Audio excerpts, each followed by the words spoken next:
Chapter 121, New Home. Balder sighed as he looked down at the map. It has been months since he left Devonia.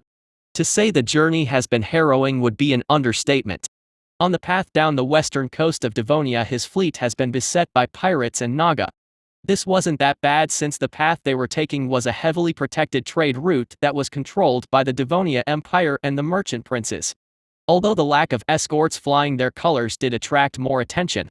His fleet was a beat-up mess back then, and it was even more so now. So when they were moving along that coastline, they were seen as easy targets. The merchant princes were cold to their overtures.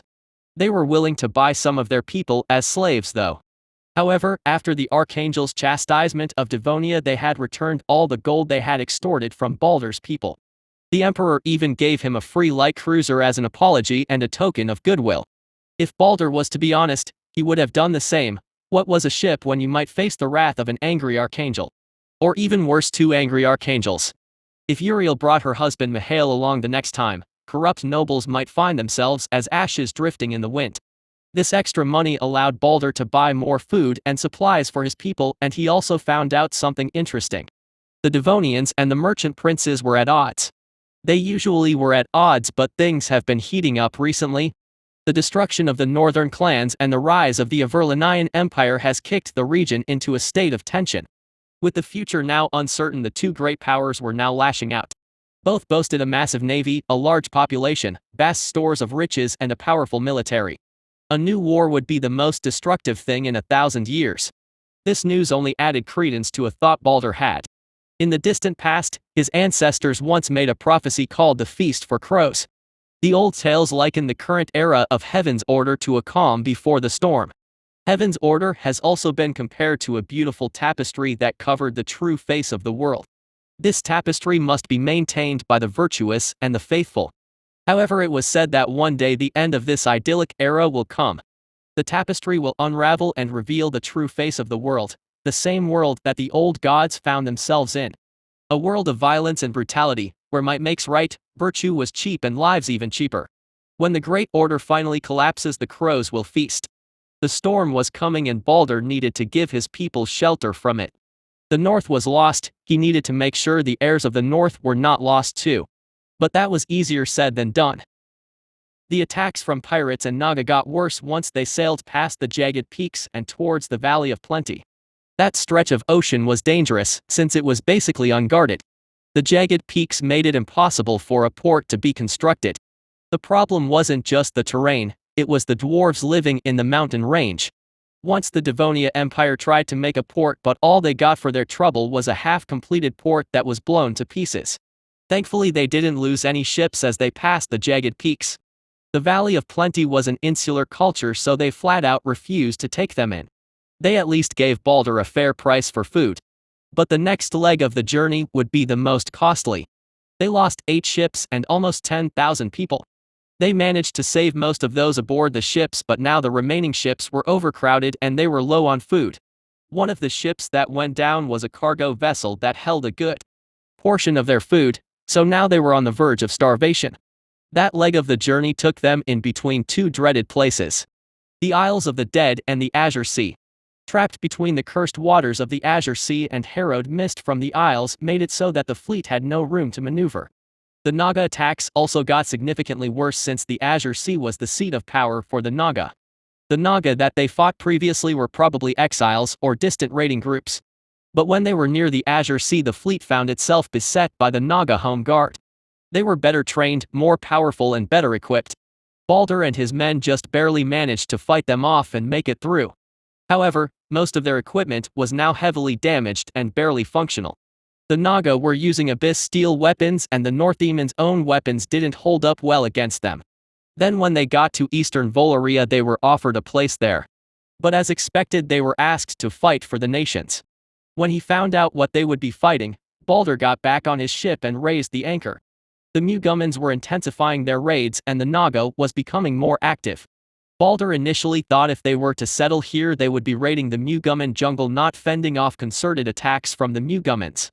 The forest was also growing increasingly hostile. They even stopped sending scouts into the jungle because not enough of them were coming back. If settling in eastern Valoria meant fighting a war while being stuck next to the Azure Sea and the Muguman jungle, Balder might as well have accepted servitude in Devonia. So now he was on his last option, he was now trapped here. His ships would not survive going back up north. They would be torn to pieces if they went near the Azure Sea again. Thus he was now sailing to the new Averlanian Empire that was supposedly ruled by an ancient beast. In his mind the logic was simple, Eastern Valoria was certain death but they might have a slim chance in the Averlanian Empire. Even slavery was better than being devoured by the Muguman jungle. Yet, something wasn't right. Balder looked up from the railing of the steering deck and saw the idyllic scene before him. This past week was the safest and most peaceful time he has had ever since leaving Devonia. All he saw is the occasional trading ship. No pirate, no Naga, nothing. Just calm sailing. I don't think I have ever seen someone being disappointed by peace and quiet. The voice of the captain said. Balder turned to see Skull Greyhide looking at him from behind his brown braided beard. Skull was his best captain, and if it wasn't for his naval command skills his people would have been drifting with the flotsam near the Azure Sea. He was a bulky man in his mid-30s and tan skin from being out of sea most of his life. He didn't originally serve Clan Frostfang, he served another clan but he was the best seaman they had. So the clans chose him to command the flagship of the Armada. It's too calm. Even the Naga are gone. What could scare the Naga away from these waters? We were attacked even when we were off the coast of Devonia. Balder said, and Skull grunted as he shifted his gaze back to the waters ahead of them. What can make even monsters fear? Something worse. Skull said in a low voice. Before Balder could reply he heard the bell at the crow's nest ringing. They must have sighted something. When you ask for trouble do not be surprised when it finds you. Balder muttered to himself as Skull barked orders to get a report from the crow's nest. It didn't take long, a few minutes later the report was here. A fleet, 24 ships on intercept course. Skull said, and Balder felt a chill go up his spine when he noticed some dots had appeared on the horizon. They are fast. Balder muttered as he looked at the dots. If the time was so short between the crow's nest spotting them and the fleet appearing on the horizon it meant the ships were moving rapidly. Shit. Ancestors preserve us. Skull said, and Balder turned to see him looking through a spyglass. Should we ready for battle? Balder asked, and Skull just lowered the spyglass, his face a shade paler than usual. I don't know. Skull said as he handed Balder the spyglass. When Balder looked through the spyglass he felt his stomach drop. He saw red armored ships that were glowing with enchantments. The sails were enchanted as well, he could see runes glowing on the cloth. They were large, heavily armored and much too fast for a ship of that size. He could see the amount of white foam being kicked up at the front of the ships and he knew there was no way in hell they were outrunning that fleet. But that wasn't the worst part, he recognized some of the weapons on the ships. Spell cannons. Balder muttered as he lowered the spyglass. I think we are about to meet the Wardens. The old stories do say that the Wardens in the south still have some old Elysian Empire ships. No chance in hell we are going to beat old Empire-era ships. Skull said, and Balder nodded in response. Those cannons outrange anything we have. Balder said with a grimace. What do we do? Skull asked, his voice not as steady as it normally was. Reduce speed, dead slow ahead. Raise the white flag and do not enter combat formation. Let them know we are not hostile. Balder said, and Skull nodded. They both knew this was their best chance, a fight would be certain doom. All Balder could do was watch with fear and trepidation as those red armored vessels approached. They were fast at full ahead, they were easily much faster than his ships. He watched as the fleet split off into two as they moved into flanking positions. If they fired a broadside from both directions Balder's fleet would be cut to pieces. But yet it didn't look like they were moving into attack positions. They were just surrounding them. Eventually the red ships were sailing parallel to Balder's fleet. They were now completely trapped and Balder could now get a good look at the ships. Honestly, Balder wasn't even sure if his ships could even damage some of these ships. All he had were some slightly enchanted ballistas and scorpions.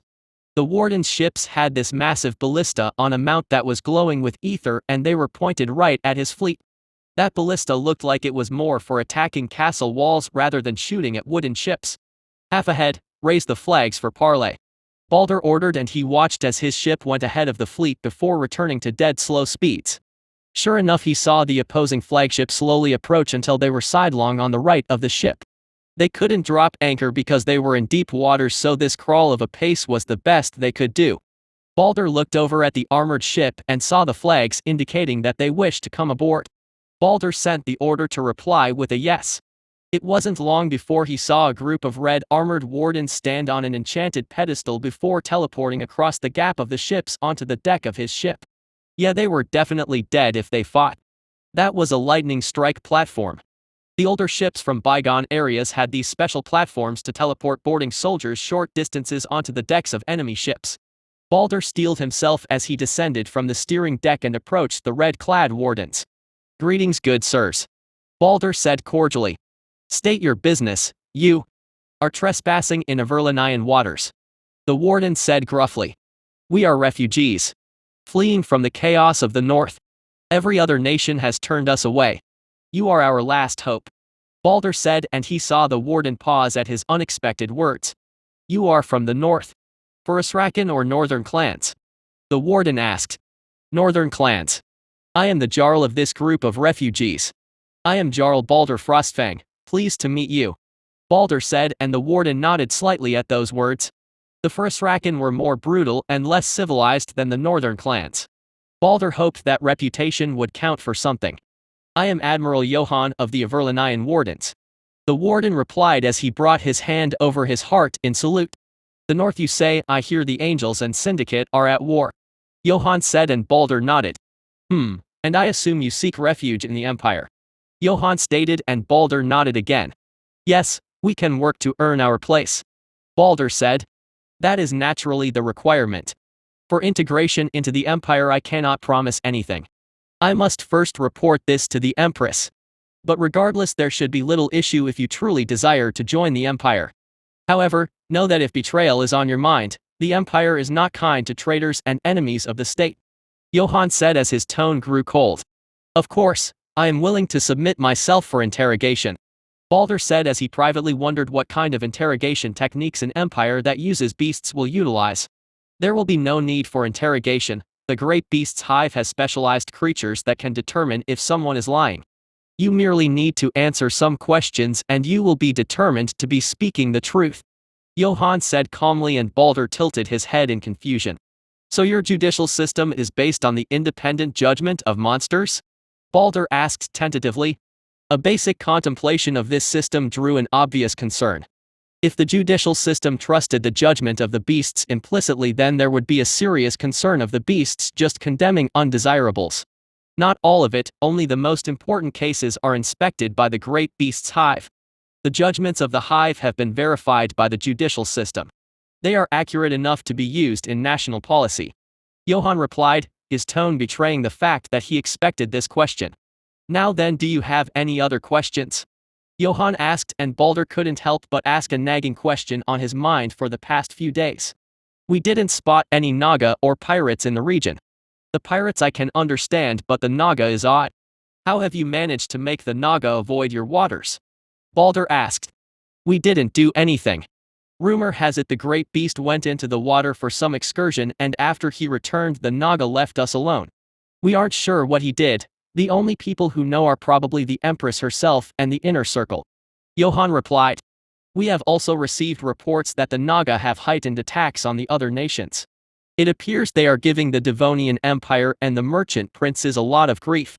Not surprising, since the Great Beast has effectively driven them from their usual hunting grounds," the warden said, and Balder nodded in understanding. In his heart he felt a conflict in his heart as he realized the hardships he had endured getting here from the Naga was due to the Great Beast's intervention in the region. At least he can take comfort that those who lost their lives at least helped buy the rest a path to safety. If what the warden said was true, then this place must truly be the safest place in the world. Provided, of course, all that was said wasn't complete lies and they weren't all about to be fed to beasts. "It seems your ship has sustained damage. Looks like Naga attacks. It seems driving them away from the Empire has caused you some grief," Johan said, and Balder wearily nodded. The warden, seeing this, nodded sympathetically. "We are currently dealing with a refugee problem as well, but because of that we are quite prepared to take on your people. They will receive jobs, and with honest work they can live safely in the Averlanian Empire and prosper.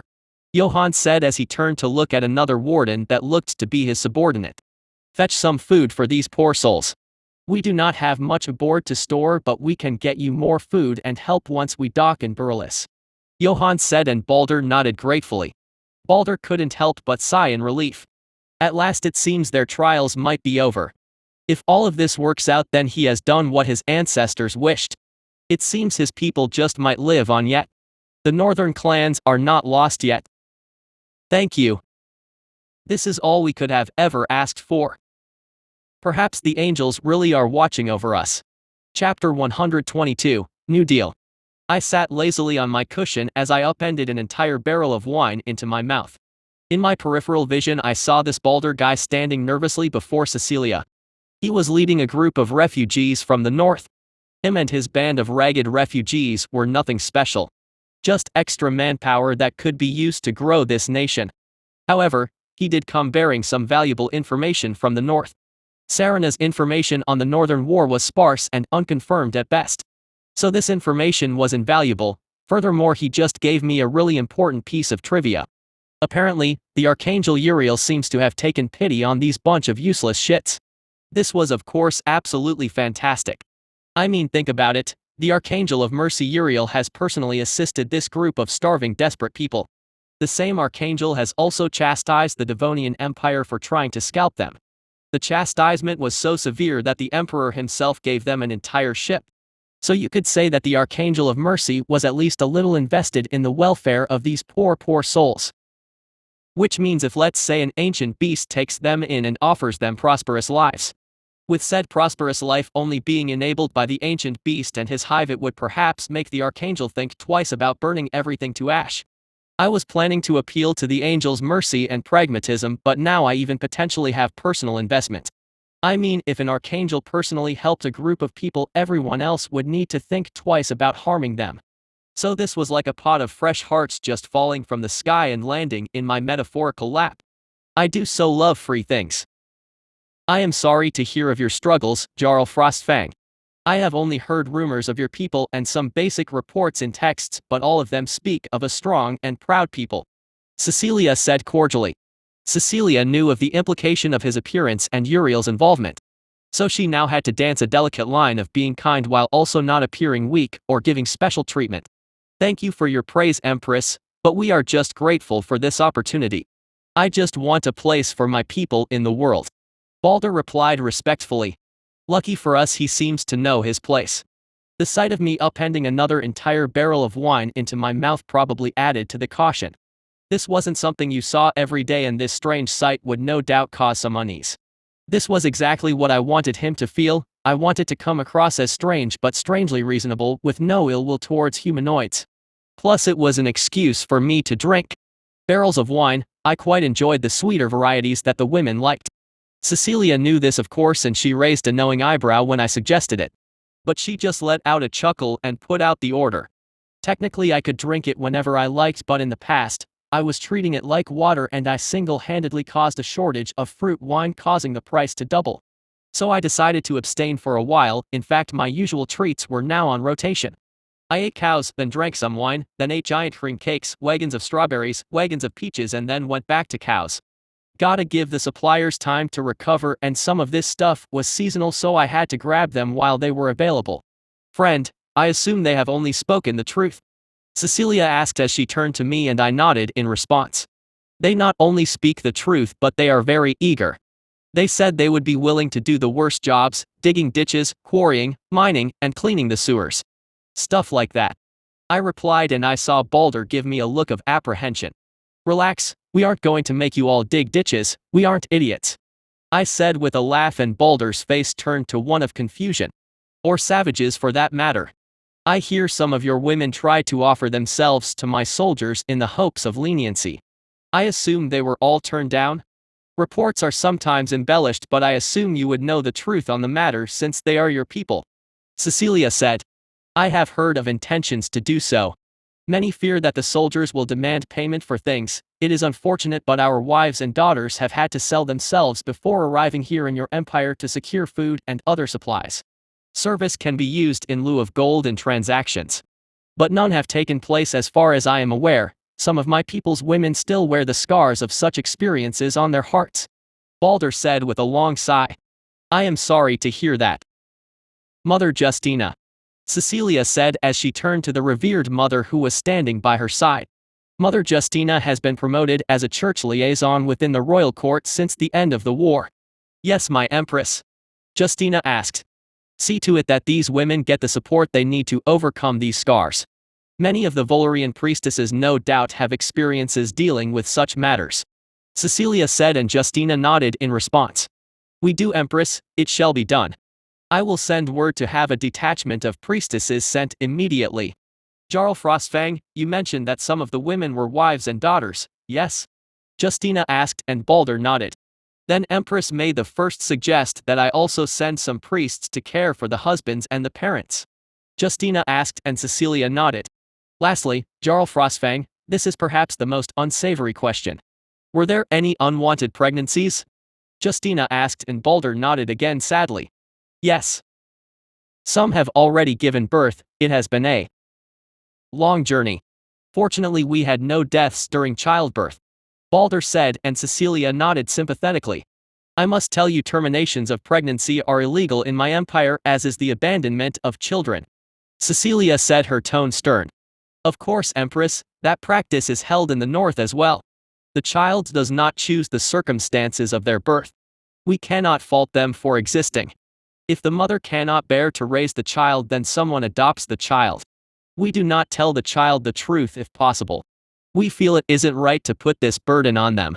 Balder said as he shook his head, his brow was furrowed and his expression pained as he no doubt considered this horrid situation in his mind. Children are innocent, we cannot lay the sins of their forebears at the child's feet. Balder said with another long sigh. Children, no matter what, must be given the full support we have. They are the future and parents must always have their best interests at heart. It is never their fault for what they are. Balder said earnestly and sincerely. I sensed something odd from Cecilia at those words. Cecilia seemingly paused at those words and then I sensed pheromones? It was faint but unmistakably there. Huh, was it what he said about how it isn't the child's fault for what they are? I mean, Cecilia was imprisoned and isolated because she was born as some supposed doom-bringer, so I suppose this cut a little close to home for her. This was a surprise to me. I thought Cecilia was a lesbian, but it turns out she was bisexual. It's just that no man has caught her eye yet. That Balder fellow was attracted to her as well, but that was pretty standard. Married men and young boys were attracted to her, so that wasn't saying much. But I could tell Cecilia seemed a little interested after that little quip from the young Balder. From what I could tell, he was only a few years older than her, so the mating age range was about right too. Perhaps it might be the physical component too. Physically, I can also see why she might be interested. The Northmen were different from the Elysian and Volurian men. Like Balder, for instance, was quite tall, standing at over 1.8 meters tall, with a head of blonde hair, green eyes, short beard and muscled arms. He looked quite strong even if he was malnourished. The Elysian and Volurian men were quite a bit shorter and had quite a lot less muscle mass. The only ones here who could compare to the Northmen were the Wardens. The Wardens were actually even better specimens, but they were basically selectively breeding their stock for generations.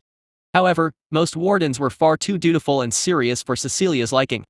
I could tell she liked those who had a good head on their shoulders and a sharp tongue to accompany their sharp mind. Well, I have observed that women do like men who are stronger than them, and few were stronger than Cecilia in any areas. So I suppose a slightly witty but very strong man would be pretty good. Cecilia was by no means overly interested in him, he just piqued a slight interest. Which was certainly interesting, all things considered. Here I was having my little side project of trying to solve her air problem. Looks like it may be wasted effort. That is good to hear. But on to other matters. May I ask, what is the composition of those who have traveled here? How many soldiers and what are the professions of the others? I assume you do not have many soldiers left, judging by the reports your fleet is badly damaged. Cecilia said as she quickly recovered after a short pause. We lost many brave men as well as a ship. Most of what remains are craftsmen and scholars. I know this may be considered impudent, but as for military matters, Balder said, but he paused as if unsure how to proceed. You hope your people will not be used as fodder in our wars. I said dryly. The apprehension was clear in his vitals, and this was the most likely reason for it. He just slogged his way here from the other side of the world, lost who knows how many men. The last thing he would want is to lose more. Fear not, I have no intention of using your soldiers for wars. Your numbers are too little, you would be better served as naval forces guarding the coastline. My friend here can handle the land wars, it would be inefficient to grant you that task. In fact, I am more interested if you have any artisans, enchanters, blacksmiths, shipwrights, bestiarians and arcane academics. Cecilia asked, and Balder visibly lit up at those words. Yes, most of the civilians come from those backgrounds. We wanted to preserve as much of our culture and knowledge as possible, so we gave highly educated and trained individuals priority. Balder said as visible relief washed over him. Excellent, the rest can find normal work, apply for the military, or start their own businesses as they see fit. But I want the specialists working for the state. We have robust institutions to use them. Fear not, they will be well compensated. The Averlanian Empire greatly values talented individuals. In addition, I would like for your naval officers to serve in our navy. Their expertise and combat experience would prove a valuable addition. Cecilia said, and Balder nodded quickly. Of course. Thank you, Empress, this is more than what I could have hoped for. Balder said as he lowered his head in thanks. As for your people, I think it would not be wise to scatter them across the empire. I believe we have some vacant titles to land. So for now I would like to centralize them in a port city and grant you an office. Depending on your performance, I may grant you a title in my empire. Cecilia said, and Balder's eyes widened. No doubt this guy couldn't believe his ears. This wasn't because Cecilia was vaguely interested in him. It was because of the aforementioned archangel thing, and also simply the fact that Sarna purged a lot of the Volurian nobility. We were actually having trouble finding suitable replacements. Loyalty was one problem and competency an even larger issue. So any possible candidates would be considered, and Cecilia didn't care where they came from. A heavily indebted lord from another continent would do fine since the loyalty issue was resolved. Only thing left was the competency. But then again, he did get this beat-up fleet of ships from one end of the world to the other, so that's something. Plus, if Cecilia did eventually want to sleep with him or something, a noble title will make things easier politically. Still, this whole thing was very surprising. I really didn't expect her to be attracted to men. Elysian and Volurian men must suck if that's the case. Or maybe she's just weird. Probably just weird. I mean, I'm her best friend. The giant man-eating, fledgling old god. Yeah, she's definitely just weird. I hope you can find some comfort in my empire, Jarl Frostfang. The loss of one's home is a tragedy I am not familiar with, so I cannot pretend to understand. But what I can empathize with is the loss of loved ones and the desire to give those that remain a place to be safe and happy. Cecilia said, and I could tell she was lying. The lie was not the empathy for his plight. It was that she didn't know what it was like to lose a home. She did lose it when she was imprisoned. She felt abandoned by everything and everyone. So in isolation she made a vow that if the world wanted to take everything from her, she would take it all back. If anyone tried to stop her, they would be trampled beneath her. Very much like myself, really. As I listened to the two continue to discuss the future, I couldn't help but smile slightly. I once had nothing, and now I want everything. I am a firstborn, and we are nothing if not greedy. This Balder boy was but another useful pawn, a little prop we can show the angels. If we treat him nicely, he will sing our praises like the little songbird he is. I am sure Cecilia will use him in the same way she uses Lily. I've seen the contents of her mind. She is no demure maiden. She would do very well with a body like mine. She might even be a better firstborn than me if positions were reversed. Or perhaps her hunger for all things would cause her to make too many enemies. Maybe this really was fate, a human-like monster paired with a monstrous human. What fun! If I needed any more confirmation that Cecilia was exactly what I thought she was, it came soon after when we were back in our room. Didn't know you liked men, I said with a grin, and I heard Cecilia chuckle slightly. Neither did I. What he said struck a chord with me. I guess you could say half of me was feeling some affinity for him. Misery does love company, Cecilia replied. And the other half? I asked, and I saw Cecilia subtly lick her lips. He is quite the specimen, isn't he?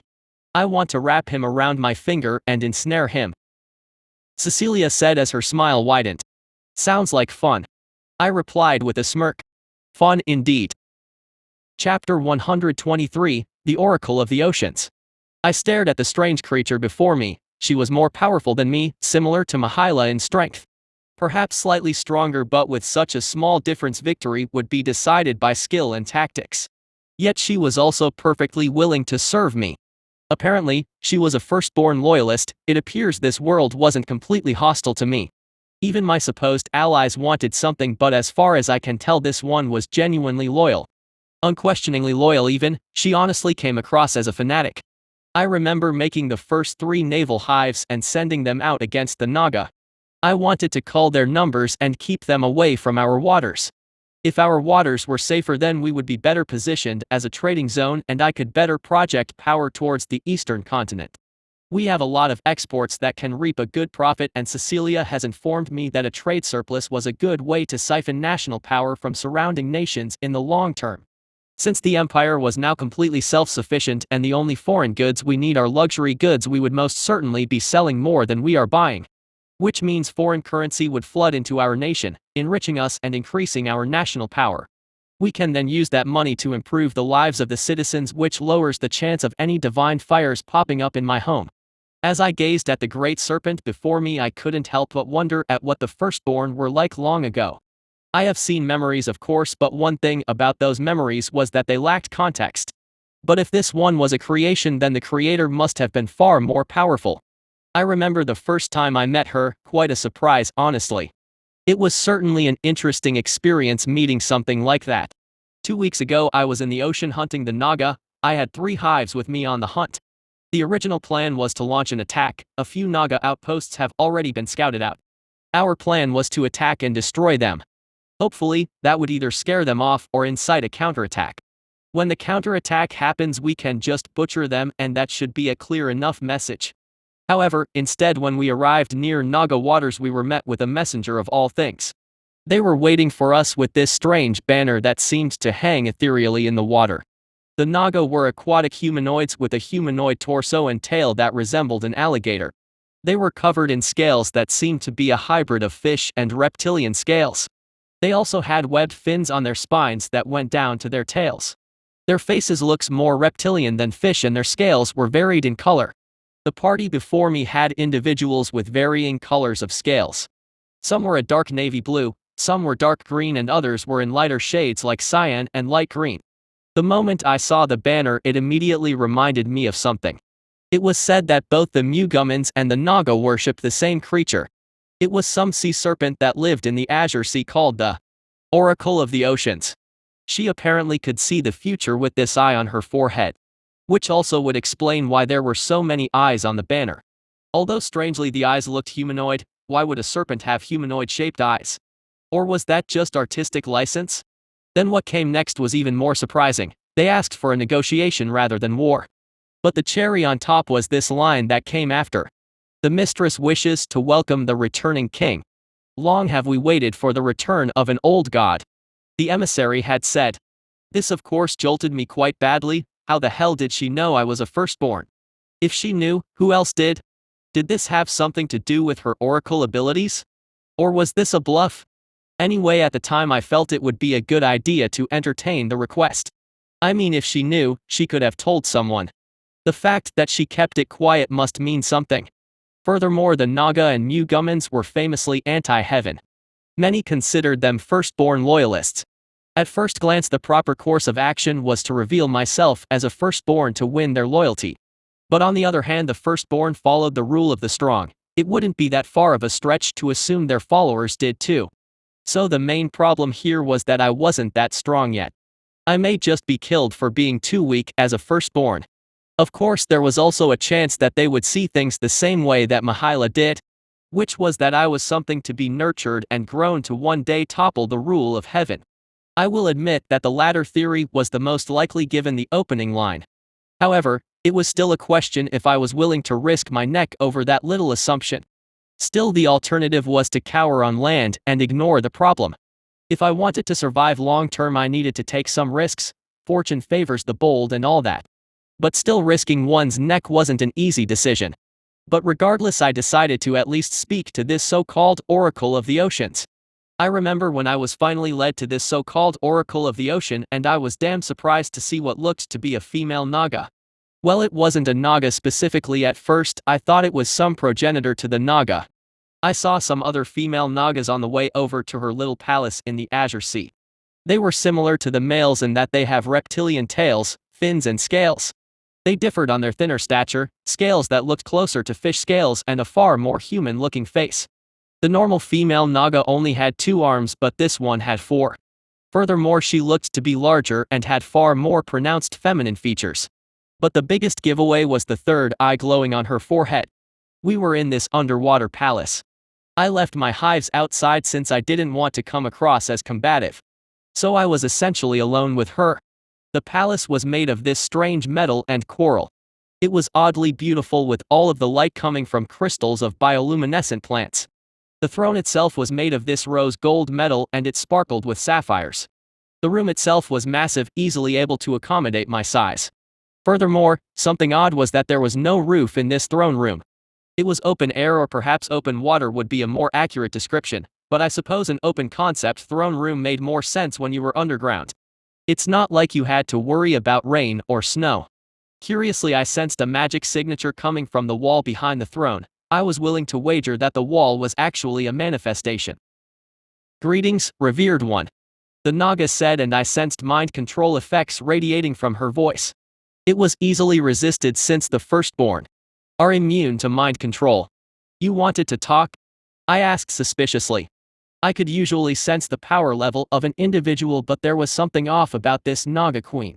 She was decently powerful but not nearly powerful enough. Furthermore, I could sense interference. This wasn't the real her. "How about you ask the guards to leave, then we can have a real conversation," I said, and I saw her smile in response. "Out, all of you," she said tersely, and the surrounding Naga guards all swam out of the room. I checked to make sure the 2 of us were truly alone before speaking again. "So are you going to show yourself, or are you going to keep using that puppet?" I asked as I shifted my gaze from the Naga to the wall. Then I heard a booming laugh echo out as the wall shimmered out of existence. The Naga vanished into motes of light, and the vanished wall revealed a sea serpent as long as 2 warships.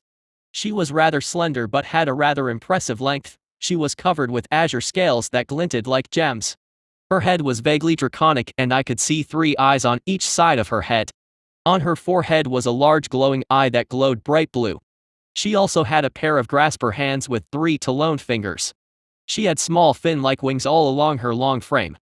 Though she looked slender, she was still rather large, with her body about as wide as mine. She obviously was far larger than me, and from what I could tell was about as powerful as Mahila. "Now that you see me, may I see your true form?" she asked, and I acquiesced. After that little excursion to the vaults, I gained a great many powers. I spent about 2 days redesigning my body. There were some constraints due to needing to retain my appearance, but I did have some things built in. I transformed into my full size. My gold feathers glowed as I activated my defensive enchantments. I was now 15 meters tall when standing, 20 meters from head to tail. My 4 arms transformed into 4 wicked blades that crackled with purple energies. I spread my wings and they ignited with ethereal fire, boiling the water around them. Since it was ether fire, it burned just as well underwater as it did above it. "How old are you?" the serpent asked. "About a year," I replied, and I saw the serpent smile as its lips curled upwards. "Excellent," I knew the vision was true. "To grow so strong in a single year," the serpent said as she kicked her head back and let out an almost maniacal laugh. "Vision? You had a prophecy about me?" I asked, and my mind wandered to her title, the Oracle of the Oceans. "Not a prophecy, that power belongs to the humanoids. The best I can do is see short distances into the future, though my powers are far more precise. I can peek beyond the veil of the future at will, though the accuracy fades the further into the future I look," the serpent replied. "I assume then you are the Oracle of the Oceans?" I asked, and the serpent nodded gracefully. "I have many names, but my creator named me Syndicate. My master was like you, a firstborn. He was known as the Deep Shaper. He, like all of your kin, was brought low by the treacherous angels," Syndicate said, and at those words I sensed her anger build as her body crackled with power. "I wouldn't suppose you have a piece of your master lying around?" I asked curiously. I know this may not be the best question to ask at this time. But it was one way to quickly ascertain if she was loyal to her master or the firstborn in general. Unfortunately not, I would certainly have saved what I could if it was available. But the angels dragged his corpse away to prevent a successor firstborn from acquiring the body. They no doubt used it for something or simply destroyed it. Syndicate replied calmly, I sensed no sentimentality. As if using her master's corpse was a perfectly logical and reasonable course of action. But that wasn't that surprising, the minds of monsters are different from humanoids. Pity, so what do you want from me? I asked as I calmly brushed aside the topic of her master's death. I wish to serve in your retinue, I seek a place of privilege. A position to do as I wish. Syndicate said as she swam over past the throne so I could see her in the light. And what is it you wish? I asked as I used my ether manipulation to float up until I was staring her in the eyes. I wish for time to complete my great work. To master the ability to see into the future. My master the Deep Shaper was fascinated with this humanoid ability and he gave me the ability to change myself to refine the ability. The ability to see beyond the trappings of the present. A power that eludes even the firstborn. Syndicate said as her center glowing eye crackled with power, a manic gleam in her eyes. Her gaze held one of a fanatic of obsession and zealous drive. Imagine what power the firstborn could have if this power can be tamed, to be bent to your will. You will know what your foes will do before even they know. This power when combined with the might of a firstborn will cement a rule for eternity. Syndicate declared with a laugh that shook the entire throne room. So you want to help me gain this power? I stated and Syndicate nodded fervently.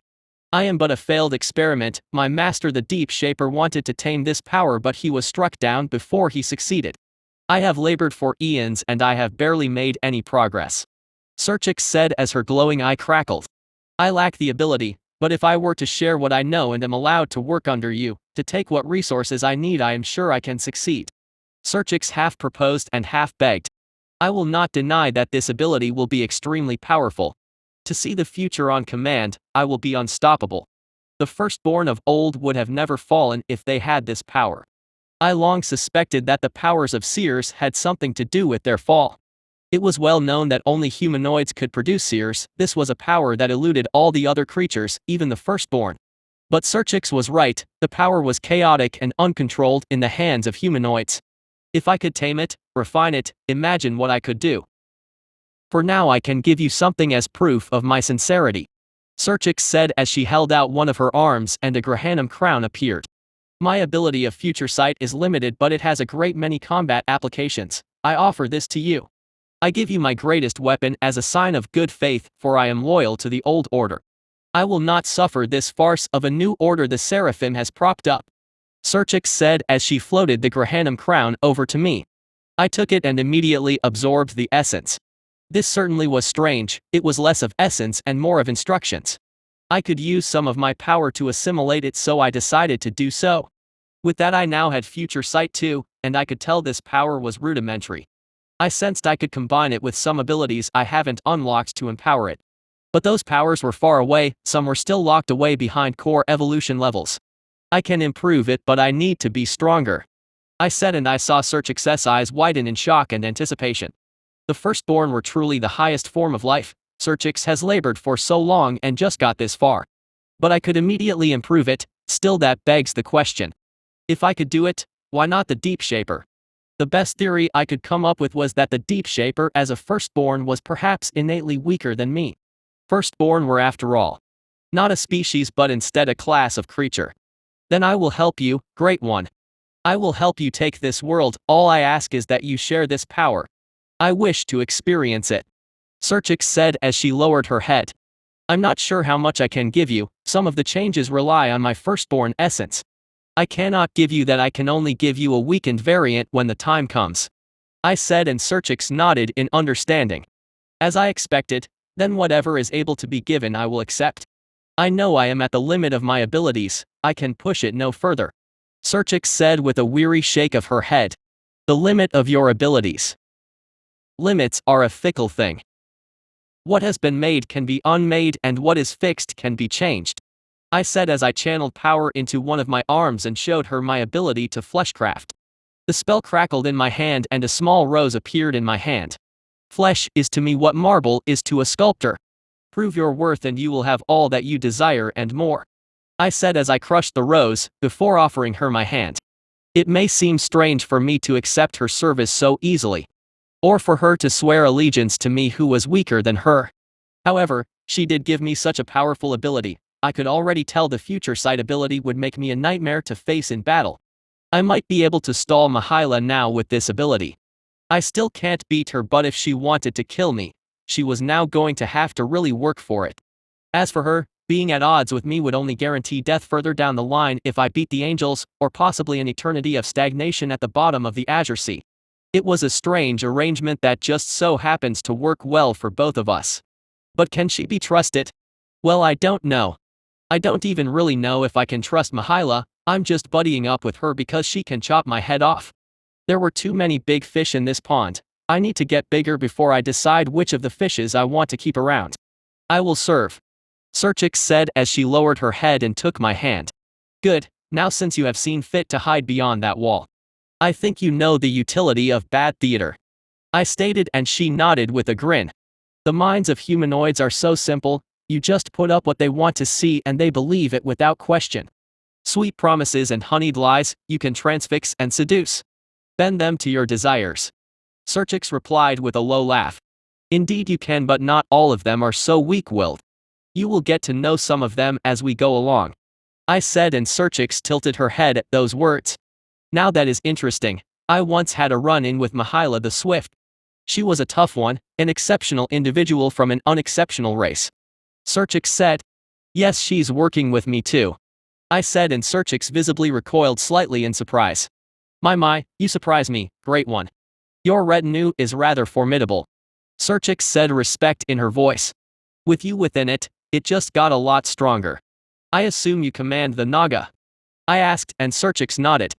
The Mugumans as well. As of right now you can consider the seas and the Muguman jungle under your control. Serchix said. Good, that saves us some trouble. Now I just need to deal with Eastern Volaria. But for now, we will maintain this little farce. Officially I have beat back the Naga and now all of you are too scared to enter my waters. You have decided that the prey to the north would be easier. The last thing we want is for the angels to realize we are on the same side. I have further plans, but I will need to ponder them. I may have a task for you in the near future. I said, and Serchix nodded.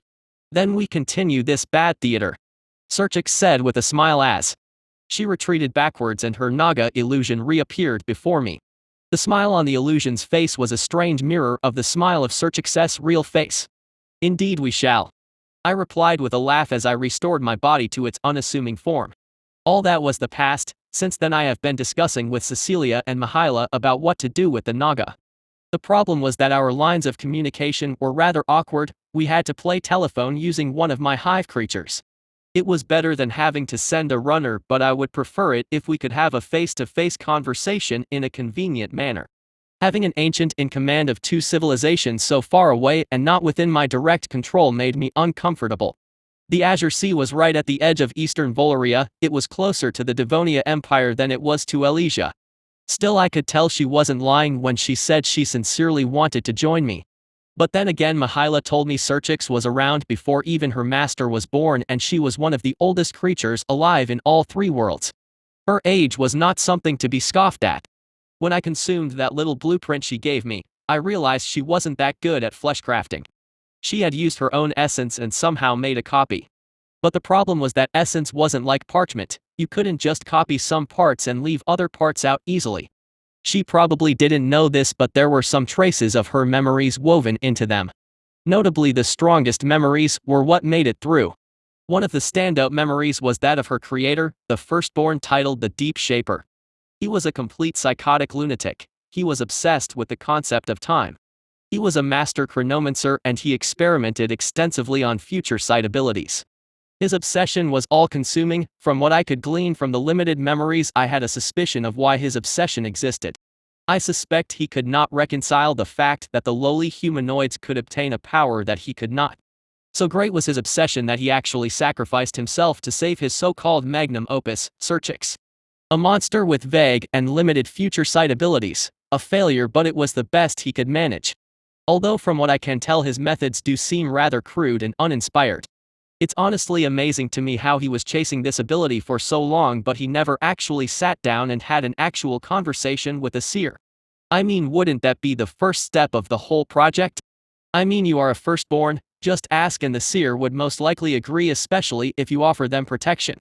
You could even assemble a team of seers to help with the project, but nope, he just treated seers like old cars and dismantled them for information and parts. I wonder what mental gymnastics he pulled in his head to covet this power yet refused to use the most obvious source of information. Pride was truly a dangerous thing. I noticed that all the firstborn seemed to die for their pride. I must never make that mistake. I must not be afraid to seek help when it was appropriate. Alliance but not dependence, that was my philosophy. So on that note, as I gazed at Syndicate, this was our second meeting a few weeks after our first, and I had a task for her. We needed to free up our navy, but about a quarter of both the Warden and Aean fleet were stuck in the Elysian Sea dealing with the Aean raiders. But now I had the Naga at my disposal. I couldn't use them explicitly since that might tip off the angels. If I struck a deal with the Mugumans, I could in theory have Muguman liaisons in Elysia. As far as I could tell, the level of integration between the Mugumans and the Naga were largely unknown. Most considered them to be separate nations. They were kind of independent but both answered to the same ancient sea serpent. So what did you wish to speak about? Syndicate asked curiously. You see, I have been pondering this question in my head for a long time. It is a question, the Aean question more specifically. From what I can tell, they are just a bunch of savages with little redeeming qualities, I said, and Syndicate nodded in response. I never found them that interesting. I feel the only reason they are still alive is that the land they live on is terrible. No one was interested in their territory anyway, and it wasn't worth the effort to wipe them out. However, they are rather delectable when deep water braised. Syndicate replied. Do the Naga eat them? I asked in slight surprise. Oh yes, we occasionally attack the Aeans as a food source. Syndicate replied. Interesting. Well, you see, it would be best if we kept the waters in the Elysian Sea calm, but the Aeans are making it rather difficult. I simply do not wish to expend resources on dealing with their pointless raids, I said, and I saw Syndicate smile at those words. Would you care for a feast in the near future, Great One? Chapter 124, The Aean Question. Jelani grunted as he carried a box filled with provisions over his shoulders. His shoulder was broad and his arms muscular. He was a warrior of tribe Grissa and a proud member of the Aean race. The other races looked down on them, viewing them as lesser because they do not have the comforts that they enjoy. But Jelani knew the truth. Just like his namesake, his people were strong and mighty. They knew that the world was not kind and soft. It was hard and unforgiving, and the strong took what they will. The strong take what they are owed, and the weak suffer what they must. Jelani, 10 minutes. His raid commander grunted and he nodded. Jelani put the box of food on the small raiding vessel that was on the shore. They were about to do another raid on Elysia. The Wardens, although worthy opponents, were cowards. They preferred to hide on their metal ships rather than fight in glorious melee. However, the warlord has sent down some repulsive orders. The Wardens have been reinforced with additional Elysian ships, so now the sea was almost impossible to raid. Now they were on the way to go around and raid the shipping lanes. Jelani didn't like it. It felt like running away. Aeans do not run. They were the last true followers of the old gods. They were few in number. That was because of their constant battles. However, those constant battles kept them strong, stronger than anyone. Brother. The slightly high-pitched voice of his younger sister Jinna said from behind him. Jelani turned to see her standing there, her large eyes and furry face staring at him in anticipation. In her four-fingered hands was his sword. She was growing bigger every year. She would make a fine mate to a strong warrior one day.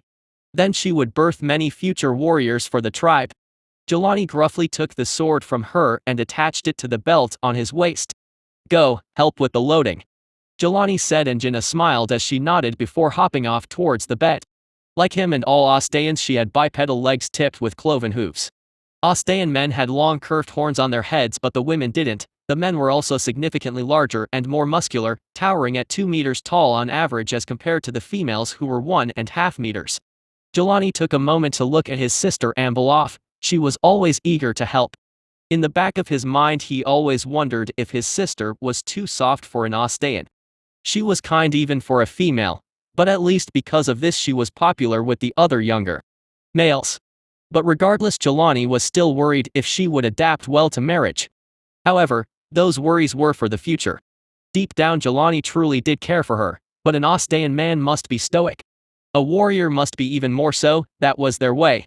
So in his own way he was protecting her. A warrior's role was to protect the tribe and win glory. As long as he remained strong, his sister would remain safe and happy. He saw her turn just as she loaded another crate onto the small ship and flashed him a bright radiant smile. Then he saw the splash of water appear behind her at the shore. The ship was only half on land and the other half was in the water. His eyes widened when he saw a Naga armed with a large gold trident burst from the water, its reptilian face curled in a snarl. Jelani could only watch as time seemed to slow as the Naga raised its trident. Jelani rushed forward, his eyes on his sister, whose smile slowly faded as she began to turn, but before she could, he could only watch as the trident entered her, unprotected her back from a downwards angle. Her eyes wide in shock as the force drove her body into the sand. Jelani thought perhaps he had screamed something. Perhaps her name, but all he could hear was the battle cry of the Naga. Kill them all. The Queen commands it.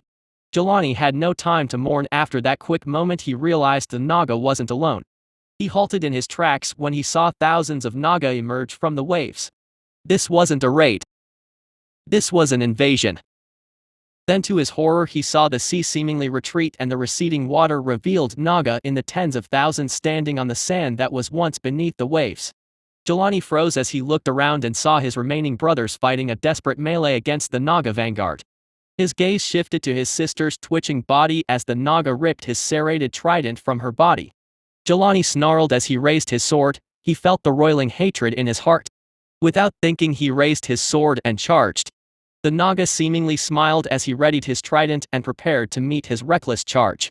Just a few meters and Jelani was upon him. He saw a flash of dark blue and he raised his blade to block the strike. He felt resistance, then the pressure gave away. He stumbled back and looked at his sword in mute shock as he realized it had been snapped off. Then he felt a pain in his gut and he saw the trident had been embedded in his belly.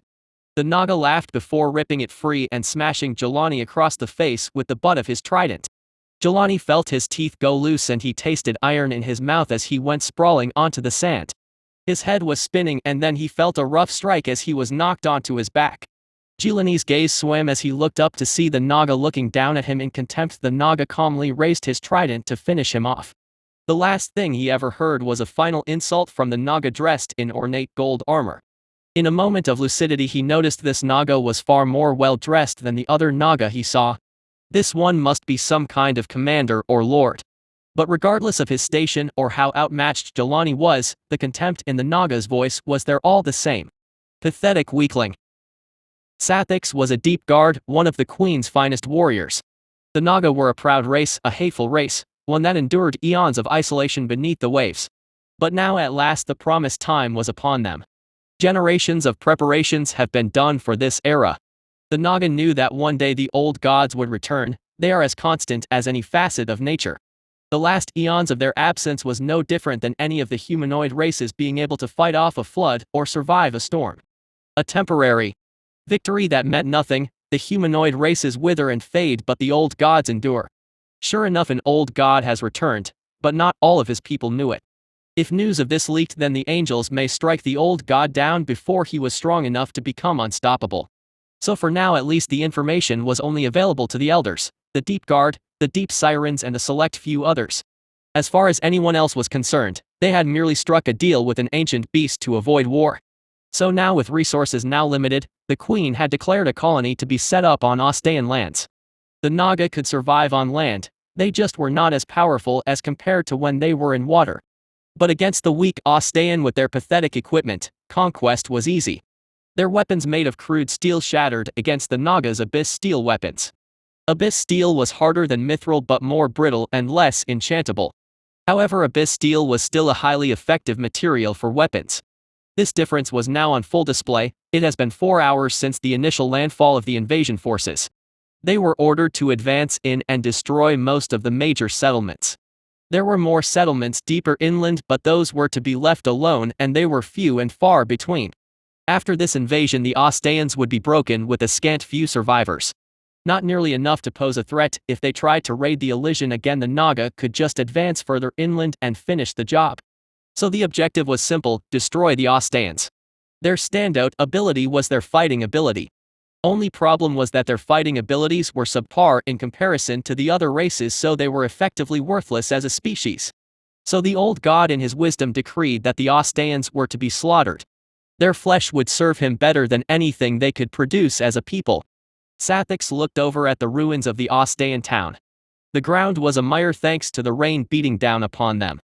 Their enchanter sirens have caused a thunderstorm to skew the advantage even further towards his kin. He could see a scant few remaining warriors, and the rest were just the civilians fleeing. This town was surrounded, although calling it a town was generous. It was just a large collection of shacks. The rain obscured their movements, and for each settlement they would encircle and herd the Aeans towards the center. By now the first strike on the settlements would be commencing all across these lands. It was imperative that none escaped to warn the other tribes, so each encirclement must be complete and airtight. Sathix could see civilians fleeing towards the central square. He looked over to see one of his warriors cut down a female holding a child. His warrior didn't hesitate to run her through with his trident, and when she fell, he calmly proceeded to approach the child, trident raised. The old god demands they die, so die they shall. All that lives exists because the old gods allow it. They will die when the old gods demand it. That was the rule of this world. Sathix continued to advance, his warriors moving from house to house on each side, killing every Aean they encountered. He could hear their screams, their begs, but his warriors did not care. The orders were clear: kill them all, no survivors. Then recover the bodies so that they may be fed to the old god's hive. Then he saw the warrior charge him. It looked like an adolescent. This one was smaller than the other warriors. No matter, if this one was weak then it would be easy, if not, more fun. The adolescent raised its poorly made sword as it brought it down in a sloppy slash. Its mouth was open in a braying battle cry, and Sathix thrust his trident forward, catching the adolescent's sword between the prongs of his trident. Then with a simple twist the blade was locked, and with a swing of his arm the sword was torn from the adolescent's grip. With a final stab the trident embedded itself into the adolescent's unprotected chest. Sathix felt ribs break as the force of the strike pushed the body down into the mud. He looked down and saw the adolescent still breathing, its eyes wide in terror, gasping for breath as its lungs filled with blood. Its gaze was locked on Sathix, and he could see this one was almost pleading with him. It raised a shaky arm as if begging for mercy. A pointless gesture. Sathix raised his trident and brought it down hard onto its chest. The rib cage gave way from the force, and a spray of blood erupted from its mouth. With a rough twist and a pull he removed his trident, the hooks at the end of the points taking a broken rib with its withdrawal. The net is closed, deep one. A warrior said from the side. Good, tell the troops, no survivors, no mercy. Kill them all, I will kill any cowards myself. If they lack the stomach to kill for our queen, then they better be prepared to die for her. Sathix snarled, and the warrior nodded as he broke off to spread the word. A few meters further and he was in the central square. The remaining Aean were backed into a clump in the center. This was all of them. After this there would be nothing left in this town. Only bloody mud to show this place was ever inhabited. Sathix raised his hand in a signal, and in response he heard the siren behind him let out a melodic cry into the air. That little song soon echoed across the entire city, and the Naga all halted. Sathix looked around and saw his kin had formed a perfect circle around the surviving Aeans. The entire formation of Naga was within earshot, so Sathix decided to give his final order before the conclusion of the battle. The queen demands blood. Sathix shouted, and he heard a roar from his troops in response. She demands they all die. Leave none alive. No mercy, no quarter. Sathix roared. As the queen commands. The Naga shouted in response, and Sathix waved his hand forward. The sirens then sang the last melody these Aeans would ever hear. Then he heard the war cry as the Naga raised their weapons and charged into the mass of screaming Aeans. Sathix himself charged forward into the fray. His tail moved easily across the wet mire. He could see the remaining Aeans struggling as their cloven hooves got stuck in the mud. All the easier. The first Aean he met was not a warrior, it was a mother cradling its baby. No matter, it was just a soon-to-be dead Aean and smaller dead Aean. He thrust forward with his trident, and the 3 points sank into her chest. When he ripped it free he saw 2 of the points had struck the baby and had pulled the baby along with it. He saw the mother clutching her bleeding chest, her mouth open in a soundless scream. Sathix just grabbed the limp form of the baby and tore it right off and dumped it aside like the lump of rubbish it was. Sathix then thrust again, and this time his trident sank into the mother's heart and the body went limp. The next Aean Sathix saw was a cowering male. This one must be too weak to be a warrior. He thrust forward again, this time his trident found its throat. He twisted the trident so the hooks at the tip of the trident would snare the flesh, and he ripped it back. The trident came free, taking chunks of flesh with it to a spray of blood.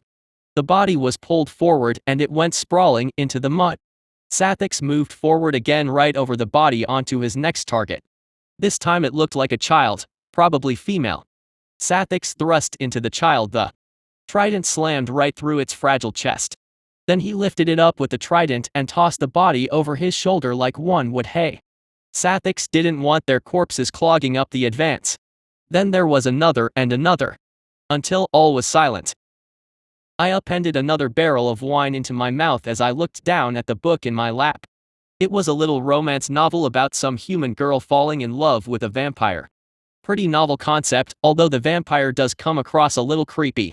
This weirdo snuck into the girl's room and just sat there watching her sleep. That's some stalker shit.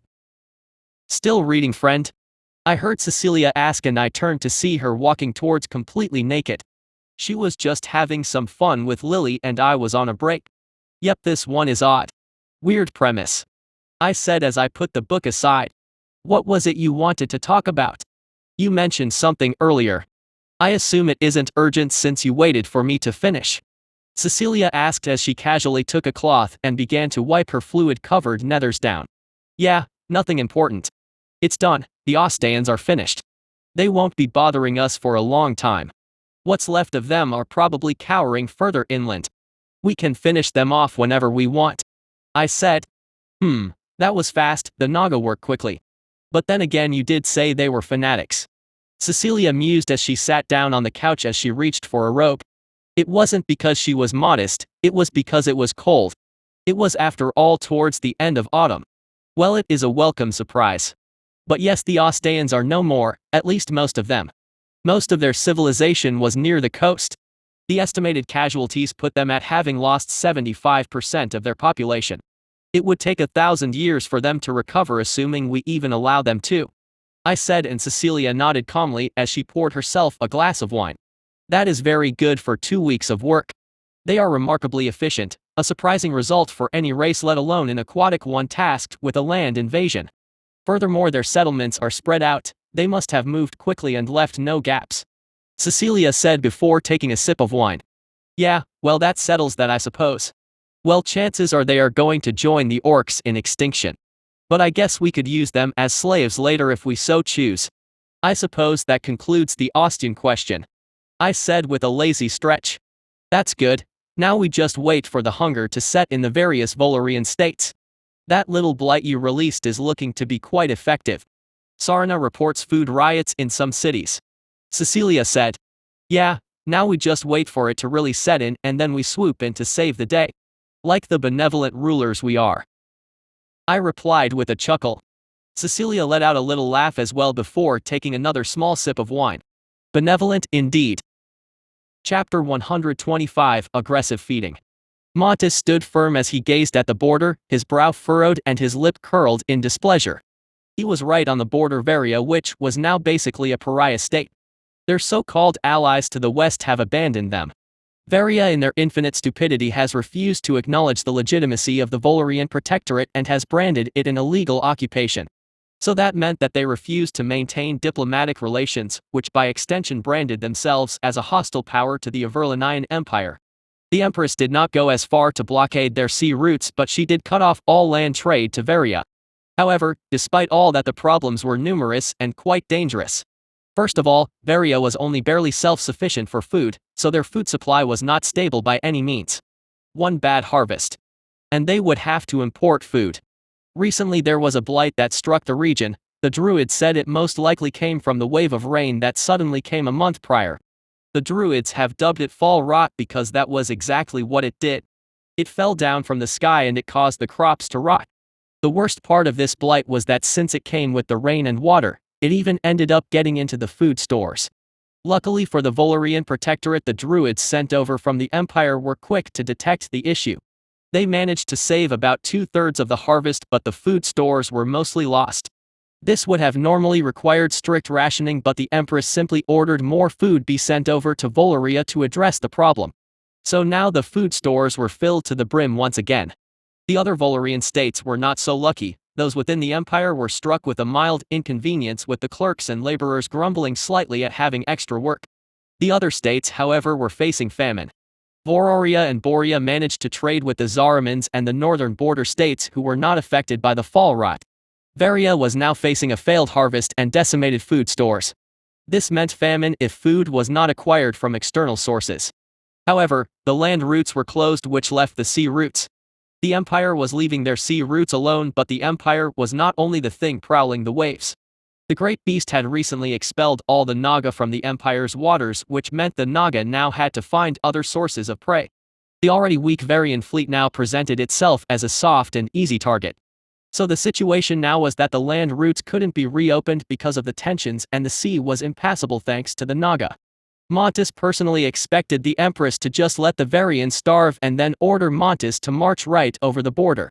Instead, she offered to reopen trade and even sell food to Varia at a discount in light of the famine. The Varian response, however, made Montis's blood boil. Montis was not a temperamental man. He often chose diplomacy and dialogue over blood. But the Varian crown's actions showed a complete lack of regard for the lives of the people. Even with such a generous deal, the Varian crown had rejected the offer and continued to enforce their current stupid diplomatic policy. The Empress later even offered to just donate food in an indirect way by simply leaving food near the border and having the Varian soldiers steal the wagons. That way the diplomatic relations could remain tense on paper, since there was no acknowledgement or actual collaboration. This too was rejected for some divine forsaken reason, with the response being that the Great Varian State does not take charity from illegal occupiers. Now Montis was getting reports from the Spider's spy network that the people were now starving and food riots were breaking out. The Varian crown responded by cracking down and slaughtering the rebelling populace. When Montis found out about that, he almost wanted to mobilize his troops and just go over the border to take the royal family's head. The people might even welcome him as a liberator given the situation. Submitting to a foreign power was preferable to starving to death after all. As the old adage goes, when the choice is to sign or to starve, it is no choice at all. That, however, would require the Empress's express permission, so if he did so, he could be tried for treason. Luckily for him, the Empress ordered something else, an interesting solution, honestly. It once again reminded Montis that the Empress was a shrewd politician. She ordered the borders opened and dispatched Montis with 50,000 soldiers, along with 30,000 support personnel in the warbrood that served the Great Beast. They were to set up a refugee camp. The orders were that any Varian refugees that arrive over the border were to be given food, water, accommodations, and any other aid required. The Empress even sent an expert who was very experienced with dealing with those who have been suffering from famines. This is a mess. Montis heard the now familiar voice of Balder Frostfang say from behind him. Indeed it is. Montis replied in a clipped tone as he listened to the begging and wailing just across the border. The civilians were begging to be let over the border but were being stopped by Varian soldiers. Some civilians have volunteered to go back over the border to spread the word, so news has traveled quickly. Are you all right? Balder asked kindly, and Montis let out a sigh in response. Yes I am. Montis replied wearily as he shut his eyes for a moment. I can empathize, Grand General. I know this pain all too well. Balder said evenly. Montis nodded in response. He knew if there was anyone who knew what it was like to watch your own people starve and suffer before your very eyes, it was Balder Frostfang. Montis knew this was a test for him. If he performed well, Montis expected him to be given Varia as a reward. It was a good fit. The people there were already thoroughly disenchanted with the crown. They would accept anyone else's rule if it meant they had something to eat again. Balder was also very experienced with dealing with hunger, considering his home in the north often faced famine. Furthermore, geographically Varia was well suited for creating a naval power, and it was also a good place to set up dry docks. The Northmen were capable mariners, so this made it an even better fit. My people stand ready in case anything goes wrong. I fear the soldiers are going to start attacking the civilians soon. A riot is not far away, Balder said as he shifted his gaze beyond the border. Yes, I think so too. Montes muttered in response. What will you do? The Empress gave you autonomy to act as you see fit. Balder said, and Montes grimaced at those words. This was not just a test for Balder, it was also a test for Montes. He had been given the autonomy to march over the border if need be. The Empress basically gave him the all-clear to start a war if he judged it necessary. This was a heavy responsibility, one wrong decision, and a lot of people are going to die. Act as I see fit. Montes replied as he took a deep breath to steel himself. Montes not only had access to his 50,000 soldiers, 20,000 of the support personnel were actually made up of Northmen, of which 10,000 were soldiers, so his backline was well guarded by men who could dent a mithril shield with a swing of the axe. With the men he had, he could invade Varia, and he also had a hive warbrood at his disposal as well as a flight of 6 phoenixes. The camp behind him was already caring for some refugees that have snuck across the border. But most of the Varian refugees were ahead of him, being held at sword point less than 100 meters in front of him and his army. For the past week he has seen desperate civilians run for the border only to be shot by arrows or cut down by cavalry. But so far none of the Varian soldiers have dared to cross the border. The phoenixes circling the area was a significant deterrent to any hostilities. Then Montes heard a commotion as the begging slowly turned to curses and shout. Spyglass. Balder ordered, and one of his men brought over a mariner's spyglass. He peered through it for a moment before handing it to Montes. A riot. Balder said with a grimace.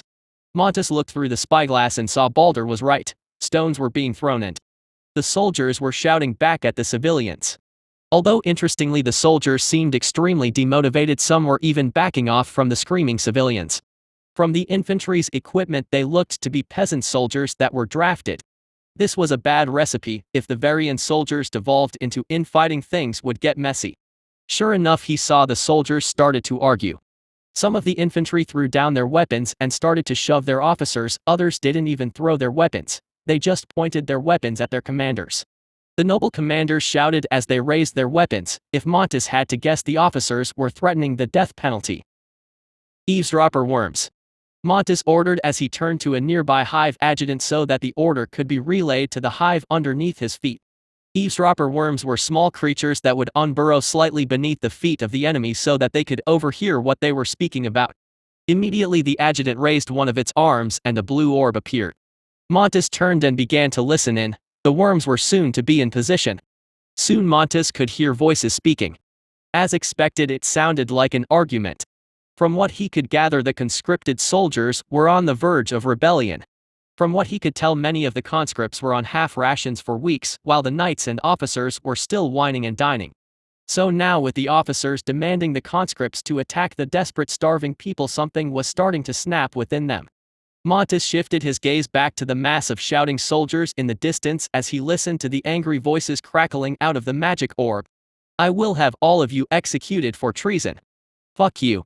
Montes grit his teeth as he listened to the rage in the voices rise. Then he saw weapons being drawn. Things were going to boil over soon, and Montes had to make a decision. If he intervened now, he would have to use the hive. His soldiers were spread out across the border, so he didn't have enough men to rush in. But if he used the hive, it would terrify the people and they may scatter. Then he would have to use the hive to detain them. If they scatter to the winds, many will not survive. Many monsters rove the plains and the forest to the east. The great beast had cleaned up the monsters in the Volarian Protectorate, but the other Volarian states that had yet to join the Protectorate did not have this benefit. Surprisingly, the great beast seems to respect the borders rather strictly under normal circumstances, which was more than Montes could say for the actual humans who drew the borders in the first place. At times Montes wonders if the hive mind structure was the right way to go. No conflict, no pain. Just perfect order and harmony. But questions like these were for the philosophers. Montes was a soldier. It wasn't his place to answer such questions, especially now that he had a more pressing problem ahead of him. Ready the men. We may have a fight on our hands. Montes said, and a nearby officer nodded before running off. If we march forward, the conscripts may think we are attacking and turn to resist. We can wait for the situation to get more bloody before intervening, but then people will die. Balder said, and Montes nodded silently in response. People are going to die regardless. What matters is what comes after. Montes replied bitterly. I suppose that is true, this world is not so kind as to give perfect solutions. My father used to say if one held all the power in the world then all suffering could be ended. The beasts can be hunted to extinction, food can be plentiful and we can want for nothing. Providing the one with all the power is benevolent of course. Balder said. All the power in the world. Montes muttered as his mind wandered to the great beast. Perhaps he could ask for some advice. Most in high positions would find the concept of asking for help in such a way to be unacceptable. It after all showed weakness and would raise questions of competence, but one of Montes's greatest abilities was the ability to delegate and to seek help when he needed it.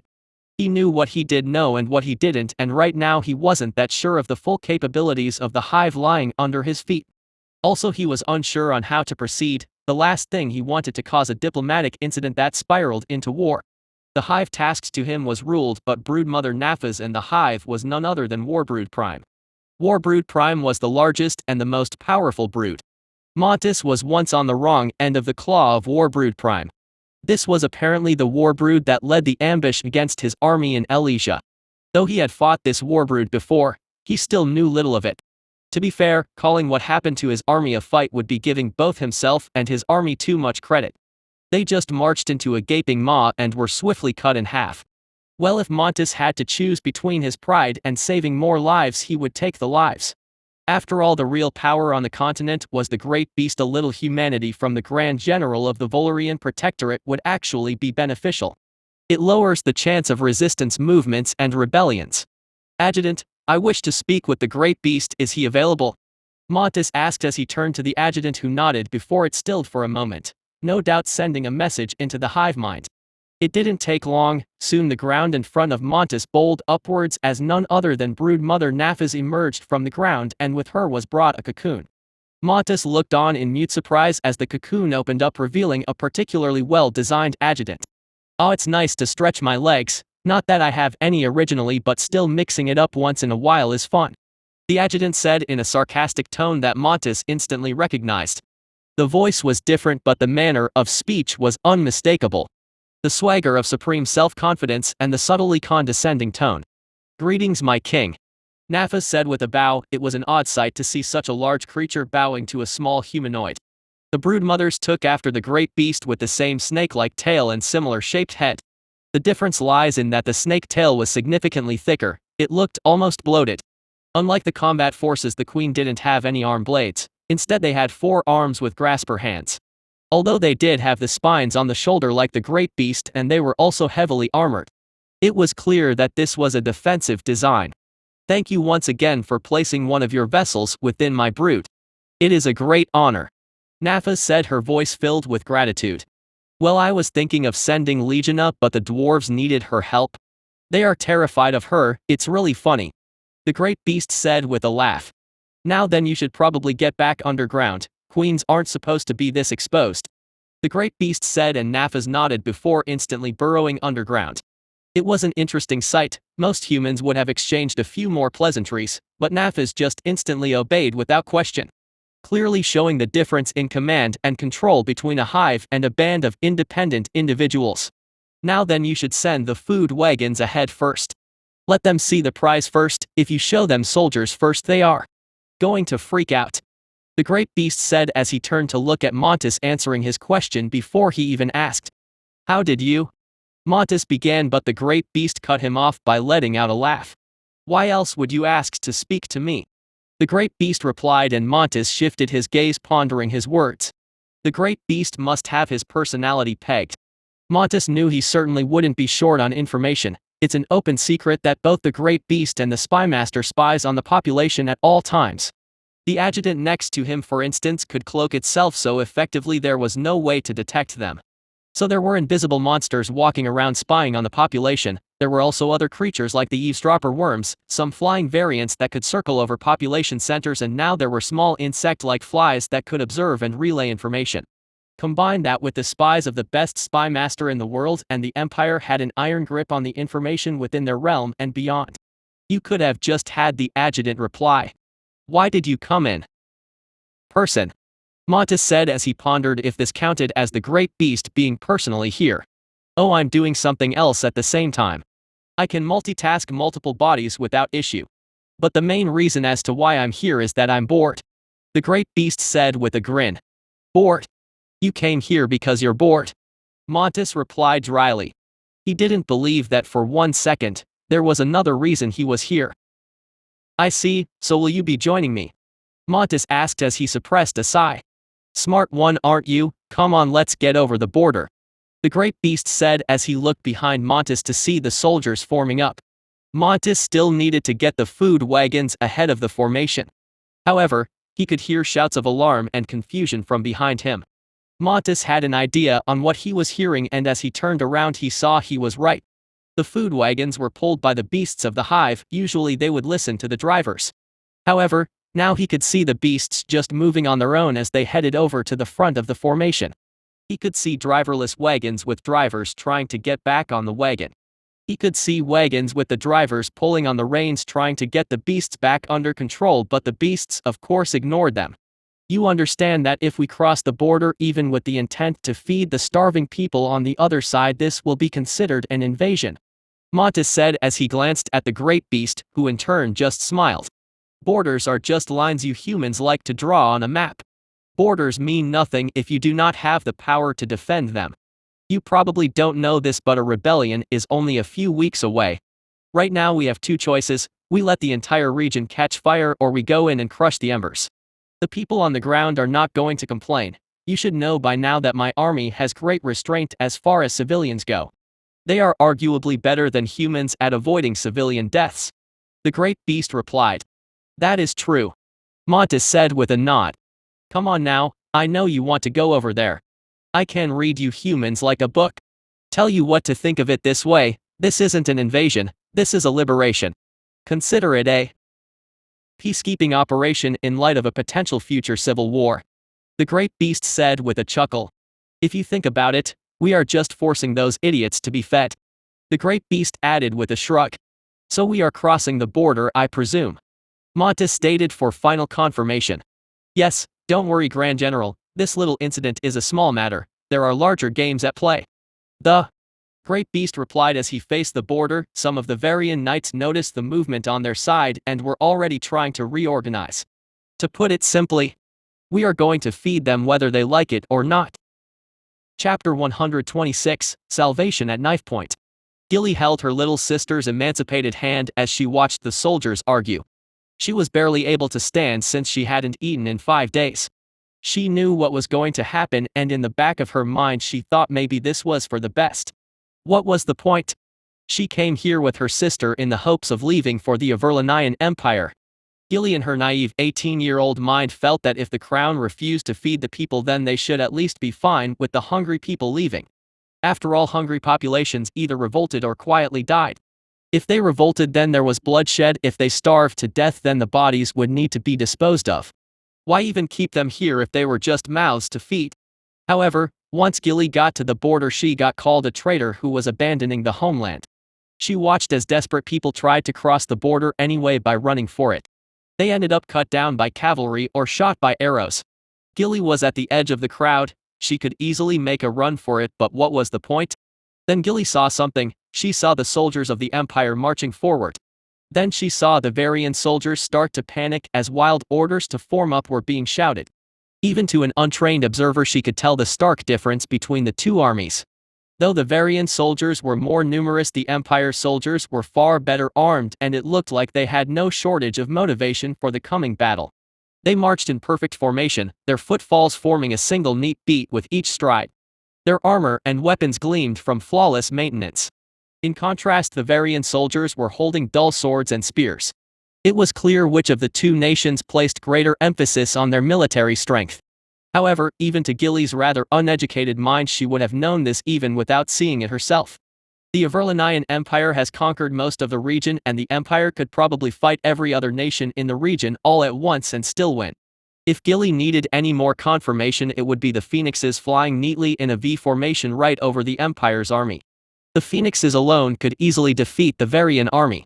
In truth, Gilly found the phoenixes beautiful, especially the white one. They were great and regal creatures. Their feathers glowing with fire as they calmly flew over the formation of soldiers. Their bearing betrayed their thoughts that nothing here could harm them, they ruled the skies and none could face them. Gilly noticed that at the head of the formation was a collection of wagons filled with food. Subconsciously Gilly felt her mouth water and she felt her little sister's hand grip hers tightly.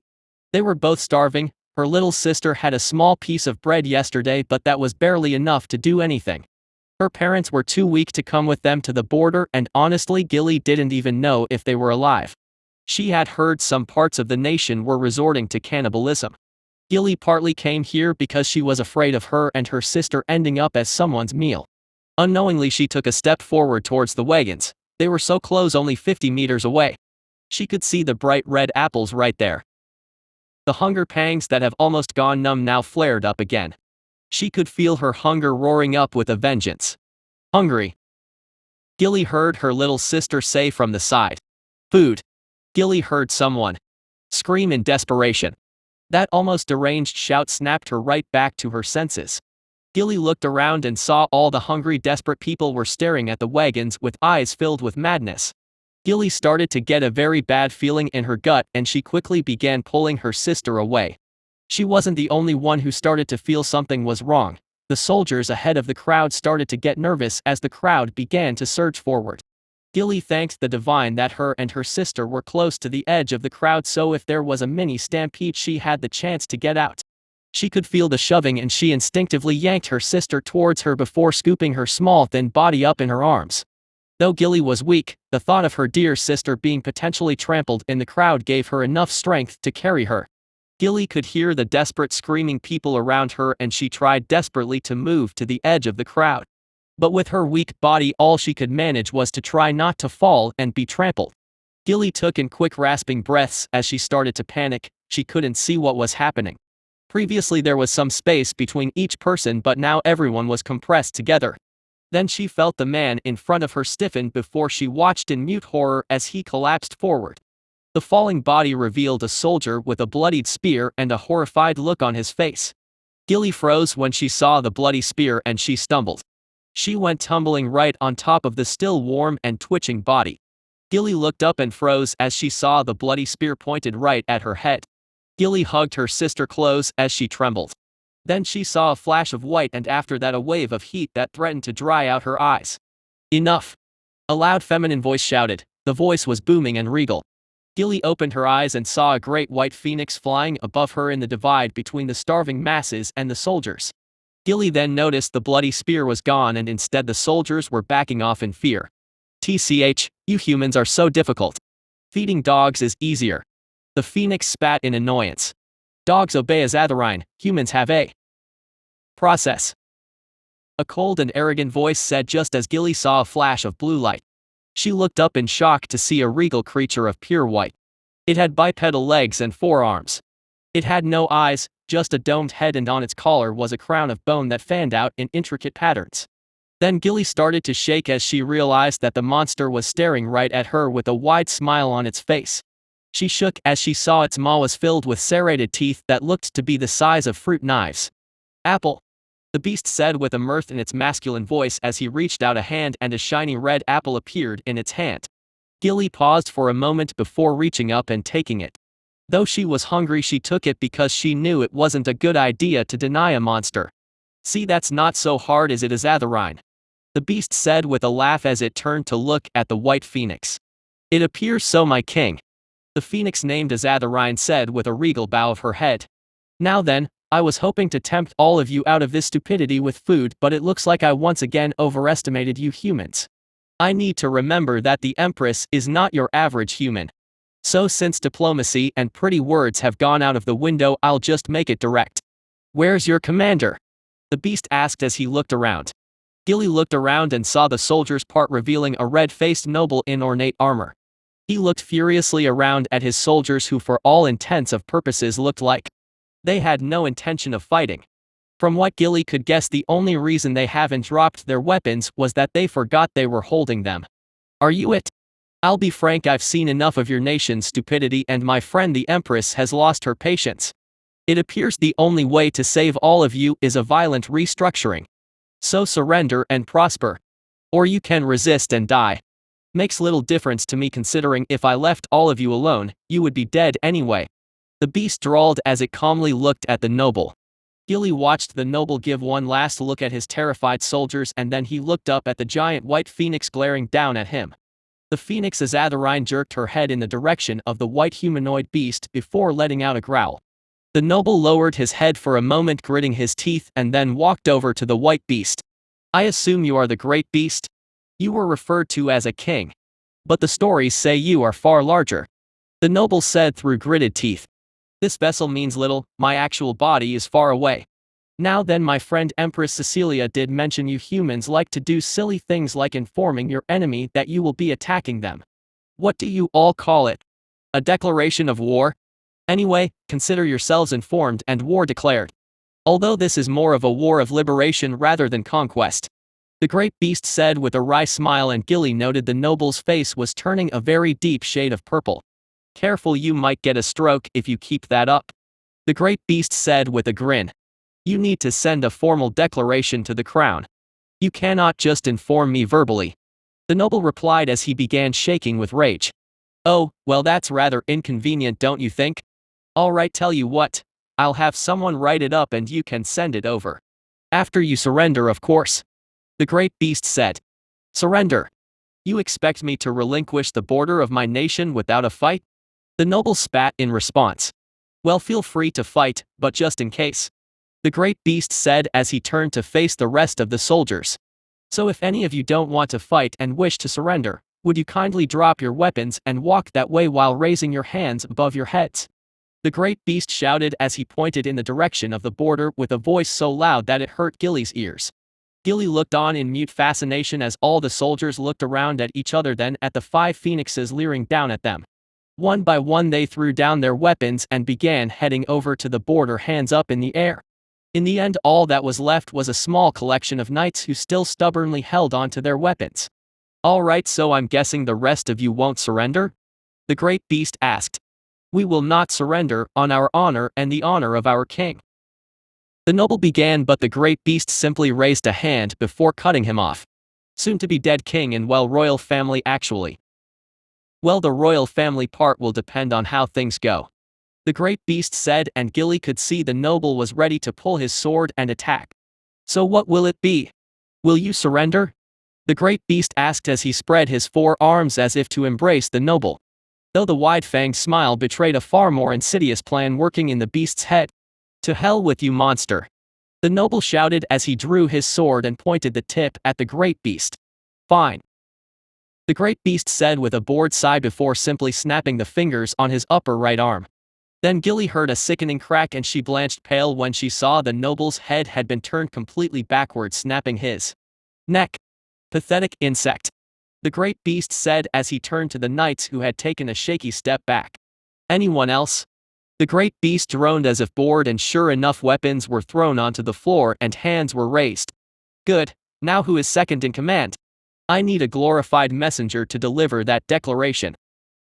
Gilly sat on an empty crate as she gently held her sleeping sister. They had just eaten their first proper meal for the first time in a long time. Never would she have thought apples could be that sweet. She wasn't sure if the hunger contributed to that taste or if the apple really was that much sweeter than your average apple. Still, with a hot bowl of soup, a small portion of bread and an apple in her belly, she was now feeling better than she had in weeks. Her little sister, having sated at least some of her hunger, now lay curled up on her lap as she slept. It has been a long and terrifying day after all. The refugees were not permitted to eat their fill. No one complained, of course, considering the portion they were given was far more than what they had previously. However, it turns out it wasn't due to the stinginess of rationing. In fact, some of the soldiers and laborers mentioned that many of the hungry might have hunger sickness, which can cause death if they eat too much and too quickly. The 3 items she ate were actually split into 2 portions. They were given the soup first to ease their stomachs and then an apple and a small portion of bread an hour later. How was the meal? Gilly heard a voice ask. Gilly looked up to see a man looking to be about as old as her smiling down on her. He had a head of bright blonde hair and a short beard. His eyes were blue like the sea and he was rather well built. It was very good, thank you. Gilly replied with a smile. She knew it would take a long time before her body fully recovered from the starvation, but if she kept up eating like this, she would recover eventually. That's great, we will give you more to eat tomorrow and we will slowly increase it as we go on. Don't want any of you getting the hunger sickness. The man said with a kind chuckle. You all seem to know a lot about dealing with famines. I thought Elysia had an abundance of food. Gilly asked curiously, and the man smiled softly as if thinking of something. I am not from Elysia, many of us here aren't, we hail from the northern clans at the roof of the world. Up there the growing season is short and the water freezes over in winter, making it difficult to fish. Famines are rather common, unfortunately. The man said with a bitter smile. I see, it appears I'm an imperial now. The criers always did call the Averlanian Empire a nation of brutes ruled by monsters. However, looking at it now I find all of that hard to believe. Gilly murmured in response. One should not trust everything they hear. Even for my people we are often thought of as savages by the Devonian Empire and the merchant princes. I am unsure if you have heard any unflattering rumors about us, but I would not be surprised if you have. The man replied. I have heard of raiders in the far north, but I do not know much. Gilly said slightly sheepishly. Those are our foes to the west. I am from the northern clans, we are largely peaceful unless attacked, of course. The man replied. I see, I'm sorry I didn't get your name. Gilly said. Oh, where are my manners? I am Gerald V. Iron Wolf, and you are? Gerald V. asked. My name is Gilly, Gilly Astuff. Gilly replied with a nod and a smile. Ariel hovered above the camp as she listened to the conversation the two humans were having below. She had a simple mission, well, simple in concept but not so simple in execution. Her mother, the Archangel Uriel, had given her a task. A task arguably only she could fulfill. Ariel was an heir of the firstborn just like her mother and father. This was a well-kept secret in her home. The Seraphim could not attribute any of their power to the old gods. After all, it was only the heirs that are barely keeping the rule of heaven in place. Many have begun to question if their divine right to rule Terra was truly a mandate from fate, especially considering the divisions that have racked Seraphim society. The rising numbers of cherubim has not made things easier. The cherubim were stunted angels with small wings, they were poor flyers with some not being able to fly at all.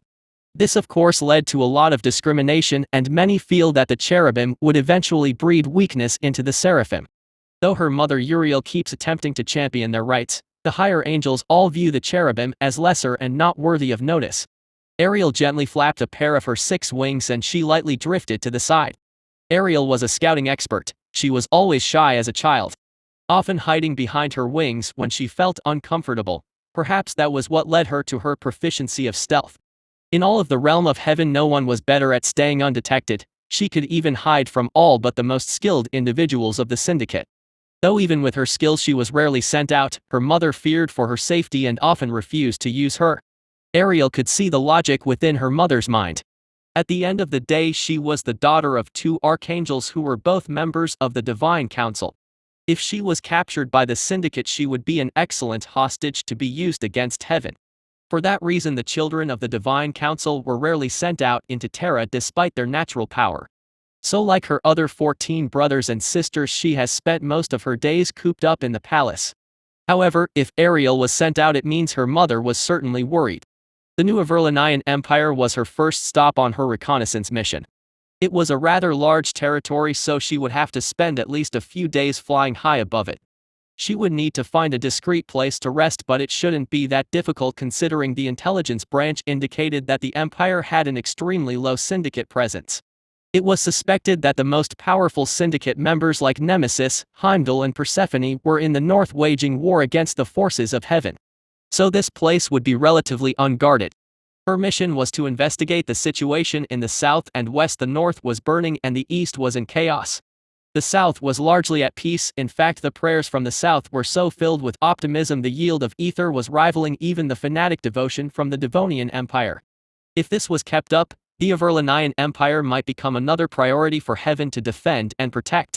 Right now they needed every scrap of ether they could get. The war was costly, but thus far it was a stalemate and manageable even with the limited number of the Seraphim committed to the war. As for the west, there was far more concerning news. Intelligence indicates the vampires were on the move and it looked like they were prepping for a black crusade. Ariel was to investigate if there really was a Black Crusade in the works. Also, if possible, she was to determine if their invasion was to strike the elves or the Zaramans. The elves had more plunder, but their forest made it extremely difficult to invade. The Zaramans, on the other hand, was a soft target despite its significantly lower amount of plunder. For now, Ariel was to investigate the Averlanian Empire, and as she listened to the pair below her speak, she liked what she was hearing. It appears this great beast was rather peaceful to the humans. Their lives were getting better. The great beast was also introducing some of the old technologies that Heaven had confiscated.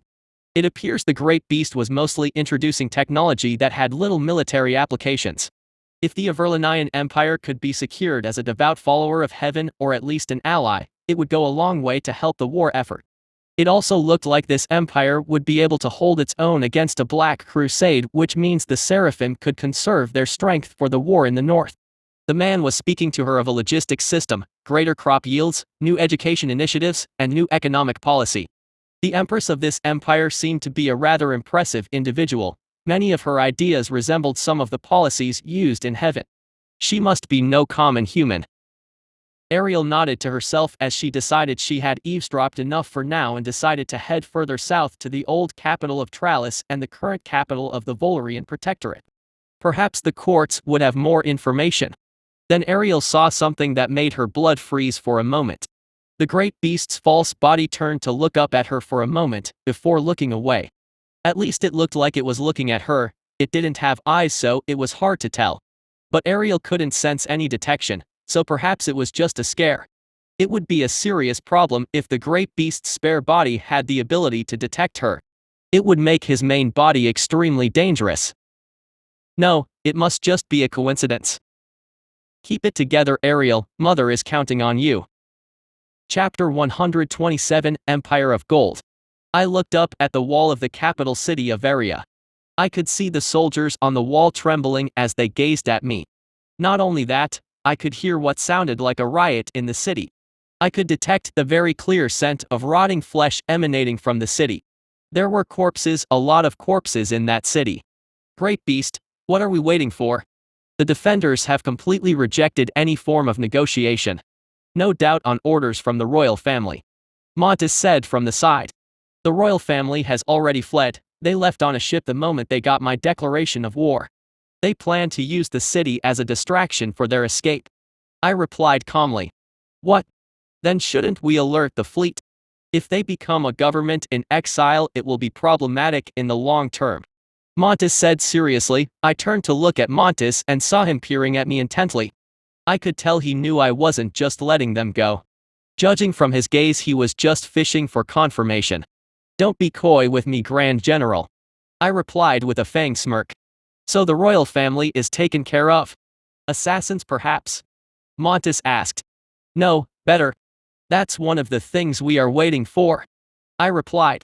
We waited for a while longer and soon I sensed the pair of transport flyers approaching. One was approaching from the sea, the other was approaching from Tralis. I sent out a mental command and the ground beneath gave way and my spare body dropped down into the ground. I disconnected my consciousness from it and felt the mental load decrease. Using two bodies at once had a tendency to give me a headache. I looked to the left and saw the new transport flyers I made. Cecilia named them Sky Mules, which was a rather accurate name all things considered. These Sky Mules were about the size of 3 carriages put back to back. They had a carrying capacity of roughly 20 tons, with a storage compartment in the belly. To accommodate the weight, this creature had 4 feathered wings, each about 10 meters long. Its entire body was covered in specially designed armor plating that was lightweight yet reasonably strong. The only problem with these creatures was that it required an immense amount of food to feed them, so until our food production goes through the roof it will be difficult to maintain too many of these.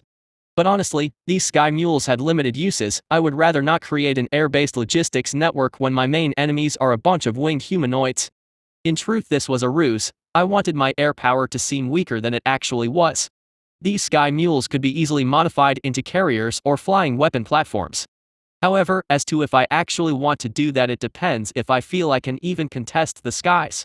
The Seraphim were famously effective in the air and I'm just not sure if I can win air supremacy or even contest them.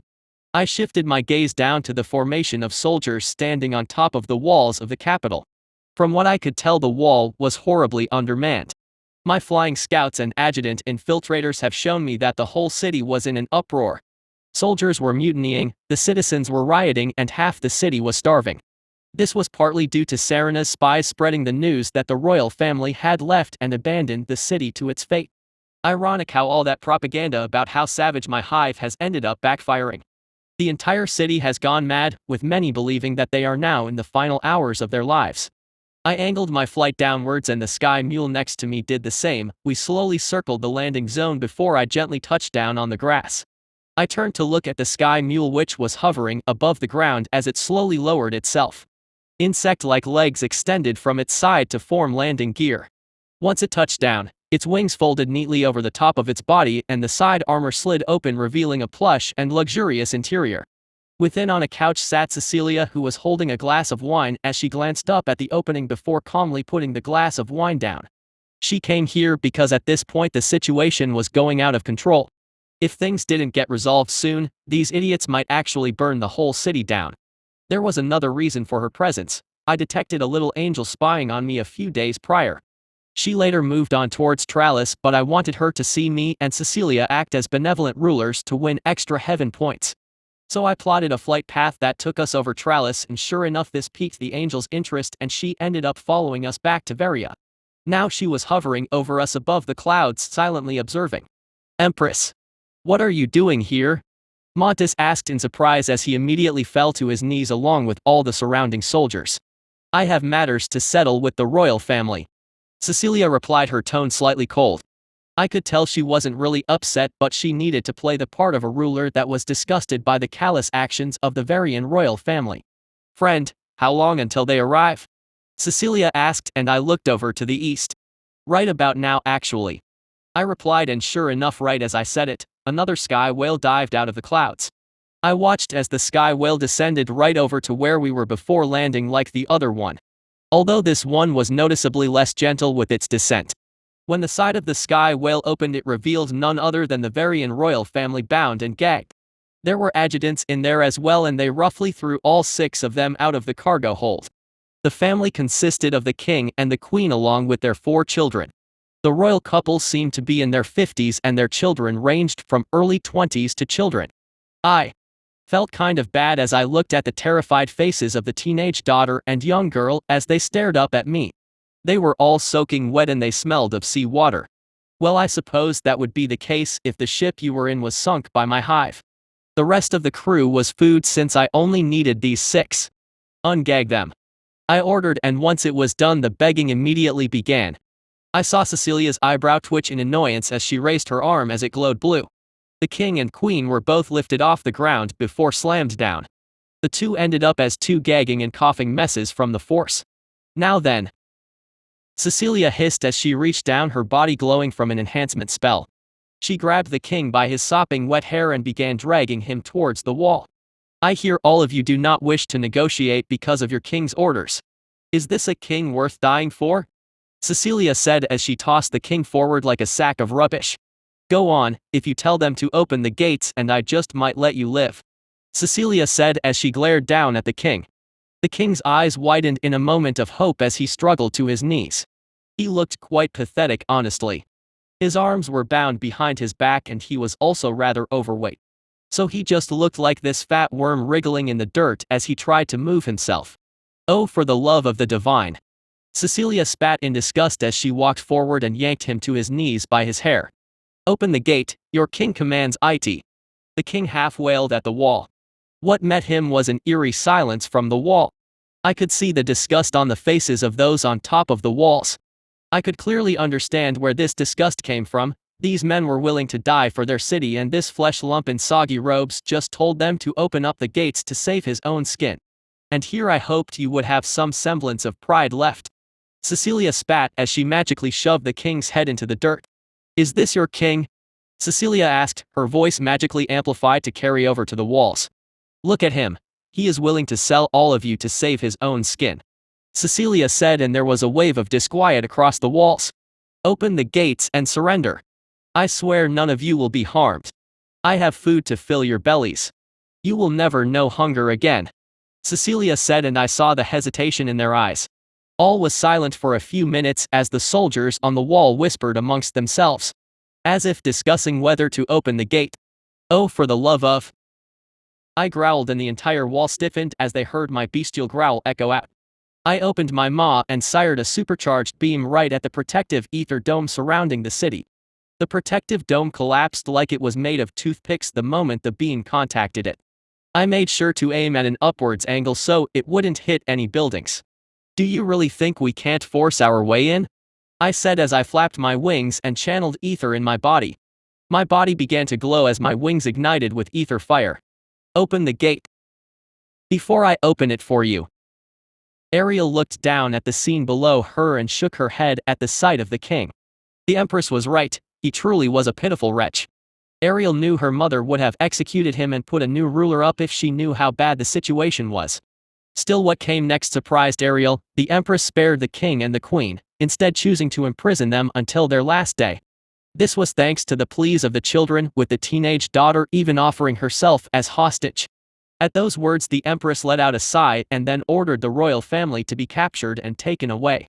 Ariel was sure the king and queen would have been executed on the spot. The Empress certainly seemed ready to do so. When the gates opened, she saw how the army entered, carrying more food than weapons. The interior of the city was a hellscape. Shriveled corpses lay on the streets, having died from starvation. She could even see cases of cannibalism in the poorer sections of the city. "I think we are going to need more men to fix this." "I think so too, friend. It will take much time to rebuild. The scars on the people will take even longer to fade." Ariel could hear the genuine weariness in her voice.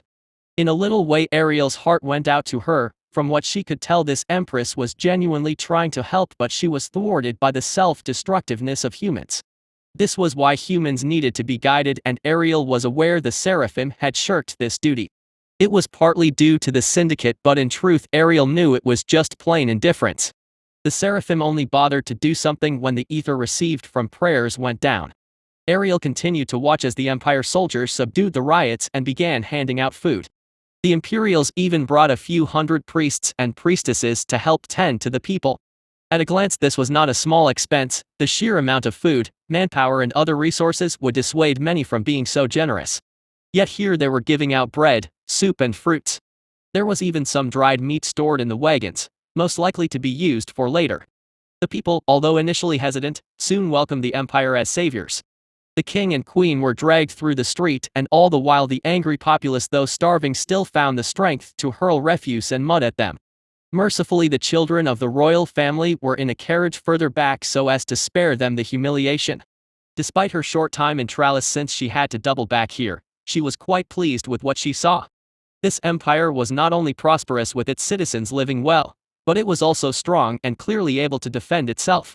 Just a few short years ago, this great beast might have been considered a threat to be eliminated. But now Ariel knew the winds were changing. The Divine Council can no longer hope to maintain control of Terra alone. Too many things are happening at once. A secure south and an ancient ally would certainly be useful. However, dealing with the ancients was always tricky. Betrayal was always a concern. Ariel was no fool. The great beast will know that when the threats are resolved, heaven may turn on him and kill him anyway. Such was the nature of the world of the ancients. There are only allies of convenience. A friend today can easily become a foe tomorrow. Yet for now, if an alliance was beneficial, both heaven and the great beast just might reach an accord. Right now the South needs a bulwark and rulers that can keep the citizens happy and hopeful. Happiness and hope enhances prayers, increasing their potency and allowing heaven to fuel their war machine. So for the purposes of heaven at this moment of time, this empire will do nicely. Chapter 128, The Cage.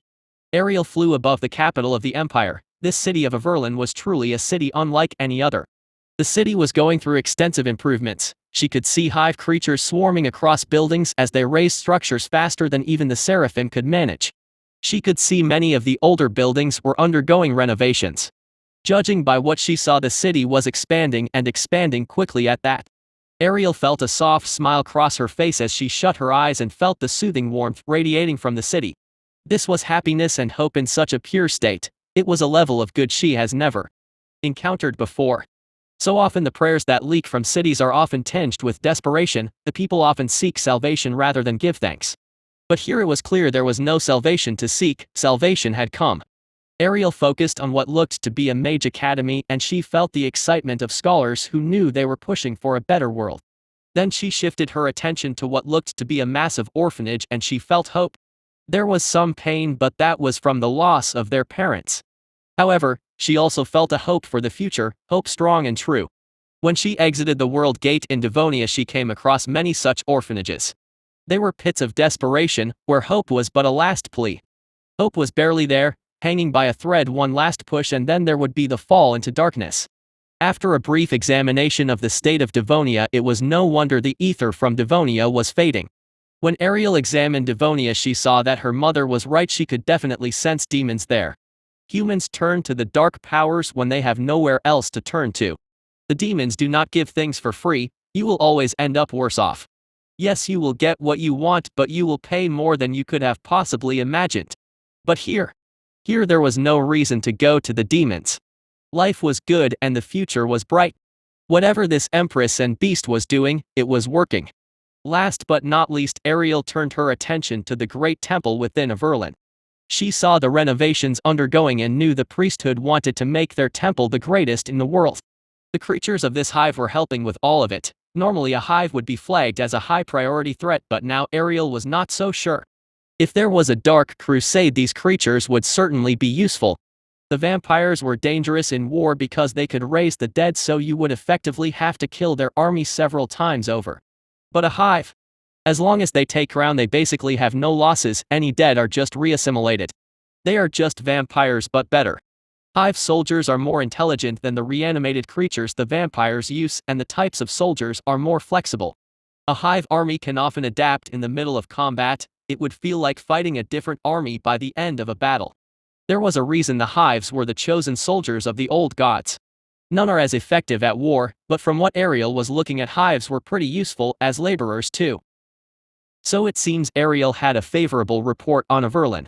Ariel was sure her mother would decide to preserve the Averlinian Empire at least until the war in the north was settled. Privately, Ariel hoped this place could continue even after that war. She only could hope her father and the Divine Council could see past the great beast's monstrous nature. It was clear he was good for this place and for the lives of the people. But depending on her father's decision, there may be war again, and honestly, for some reason Ariel had a bad feeling about this hive. She had never seen their like before, and strange hives always held dark secrets. Only the old gods could create true hives, and if they spared the effort to create something special, it would surely be a threat unlike any other. Although they didn't look that powerful, that wasn't what concerned her. Actually, no, that was exactly what concerned her. This hive was hiding its strength, so right now she had no idea what it was truly capable of. Could it roll over the world in a tide of teeth and claws? Perhaps. Perhaps not. Either way, she had no idea, but until she could have an actual conversation with the great beast, there was no way to even begin to speculate. All she knew was that there was no way this was all there was for an ancient hive. Ariel shook her head as if to clear her thoughts. Gone were the days of simple answers. Now every choice would be a gambit with everything she held dear on the table. Ariel flexed her wings and decided to move. She would get no answers contemplating high up in the air. She flapped her wings and headed to the countryside to check out the rest of this empire. The capital being full of splendor was one thing, but how was the rest of the nation? Was all the wealth being channeled just to the capital? Or was it being dispersed to the rest of the nation? Ariel will need to make the next part quick. The longer she stayed here, the more likely she would be discovered. Ariel then felt a chill go down her spine and she instinctively rolled mid-air. Just in time too, she saw the silver spear fly past her vision. In that split moment, she felt her blood turn cold when she recognized two things. The first being the spear itself. It was the spear that belonged to Theseus, one of Nemesis's top lieutenants. The second thing was the spell it was imbued with. Sky Striker Crush, a spell that was designed to knock flying targets right out of the sky. It was being used a lot in the north right now. Sure enough, she felt a shockwave as the spell sent a wave of ether, jamming all flight magic. Since her wings were mostly sustained by ether, she felt her strength give out and they went limp. The force of the shock wave sent her hurtling into the ground and she couldn't muster strength into her wings. She raised her arms in panic as she saw the approaching trees. Ariel grit her teeth as she smashed through the canopy and right into a tree trunk. The The force of her impact punched right through the trunk and she ended up plowing into the ground, carving a deep trench in the earth. Aerial grit her teeth as she flapped her now recovered wings and shot up a short distance. Just in time she saw a pair of daggers sink into the ground where she just was. She summoned her pair of swords and spun around sensing an incoming attacker. Sure enough she saw a black-robed figure with a pair of daggers raised. 2 quick parries later and the black-cloaked figure was knocked back. Again she sensed danger, this time far more severe. To her right, this time when she turned she only saw a black shield flying at her. She tried to dodge the shield but it was too fast and it ended up striking her on the left side right on the ribs. Aerial gagged as she felt all the air knocked out of her chest and she once again flew into a set of trees, the wood tearing apart from the force. Though it hurt, Aerial was soon on her feet, weapons raised. She was a scout, yes, but she was trained by the best. Something like this wouldn't take her down. She needed space to fire off a distress signal. Then she could only buy time and pray help would come in time. Her father wouldn't come, he was preoccupied in the north. Maybe her mother? Maybe her brothers? Either way she couldn't beat all of them alone. Aerial looked through the dust cloud and saw Theseus approach. He was covered in black armor and she could see the hatred in his eyes. His eyes almost seemed to glow red with hatred from the confines of his helm. He was unarmed right now but she knew that situation wouldn't last. Sure enough she watched as he extended his arms and his shield flew back onto his arm shortly followed by his spear. You are a long way from home, little angel. I wonder what you are doing here. Child of abomination. Aerial Haseva. Theseus said through gritted teeth. My purpose here is none of your concern. Aerial replied, trying her best to steady her voice. Tell me why is a soon-to-be archangel here?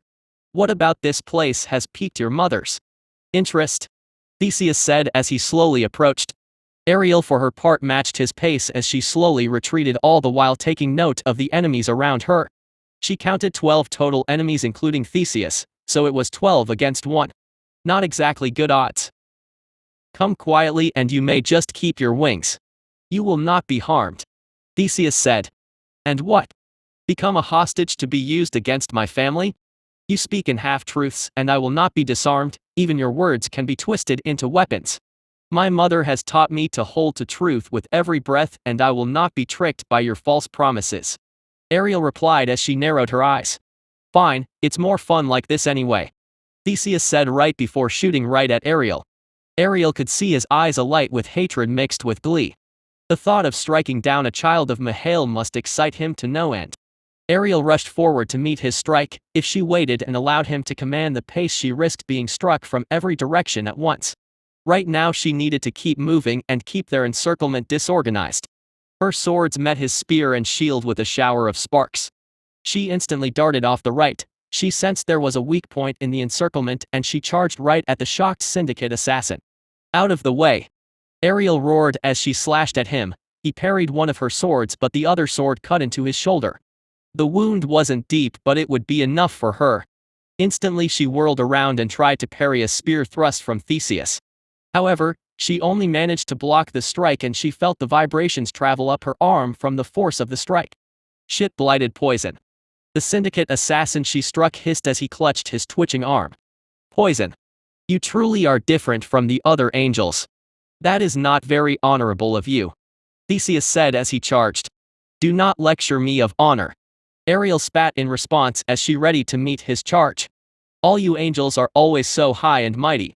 Theseus hissed as his spear locked down one of Aerial's swords and his shield locked her sword.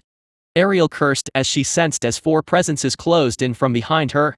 Consecrated tide.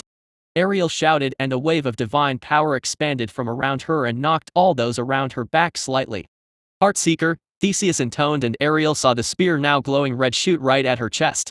Paragon's shield, Aerial shouted in response and a gold shield appeared in front of her slowing the strike just enough for her to parry it. She tilted her head as the spear scraped the side of her golden helmet. Exile's terror, Theseus said as he pointed his shield at Aerial and it fired out a wave of red energy. Aerial felt the energy wash over and her body instinctively froze from the fear effect. Under divine flag, Aerial shouted in response and she felt a warmth encompass her purging the fear. Consecrated tide, Aerial shouted again immediately as she felt more presence getting uncomfortably close to her back. Viper's sting, a voice said from behind her. Ariel was able to dodge the worst of it, but she felt a dagger sink into her upper left wing. Endurance of the virtuous, Ariel shouted immediately as she felt the poison in the dagger start to fade, but some damage was done and she felt her power drop. Much of an angel's power was in their wings and their halo. Damage to any of them would lower their combat potential. How long can you keep this up, I wonder? Shattering throw, Theseus said as he hurled his shield right at Ariel. She tried to dodge, but the shield struck her in the chest, smashing her back. She felt her ribs break and she tasted iron in her mouth.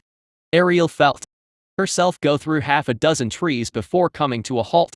She gagged and she felt blood dribble from her mouth. Greater restoration, Ariel croaked out as she felt her internal wounds heal. Rationing your power, are you? The offer still stands, surrender. Theseus said as he slowly approached and the shield once again returned to his arm. Go to hell. Ariel spat in response as she got to her feet and raised her weapons again. You think I'm going to surrender to save myself from pain? You must truly be blind. I will leave this place or I will die on my feet. There is no middle ground. Ariel hissed as she brandished her weapons. I will not go mewling into your cage. I recall the struggles and trials of my people. I recall the virtues I stand for. I recall the lessons passed on to the children. Ariel said as she channeled power into her body. She felt her body ignite with divine fire and her halo glowed anew, bathing the dark forest with its orange glow. I am the daughter of the archangels Uriel and Mihail. I am Ariel Heseva and I am a silver maiden of the seraphim. I will not be deterred from my path, so I reject you for now and always. Ariel shouted in defiance. All her life she has lived by her virtues and now it seems she may very well die for them. You truly are a naive dove. If you were a hawk I would be more worried. Theseus said as he nodded to the other assassins and they began to surround Ariel. Better to die as a dove seeking peace than to be a vulture coveting war and despair. Ariel said as she raised her weapon. It seems like she wouldn't be able to send out that distress signal and survive. So now the choice was whether to warn or to fight. Suddenly she saw a streak of blue fireballs fly in from above and cut off the Syndicate members. In an instant she sensed presence around her as 4 white humanoid monsters appeared before her. Their backs were to her and their curved claws raised as they formed a defensive layer between her and those would mean her harm. Then she saw a figure materialize before her. It was like the other monsters but more regal. It was pure white, had digitigrade legs, 4 arms, 2 lower arms were crossed behind her back of the upper arms, one was held out as if to aid her. This creature, like the others, had no eyes, just a domed head and what looked to be a collar of bones forming into intricate patterns. This one also had a long tail-like appendage extending from the back of her head. Need a hand? The monster asked as Ariel looked at her hand. The great beast's hive. Ariel muttered in response. How very perceptive of you. The creature said and then noticed the fight had lulled slightly. The monsters before her parted, revealing the members of the Syndicate looking around warily at the dozens of creatures surrounding them. You are trespassing and you have attacked a visitor in my king's realm. Do you have an explanation? The creature asked. Explanation? First I would know your name. Theseus replied. I am the queen that commands, right hand of the great beast. You may call me Legina. The creature replied. You are in no position to demand an explanation, Legina. We are here for the angel. Step aside and there need not be violence between us. Theseus said. At those words Ariel watched Legina as simply just laughed in response. Do you not know where we are? This is the Elysian Woods, this forest is a fortress. Do you truly think an ancient like my king would have no countermeasures to defend his home? Legina replied with another chuckle. All at once the piece came together in Ariel's mind. This place was the Elysian Woods and the great beast was also called the great beast of the Elysian Woods. What else does this forest hold? What secrets has the great beast kept buried? Would you convince yourself this a negotiation? No. My king has wanted to speak with the Syndicate for a long time, he has merely tolerated your presence thus far. He was under the impression that we had a mutual understanding of non-interference. But now it seems that little understanding is no longer valid. This is not a rescue mission for this little angel, or even a strike force to eliminate all of you. Legina said as she began walking forward, a fanged smile on her face. This is a cage. The great beast is on the way. I suggest you prepare yourselves. Chapter 129, Welcome to the Elysian Woods. Ariel looked around warily at the monsters that now surrounded her. From what she could tell, they were not hostile towards her, rather it seems they have their gaze locked on the members of the Syndicate. She could feel the tension right before an all-out battle. You would oppose us? The Syndicate? Do you really think that your little pet empire would survive us? Theseus growled. Do you truly think we are strangers to war? We were bred for it. If anything, this time of peace is foreign to us. We would love to have a good fight. We have not had a good one in a long time. Legina replied as a wide smile appeared on her face. Ariel felt a chill go up her spine when she realized that she wasn't the only one that was smiling. All the other creatures were smiling as well. Ariel knew she should have expected this to an extent. Hives were living weapons, there were no individuals within them, only the hive, only the collective. The old gods created them to wage war, and they were baptized in the fires of war by hunting the old gods' previous weapons, the orcs. From what she has read, the orcs didn't even stand a chance. The orcs were a brutal weapon that burned cities and entire civilizations. They were living nightmares, and yet the old gods found them unsatisfactory. Ariel remembers what her mother said when she spoke of the fall of the orcs. If orcs are nightmares, then what are the hives? What do you call what even nightmares learn to fear? Now that Ariel looks around, she noticed that these creatures don't look that powerful. Why? These creatures are insufficient for the task of defeating these Syndicate soldiers. Theseus alone could probably kill all of the lesser creatures. Yes, the one called Legina was very powerful, but her minions seemed very weak. You think you can contain me with these weak minions? Theseus asked as he hefted his shield. Contain? You are already contained, have you not noticed it yet? Legina replied with a laugh as she snapped the fingers on one of her hands. Immediately Ariel felt a wave of ether rush over her, or perhaps it would be more accurate to say the concealment spell covering the spell was lifted. Ariel looked around and saw the roots of the trees all glowing. A cage built into the land itself. I told you this place was a fortress. You should learn to listen. As for these children, they are but test subjects. Since the foes that will be faced in the future are fun-sized humanoids rather than the great ancients, there are many designs to test and improve. Consider yourself a mandatory volunteer for this test. Legina said as she nodded, and immediately the dozens of humanoid beasts leapt at the Syndicate members. The clash was brief since almost all the monsters were cut down instantly. The blades of the Syndicate cut right through the blades and armor of the beasts. Slow. Too slow. Legina mused as she snapped her fingers and more beasts burst from the ground. These ones were similar in design but far more powerful. The armaments were the same blade tipped upper arms and grasper hands on the lower arms. Ariel could see markings on their bodies, probably signifying a higher rank within the hive. Let's try this again, shall we? Legina asked with a smirk. You think this is a game? Theseus asked through gritted teeth. A game? I take tests very seriously, my king would be upset if I play around. Legina said before she nodded and the dozen beasts pounced. Ariel noted this time the fight was a lot closer. The beasts put up a good fight, but slowly they were being defeated. Although this time when a beast takes significant damage it would back off and retreat underground. If this was the upgrade, Ariel wondered how much stronger the beasts were going to get.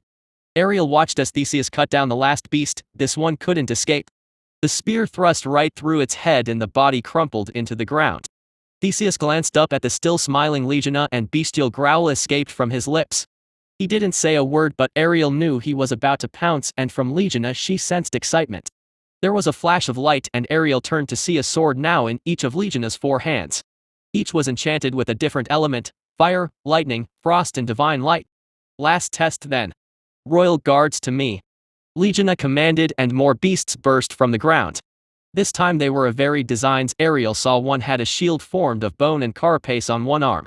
In the other it looked to be this cannon with a foci crystal on the end.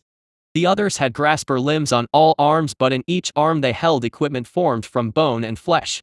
Some held 2-handed handles in their upper arms and their lower arms were free. Others held 1-handed handles in all 4 hands. The final variety only had 2 arms, in one they held shields but also had 1-handed handles in their other arm. Then in unison there was a flash of blue and foci blades ignited from the handles. Ariel openly gawked at the sight. Foci crystals were absurdly rare and nothing had ether to maintain it long enough to be used as a main weapon. She shifted her gaze to the members of the Syndicate and saw that they were surprised too. What? You think these blades use those crude imperfect natural crystals? My king can make perfect crystals whenever he wishes and alter the shape to fit specific functions. He is not bound to your humanoid limitations. He takes and he improves, improving beyond what is possible for all of you. Legiona said, and the Syndicate members hesitated for a moment. Not coming. Then allow me. Legiona said as she leapt forward with lightning speed. There was a shower of sparks and a crack of thunder as the frost and lightning sword struck the shield. Combining elements for secondary effects, clever. Theseus said as he shoved forward, forcing Legiona to take a step back. Ariel herself was not idle, she was sweeping around to try to get to Theseus's back. Children of the Lost. Theseus shouted, and shadowy copies of himself appeared around him, bolstering his numbers. Ariel stopped and parried a strike from one of the shadows. The shadows weren't that powerful, but she wouldn't be able to take two of them at once. Immediately some of the beasts moved to engage the shadows. Ariel felt a chill from behind her and she spun to see a Syndicate assassin with his daggers raised. Then she saw a flash of blue light as a blue streak appeared from his chest. The assassin crumpled to the ground, clutching the smoking hole in his chest. Ariel shifted her gaze and saw another beast in the tree line with a long foci cannon pointed in her general direction. Ariel was about to raise her blade to finish the assassin off when she sensed danger from behind her. She turned just in time to lock the black spear of one of the shadows with her left sword. Divine Lance. Ariel shouted as she shifted the sword in her right hand into a reserve grip. Her sword was covered with gold light until it formed a gold spear made from divine light. With a roar she slammed the lance into the shadow. There was a wave of crackling ether as the divine lance exploded in a blast of gold lightning. The shadow was blasted apart and she heard a gurgle from behind her. Ariel turned to see one of the beasts finishing off the wounded assassin with a foci blade. Ariel turned around to take stock of the situation. She saw the beast slowly but surely overpowering the assassins. The shadows were not doing much better, but Theseus was a different story. Ariel could see two new corpses of the beasts on the floor. He must have killed the other two even while defending from Legiona. Ariel noticed one of the assassins in the distance was almost about to overpower one of the beasts. Individually the assassins were more powerful than the beasts, but there were far more beasts than assassins. Then she saw the ground erupt from behind the assassin. From the ground emerged this bloated beetle about the size of a wolf. The beetle rolled up into a ball and began rolling towards the back of the assassin. The assassin, sensing danger, knocked the royal guard back and delivered a slash to the bloated beetle, only for it to explode in a shower of green hissing liquid. The assassin ended up covered in the liquid, and Ariel felt her stomach turn when she heard the feminine voice of the assassin scream as her body melted into a puddle of mush. You are running out of soldiers. Legiona said as she continued to pressure Theseus. You think this is enough to defeat me? Shatterstar Strike, Theseus roared as he ducked under thrust and countered with a strike that glowed purple. There was a blast of purple chaos energy that ended up tearing off both of Legiona's right arms and part of her torso. Weak.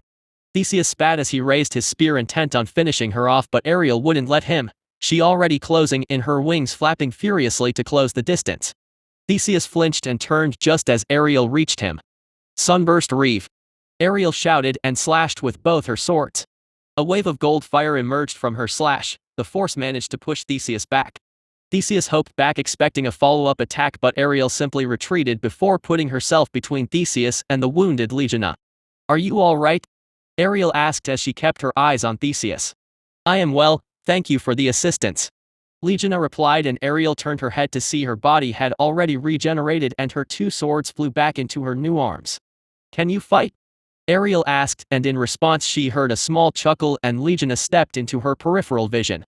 I am not so fragile to be incapacitated from just that. Legiona mused. Good, it would not do for me to let someone who saved me die. My mother taught me better than. Ariel replied as she readied her swords. Your mother? And what did your father teach you? Legiona asked wryly, and Ariel paused for a moment, remembering her father's lessons. Their lessons were often conflicting. Ariel replied softly. Picky with your lessons, are you? Well, regardless, it seems this little test is over. Legiona said as the swords in her hands vanished and her arms folded neatly. The upper pair going behind her back and the lower pair folding in front of her. What? Ariel asked in confusion. She looked around and she saw the remaining Syndicate assassins all looked around in confusion as the beasts all backed off and instead chose to encircle them. The king is here, Legiona said with a smile clear in her voice, and at that moment a shadow passed overhead, a very large shadow. Ariel looked up just in time to see the great beast himself land in the middle of the clearing. Finally she was able to get a good look at the great beast. He seemed far larger and far more intimidating when she was this close. Ariel has been told many things of the ancients. That they are powerful, wise and ruthless. The ancients are not bound by moral compunctions. They do what serves their own personal self-interest. If destroying someone else helps them, then they would not hesitate. Now as she looked at the great beast she could feel that the stories were true. The great beast was clearly powerful. Ariel knew she would stand no chance against him. To be fair, Ariel was far from a good fighter as far as heaven was concerned. There were legions of high angels who were better fighters than her. She was a scout first and foremost. Ever since her brother was captured by the Syndicate, her mother has been extremely overprotective of her and her siblings. For a moment there was silence, then a bestial growl escaped from the great beast's fanged maw. The Syndicate flinched at the sound and the beast spoke in his deep rumbling voice. Now then. All of you are in a whole lot of shit. You start a fight in my forest of all places and you wound my second in command. So how will you address this problem? And here I thought we had an unspoken understanding. The great beast growled as it rose up to its full height and loomed over the 6 remaining members of the Syndicate. The understanding can continue as long as you hand her over, Theseus said as he pointed at Ariel, who instinctively raised her weapons. Ariel felt a hand on her shoulder and she turned to see Legiona looking at her. My king has no intention of giving you up, Legiona said, and Ariel was about to ask how she was so sure when Legiona just tapped the side of her head and pointed at the great beast. The pieces came together in her mind and she almost blushed in embarrassment. Right, hive mind, Ariel replied sheepishly. Just watch my king work, he will not disappoint, Legiona said. Give her to you? So what, are you running out of blood to write curses on Spymaster's hands? The great beast said, and the Syndicate members visibly flinched slightly at those words. What, you thought I didn't know? Unspoken understanding, remember? I allow a pair of eyes and you keep the fuck out of my affairs, the great beast growled. Who are you, girl? Are you anyone important? The great beast suddenly asked as he turned around to look at Ariel. I am the daughter of the archangels Uriel and Mihail, Ariel replied, hoping her status would protect her. Ah, even more reasons keep you safe. The north already has one less city. I rather none of my cities turn into glowing craters. Think of the property value, the great beast said as he turned back to face the Syndicate. Property value? Ariel muttered in confusion. My king has a passing interest in real estate, the economics of houses, land and other related assets, Legiona explained, and Ariel gave her a befuddled look in response. Why would an ancient beast care about land and property? He doesn't need money after all. But before Ariel could wrap her head around that odd bit of trivia, the conversation had already continued. So what's it going to be? I'll give you a chance to leave and I will graciously forget this little incident. I'll chalk it up to miscommunication due to the underspoken nature of unspoken understandings, the great beast said as he offered a hand. Our orders are to recover the angel. A child of the archangels is not easy to come by. We will be taking her, Theseus said as he raised his weapons, followed by the rest of the Syndicate members. Ariel knew, at least for Theseus thus far, he has been holding back. Most likely Nemesis wanted her alive, perhaps as a hostage or even some kind of test subject for her sick experiments. The depravity and cruelty of the Syndicate never failed to turn her stomach. Tell you what, as a gift to your lady I will let you leave. That way maybe she won't be as pissed when I kill the rest of these constipated worms, the great beast replied with a feral smile as he gestured to the 5 remaining Syndicate assassins. The response was all the assassins raising their weapons in preparation for a fight. Brave but foolish, your bravery means little when all of you are dead. The ancients have been gone too long. I have been doing nothing but teaching lessons ever since I awoke from my sleep, the great beast said as Ariel felt the killing intent start to leak from the great beast. Though she was not the target of this bloodlust, it still chilled her blood to ice. This was not the usual bloodlust, this was primal and ancient. A bloodlust born in a time where violence was the answer to all problems. It seems it is time for another lesson. Chapter 130, Beating the Exile. I surveyed the Syndicate members before me and honestly I felt quite relieved. After a sparring match with Mihaela, she revealed that I was capable of beating most of the Syndicate except Nemesis, Heimdall and Persephone. Nemesis was once a member of the Blade's old crew, and one of the earliest members of his group. Yes, she was one of the weakest members in terms of fighting ability, with her instead being more of a manipulator rather than a combatant. However, the members of the Blade's old crew were not to be scoffed at regardless of how one member stacked up against another. The Blade, for instance, could take on his entire crew by himself and win rather easily, so the strength disparity was quite significant. Mihaela mentioned she could probably beat Nemesis in a straight fight, but knowing Nemesis, if a fight does happen, Nemesis would not fight fair. Nemesis would no doubt have numerous things in place to tilt the scales in her favor. After all, that was what happened last time. Mihaela's last battle with Nemesis ended with Nemesis's victory. As for Heimdall and Persephone, Heimdall was the best warrior in the Syndicate, boasting high offensive power. He was able to reliably dispatch the elite High Angels of the Silver Maidens and Golden Legion. However, he would still lose against members of the Divine Council.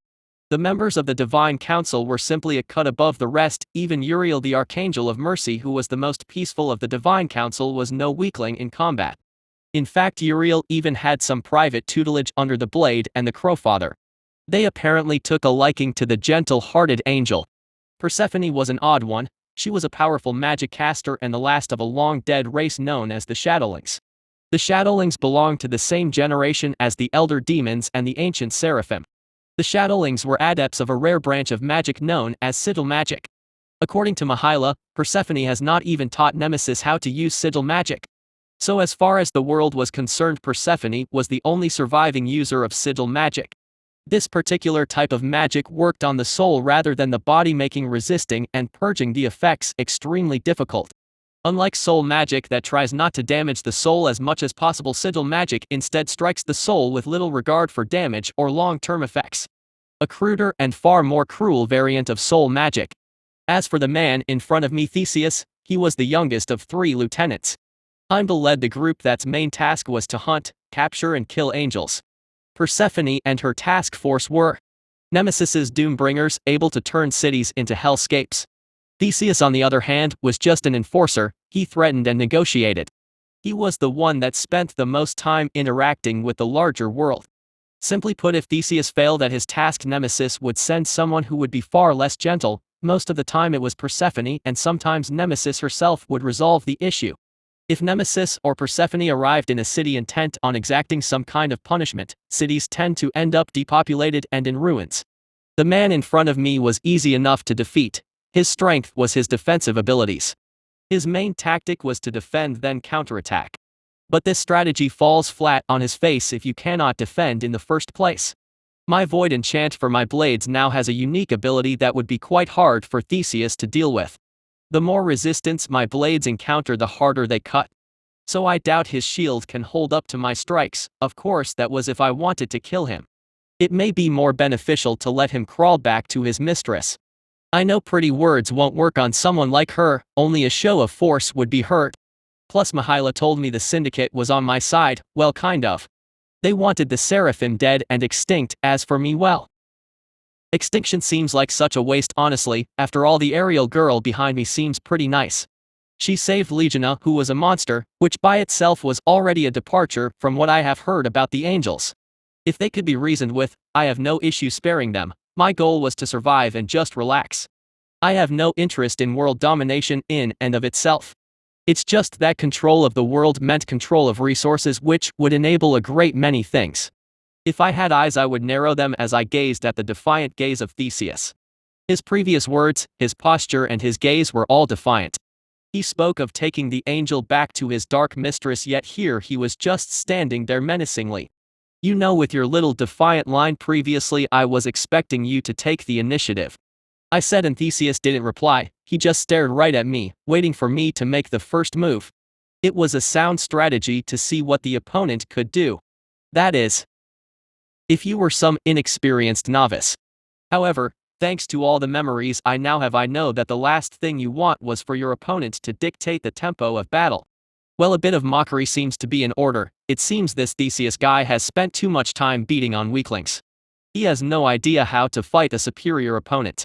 When you are pressured into a corner, you do not huddle up and defend. You assault and break through. You are already in a poor position, why would you stay there? Path of the Wind, I said as I casted a powerful speed buff that required a lengthy channel. I saw Theseus's eyes widen and I smirked in response. So what will he do? Let me finish this buff channel. Or will he intervene? I know what he was going to do.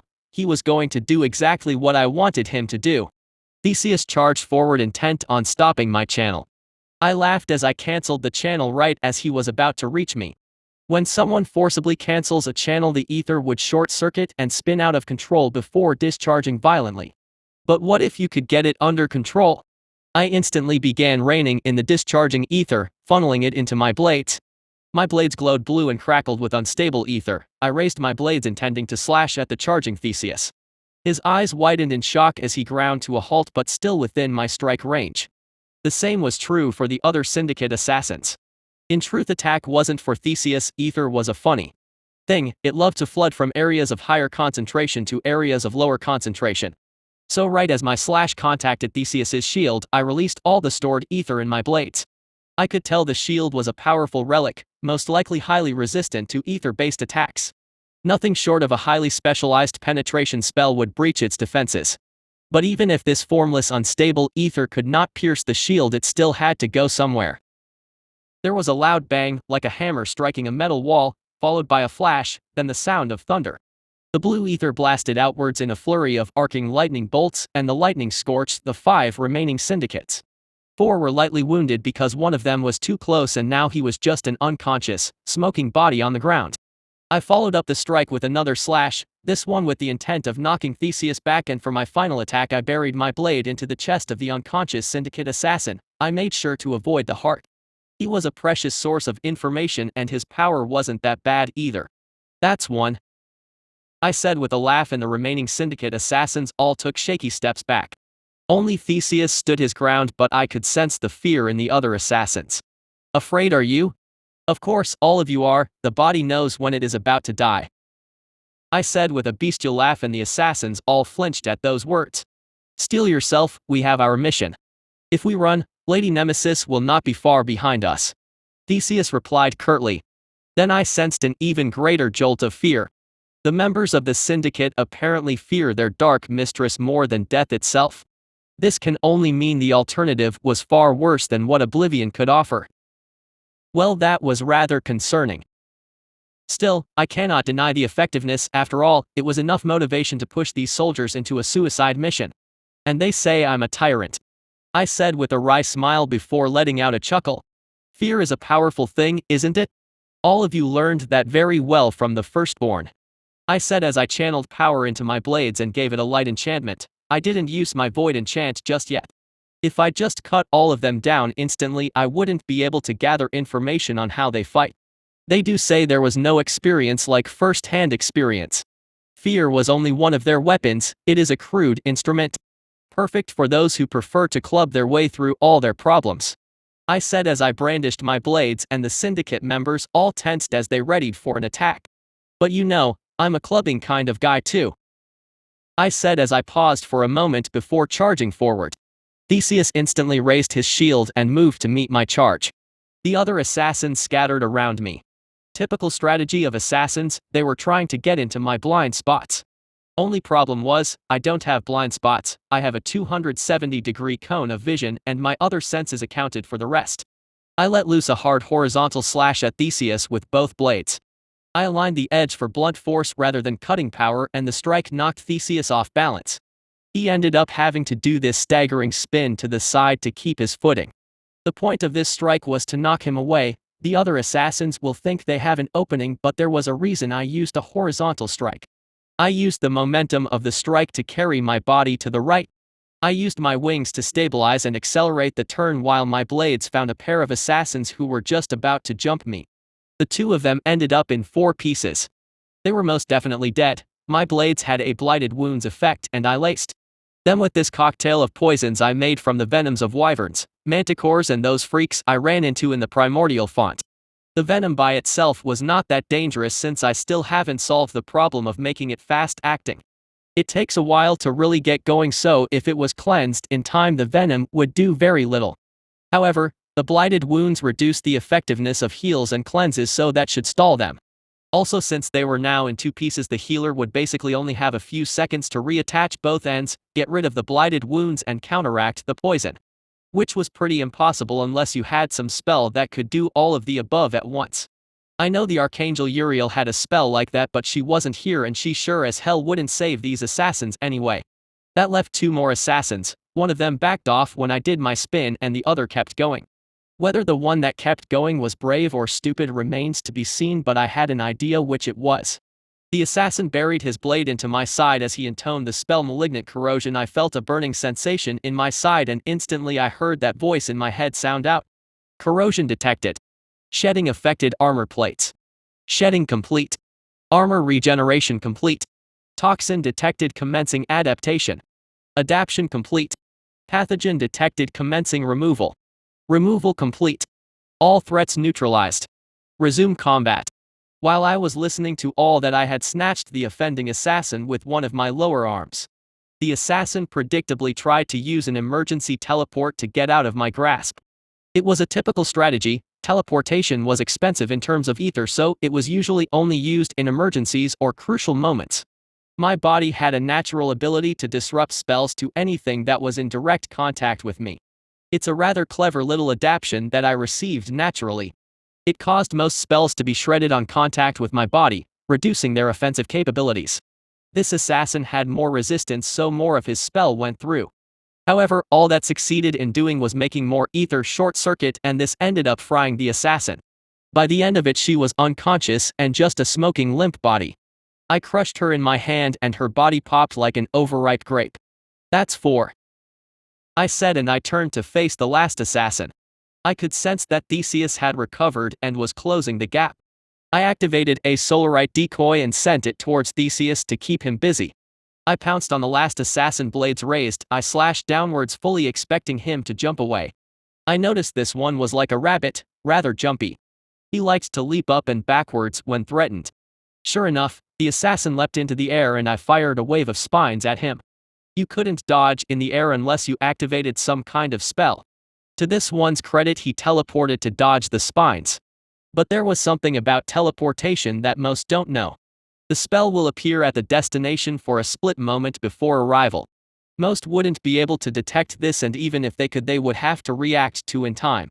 But I could detect it, and the thing about combat teleportation was that the user would typically look at the destination the moment before teleportation.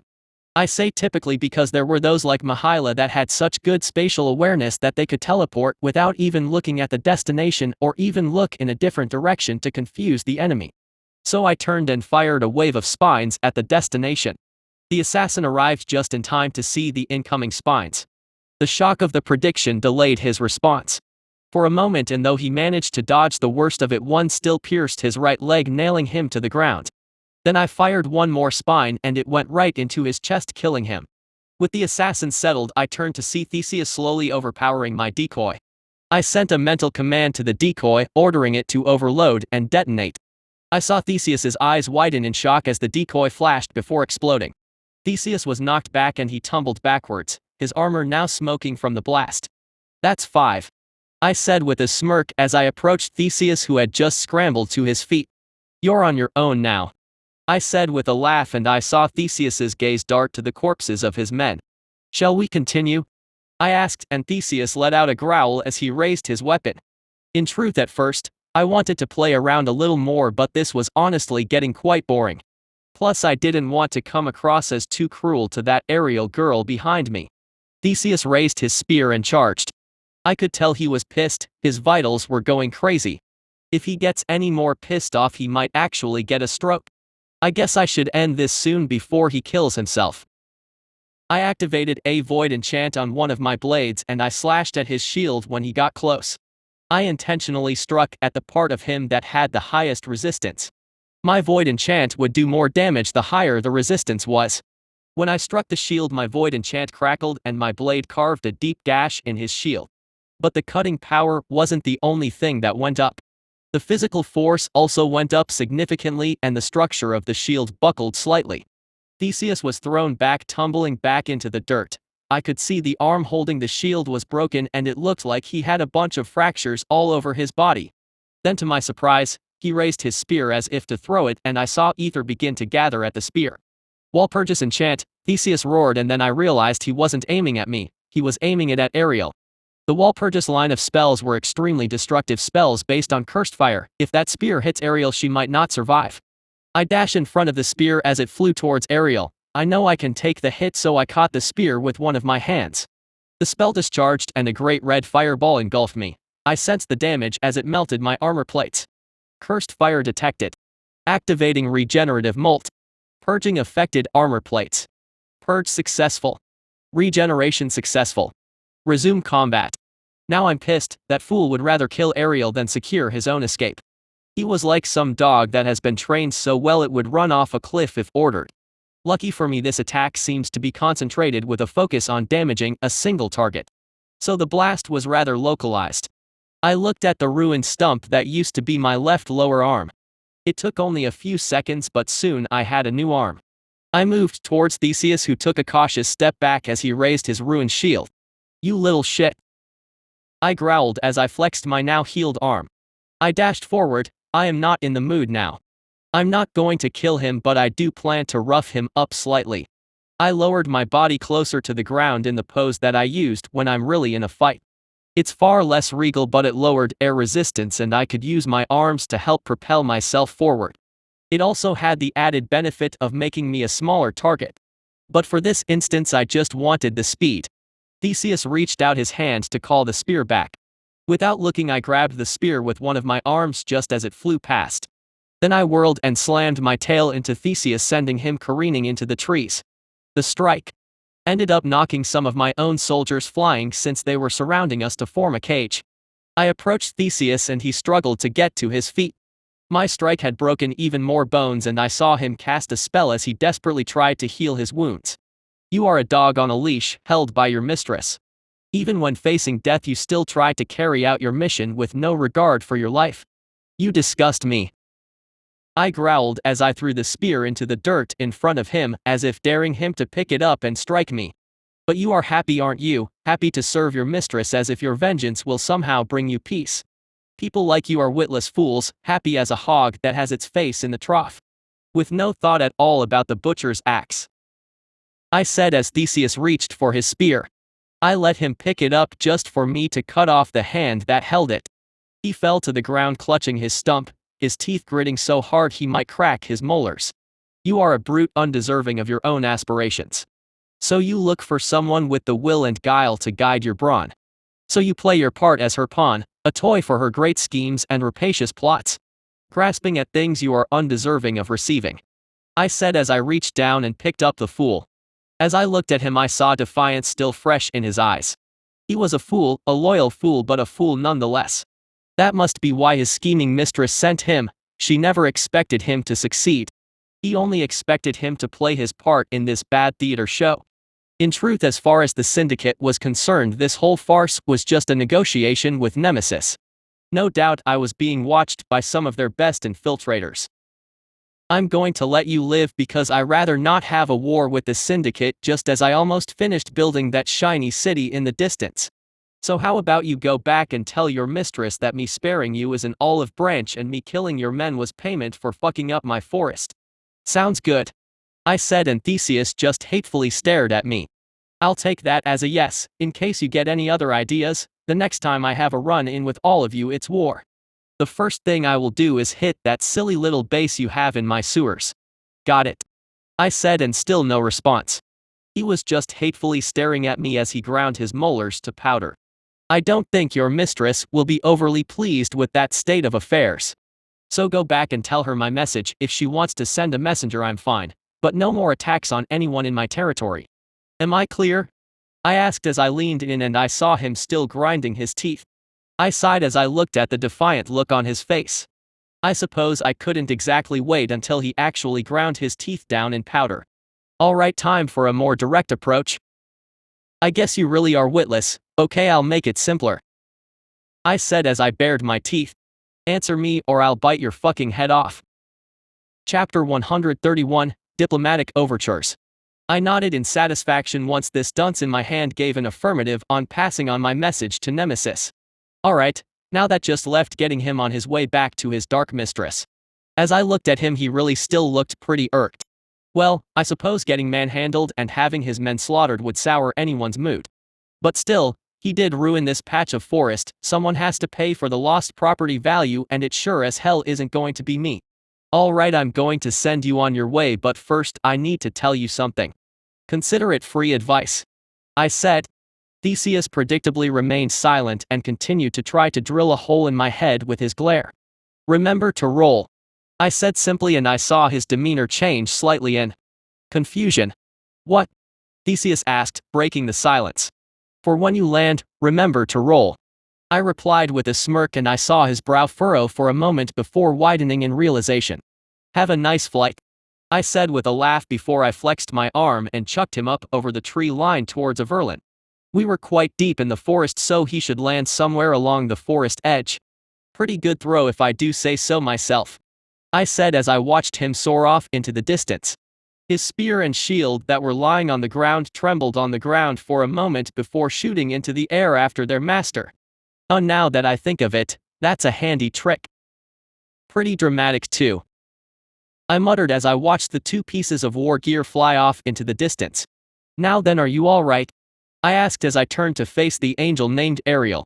She visibly flinched as I faced her. I could sense the jolt of fear. It made sense why she was afraid. She was almost overwhelmed by the Syndicate, and I defeated all of them like I was swatting flies.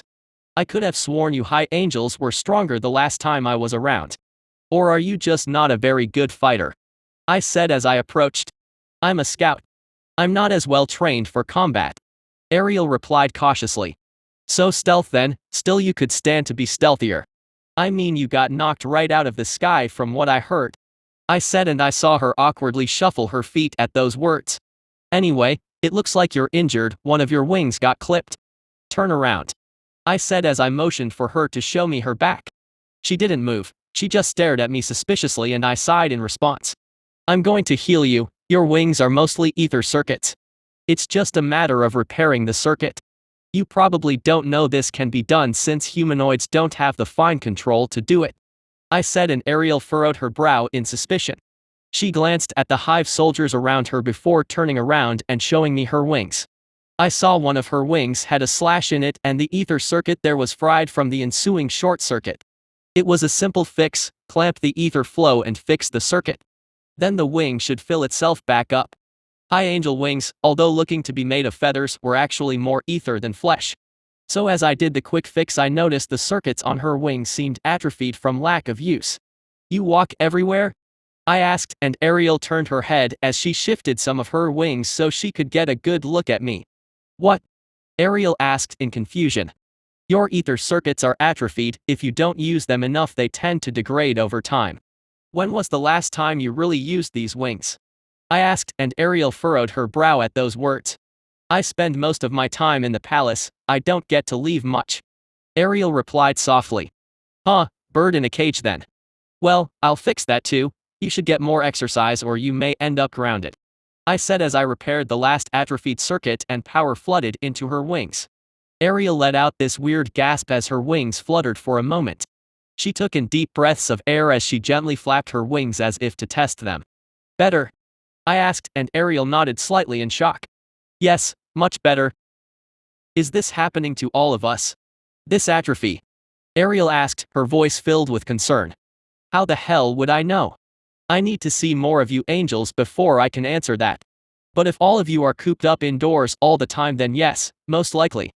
You humanoids were never that well designed. All of you are too vulnerable to the passage of time. Crappy high-maintenance designs, I said with a shrug. How do you know all of this? What are you? Ariel asked suspiciously. You are the progeny of something that was created by a firstborn. I was personally created by a firstborn. The skill difference in construction and the lack of random mutations make me far more resilient to the ravages of time. If you really want a clear answer to that question, how about you call your mother down here for a chat? I was meaning to speak with the angels for a while. Since you are here, we might as well get on with it, I said with a shrug. Call my mother, Ariel muttered in response. What? Would you rather call your father or some other trigger-happy angel? I know what you lot did in the north. Some of your victims ended up here in Elysia, by the way.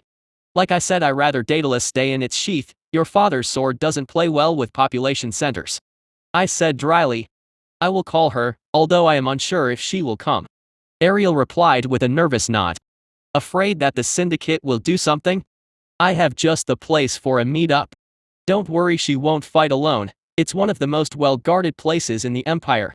I won't suffer another stunt from the Syndicate, but I assume your mother would be rather well-guarded too, I said.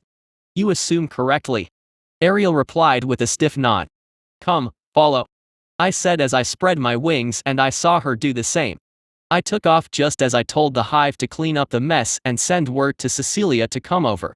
Then the two of us headed off to Cecilia's old prison. One of the reasons I kept those demon-possessed idiots alive was for this. If I told the angels that a demon was fucking around in the region, they might be more willing to team up, or at least not make an enemy of me. It didn't take long to reach the tower, and once we arrived, I saw Ariel look around at the strange surroundings. This prison has gone through significant renovations. I used many of the old designs I had stored in my head to construct it. Since I didn't have the means or time to construct it in the normal way, I had to grow part of it. Most of this facility was made of stone, but the structure was covered with growths that pulsed with ether. The facility still had the original tower, but from the base of the tower now there was a stone structure with plated mithril running along the walls with enchantments. This structure was about as large as a mansion. It wasn't that large of a structure, but most of it was underground. It was a troublesome facility to build, but I guess top secret black sites always were troublesome to build. I had to rewrite the memories of so many workers. I even had to build a dummy facility closer to the main city, which was just a giant warehouse, so that I had a cover story of what the workers were building. But regardless, it was done, and I now had my top secret prison and testing facility. There were some humans here, mostly mages, who were researching the more dangerous and secretive stuff. Of course, the real secrets were stashed away in the black box, but this place also made a good red herring. It helped draw attention away from the black box as a secret location. As for the living parts of the facility, it was actually a giant creature that lived underground. It was rather expensive to maintain. It ate about a town's worth of wheat, but with the increased harvests it was certainly sustainable. Its main purpose was to act as the prison guard and also a protector for the personnel inside in case something went wrong. The protection was warranted considering there was some experimenting with the darker schools of magic like necromancy and hemomancy. You never know when you might make something that wasn't that obedient towards the summoner. The undead do tend to be violent, and if the summoner loses control, it would be nice to have the room itself attempt to defend you. This place is certainly strange, Ariel muttered as she looked around. I've never heard of the ancients building anything. From what I heard, the building was always thrown to the humanoids, Ariel said as we headed for the main entrance. The entrance wasn't your conventional door. It was just this layer of thick carapace with a large eye keeping watch. When an authorized individual approaches, the creature named Bastion will lower the carapace, granting entry. Most of my peers do not appreciate the things humanoids create. As for me, I do quite enjoy them. I do love a good sweet wine, and your novels are pretty good too. They are a good way to pass the time.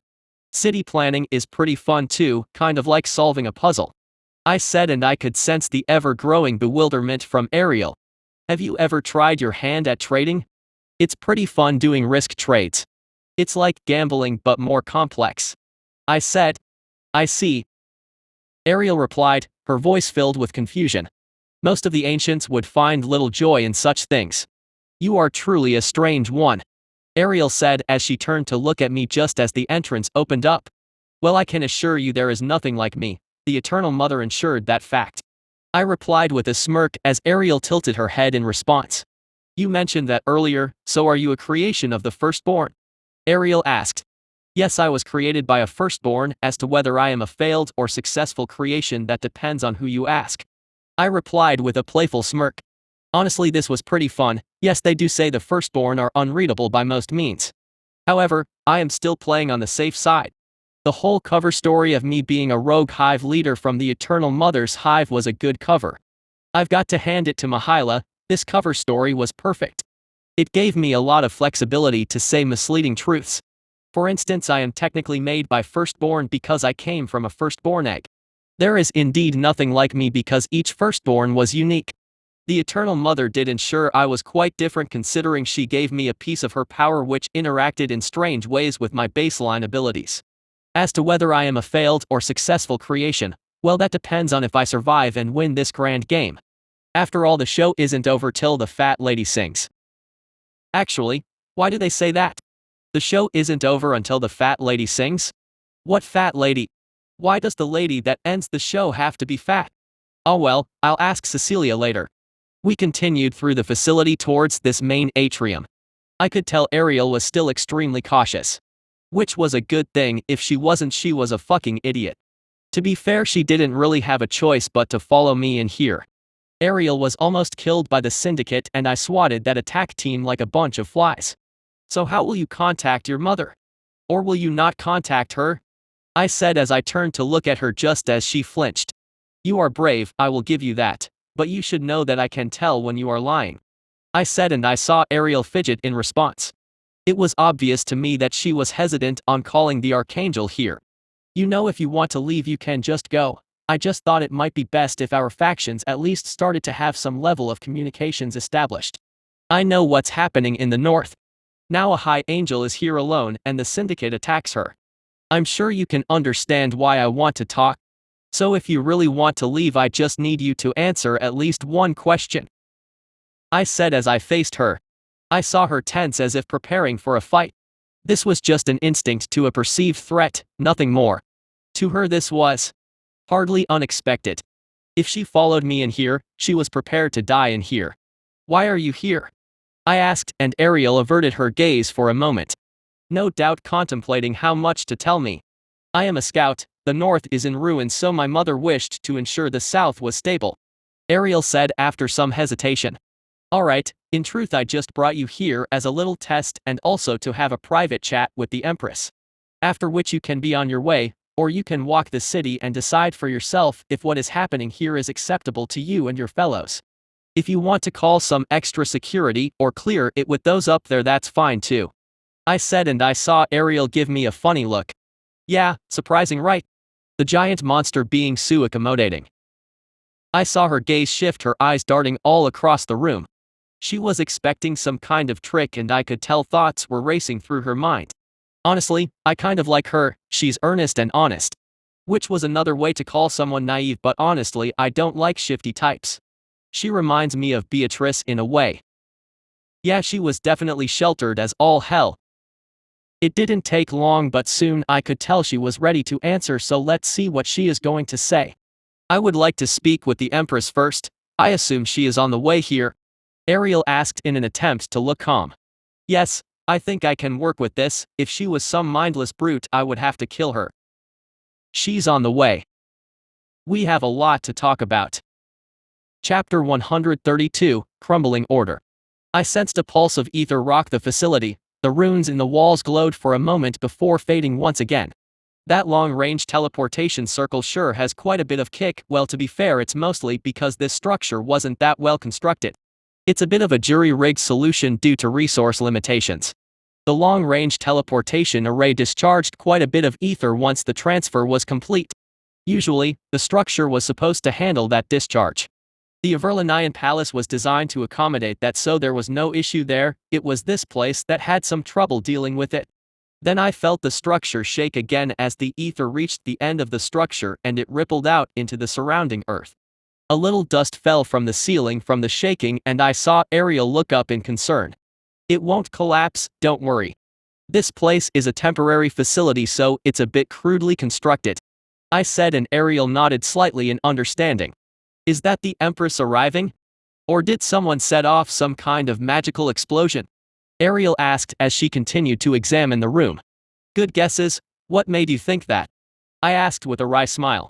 I saw her give me a look as if to tell me she knew I was testing her. That was a spell aftershock. The rippling ether can only be caused by a powerful spell being completed. There was once this firstborn who would teleport on top of my ancestors during the Great Liberation War. When something as large and powerful as a firstborn moves through space instantly, it creates an aftershock powerful enough to knock thousands of my ancestors out of the sky. Ariel said. Yes, teleportation spells do have that effect, the short-range ones don't have this problem. It's only when you put enough power to transport something very far away or something very large. I said, and I saw Ariel nod in response. Or both. Usually something extremely large needs to move a large distance for teleportation to be even worth it. If not, it could just move normally. Ariel replied. Though it sounded like we were just having a casual conversation, in truth we were probing each other. Ariel mentioned the horrifying power of the firstborn to tell me she knows the horrors of the old world, and by extension so do her people. It was such a specific detail, knowing teleportation could knock them out of the sky, but I suppose this was a rather relevant detail considering she herself was just knocked out of the sky. Then I mentioned the theory behind it, telling her that I know how it all works. I'm not some dumb beast that only knows that when I open my mouth fire comes out of it. This was important because it was one thing to know how to use something, but when you understand how it works you can start to create some very interesting things.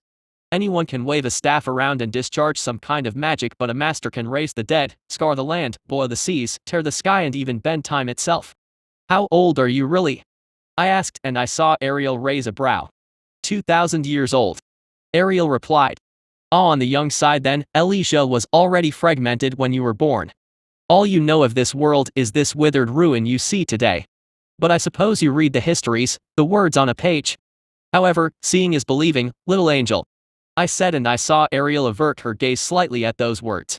The world was once far more dangerous than you could possibly imagine. I said. I saw Ariel give me a defiant look. Is that not what my parents fought for? To ensure the children never have to know? Ariel replied. Never know? Do you really think that is possible? Never is a very strong word. Something is coming, little angel. The fragile piece you have is falling apart. Heaven is now weak and the monsters smell blood. The weaker you get, the more factions are going to take their shot at you. The crown must be defended. The moment you become weak is the moment you die. I said, and Ariel remained silent, no doubt thinking of all the horrible shit happening out in the world. How many enemies can you hold off? You can deal with the Syndicate for now. What about if we throw in the vampires? What about the demons? What about me? I said, and I saw a jolt of fear run through Ariel. Do you have anything that can deal with me? Do you even what I am? What I can do? I asked, and I saw Ariel grit her teeth in response. If you have a proposal, say it. Ariel replied after a short pause. Right on schedule. I paused as I heard the footsteps of Cecilia approach the atrium we were in. Cecilia, this young angel wants to know if we have a proposal, I said with mirth in my voice. I saw Cecilia crack a smile as she chuckled in response. Her laugh was gentle, giving off the impression that she was a kind and benevolent individual. I'm not sure if I am in the position to call her young. I am sure she is far older than me. Cecilia said as she approached. I suppose that is true. I replied with a laugh. Greetings, I am Cecilia of House of Erlin, I am the Empress of the Averlanian Empire. Cecilia said as she gave Ariel a graceful curtsy.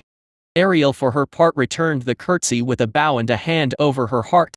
I am Ariel Heseva, daughter of Archangel Uriel and Mihail Heseva. Ariel said, and Cecilia nodded in appreciation. Now then to our proposal. It's rather straightforward. I hope we can have peace. A non-aggression pact or even an alliance would suit my purposes well. Cecilia said as she got straight to the point. Cecilia crossed her arms behind her back as she faced away from Ariel and looked up at the cold dark ceiling as if lost in thought. This was an act, of course. Cecilia knew exactly what she wanted to say, but she instead paused. Dramatism was useful in negotiations. Perhaps it was my misfortune that I was born into a world racked by conflict. First I had to reclaim my throne, I had to kill my own father and brother. Then I got word my people's old rival to the north was planning an invasion. Apparently the wayward prince wanted me to be his toy. He had already made a toy of my cousin. Without my friend here I would have never have reclaimed my throne, I would never have been able to unite the squabbling Elysian states to resist the Volarian invasion, and without him I would have ended up as that cruel prince's personal whore. I expect I would have his child in my belly by now. But no, my people my one. I saved my cousin and the people of Volaria from their cruel rule. In my moment of glory, do you know what I found? I expected relief, peace at last, and instead I finally realized that there will be no peace anytime soon.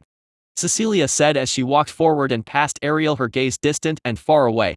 Come please, there is something I wish to show you. Cecilia said as she turned to face Ariel, her gaze clouded with worry. I know exactly what she was going to show her. Just like this building, Cecilia was not one for petty vengeance. She would use anything and everything available to her in service of her objectives. I silently followed the pair as we headed towards the maximum security cell. I entered and I saw the two stasis pods holding the ex-king and crown prince of Volaria. Their demonic possessions still stuck inside them. I could remove it, but I felt they would be more useful as test subjects. After all, there was no rush to take it out. Is that? Ariel muttered as she approached the stasis pods. Reveal malice, Ariel muttered as her eyes glowed gold and she peered at the two fools in the pods. Demonic possession, my friend found out first. Cecilia said as she stood next to Ariel. So the invasion, the horror. It was because of? Ariel asked and Cecilia just nodded. And now I hear there is activity in the Coronas. The vampire courts are on the move. Zarama to the west views us with distrust and the Naga have wiped out the Aeans. Now I hear you are here after being attacked by the Syndicate. To protect my people there is much to do. Though the chaos and strife may be inevitable, I do find having allies to be beneficial in such dark times. Even if your allies are rather strange. Cecilia said as she gave me a fond smile. That will have to depend on my mother. Ariel replied as she stared at the pair of demon-possessed humans stuck inside the containment pods. Demons in Devonia, demons here. Ariel muttered, her eyes wide in worry. I would speak with your mother if that is acceptable. The future is dark and full of horrors. In my opinion, we can face it together, or perhaps at least out of each other's way. Our peoples certainly don't need to add any more enemies to the list. Cecilia said with a light chuckle. That is certainly true. Ariel replied with a nod. The leader of the Northmen mentioned to me that they had a prophecy passed down through the generations. They called it the Feast of Crows. It mentioned that the time of peace we once knew would one day come to an end. But I suppose that isn't much of a prophecy, nothing lasts forever after all. Cecilia said. Well, technically there is something does lasts forever. I said with a fanged smile. And what is that? Ariel asked suspiciously. Conflict, peace is just the preparation for the next battle. The powerful fall when they choose to rest on their laurels and do nothing in times of peace. So tell me, Angel, what have all of you been doing all this time you have held your limited grip on this world? I said as I leaned in and Ariel backed off slightly as she bit her lip. The end of your precious order is near, little angel. I have seen this pattern repeat again and again. Even the firstborn were not immune to this. What chance do you have? I said with a laugh. No, the great order must endure or it will be the end of all that is good in the world. Ariel said, her voice filled with defiance. Although those words seemed more for herself rather than for me. Order. You control barely half of the world. You have no sway over the destroyed East. The Umberans and vampires kill your kind on sight. The Muguman jungle stands defiant all this time. The Mugumans and Naga fight your precious great order tooth and nail in service to their ancient mistress Syndicate. Syndicate, who, if you remember, has quite the bone to pick with heaven. Even in the places that you control, your hold is shaky at best. The dwarves keep to themselves and they only half-heartedly worship you. The elves barely acknowledge your divinity. Did you forget that your ancestors were allies with the ancient elves? The ancient elves were allies, not subjects. If things go to shit, will they aid you? Or will they sit on the sidelines and watch you burn? I said, and Ariel averted her gaze. I suggest you angels choose your friends and enemies wisely. Thus far I don't know what all of you are, friend or foe. I suggest you call your mother down here before I take someone else's offer. Remember, right now our empire is a wild card. You don't know which side we will take. Are we friend or foe? That is not yet clear. I said, and Ariel shifted her gaze to Cecilia, who nodded slightly. My interests lie in my people. I will side with whoever can ensure the prosperity of my empire. In other words, I side with whoever can give me the best offer. Seeing as all you are stretched thin across Terra, I assume heaven cannot afford the Averlanian Empire going against you. Or at least if we do so, You will be even more hard-pressed than you already are. Cecilia said calmly. Your position of power is no longer stable. I suggest you start adapting to the new situation. Cecilia said, and Ariel turned her gaze to Cecilia before letting out a sigh. I will let my mother know, but the final decision is still up to her. Chapter 133, Keeping Options Open. The reply from the Archangel came sooner than I expected. I expected the 3-working-day treatment with a decision taking some internal debate. But this Archangel Uriel was surprisingly decisive. The way Ariel talked about this whole thing made it seem like decisions were only made after long and lengthy debates. So this quick decision could possibly mean a few things. The first possibility was that the angels were not rigid as I expected. I was hoping their government was this bureaucracy-laden behemoth that can barely turn when required. Like it would take 2 years to approve the construction of a new road or something. The second possibility was that this Archangel was sick of the bureaucratic bullshit and decided to come down without consulting the others. This would imply internal division and factionalism within the Seraphim, which was also good. The more time they spend arguing amongst themselves, the better. The third possibility was that she came because she feared for her daughter's safety and decided to rush down to make sure she was all right. This implied emotional impulsiveness, which of course made her easier to manipulate. The final possibility was just that this was just a giant ruse. But of course, that was true for anything, so it doesn't exactly add anything new to the considerations. Trust no one, trust nothing, everyone and everything could be a threat. That was the way of the firstborn. My predecessors strayed from that line of thought, believing themselves invincible. Now all of them are fertilizer or glorified power sources for relics, with nothing but old legends, ancient ruins and scarred lands to show they were ever here. I wonder, will these angels also join the firstborn in the pages of history? I looked up at the radiant angel and her entourage of silver-armored guards. I was standing on the steps of the Everlyn Palace and I looked up at the Archangel glowering at me. I could tell she trusted me as far as she could throw me, and considering she was really tiny compared to me, that was saying something. I watched as Ariel flew past me, and when I saw Uriel look at her daughter, her expression immediately softened as she moved forward slightly to greet her. Uriel clasped her daughter's hand and I heard her whisper a question.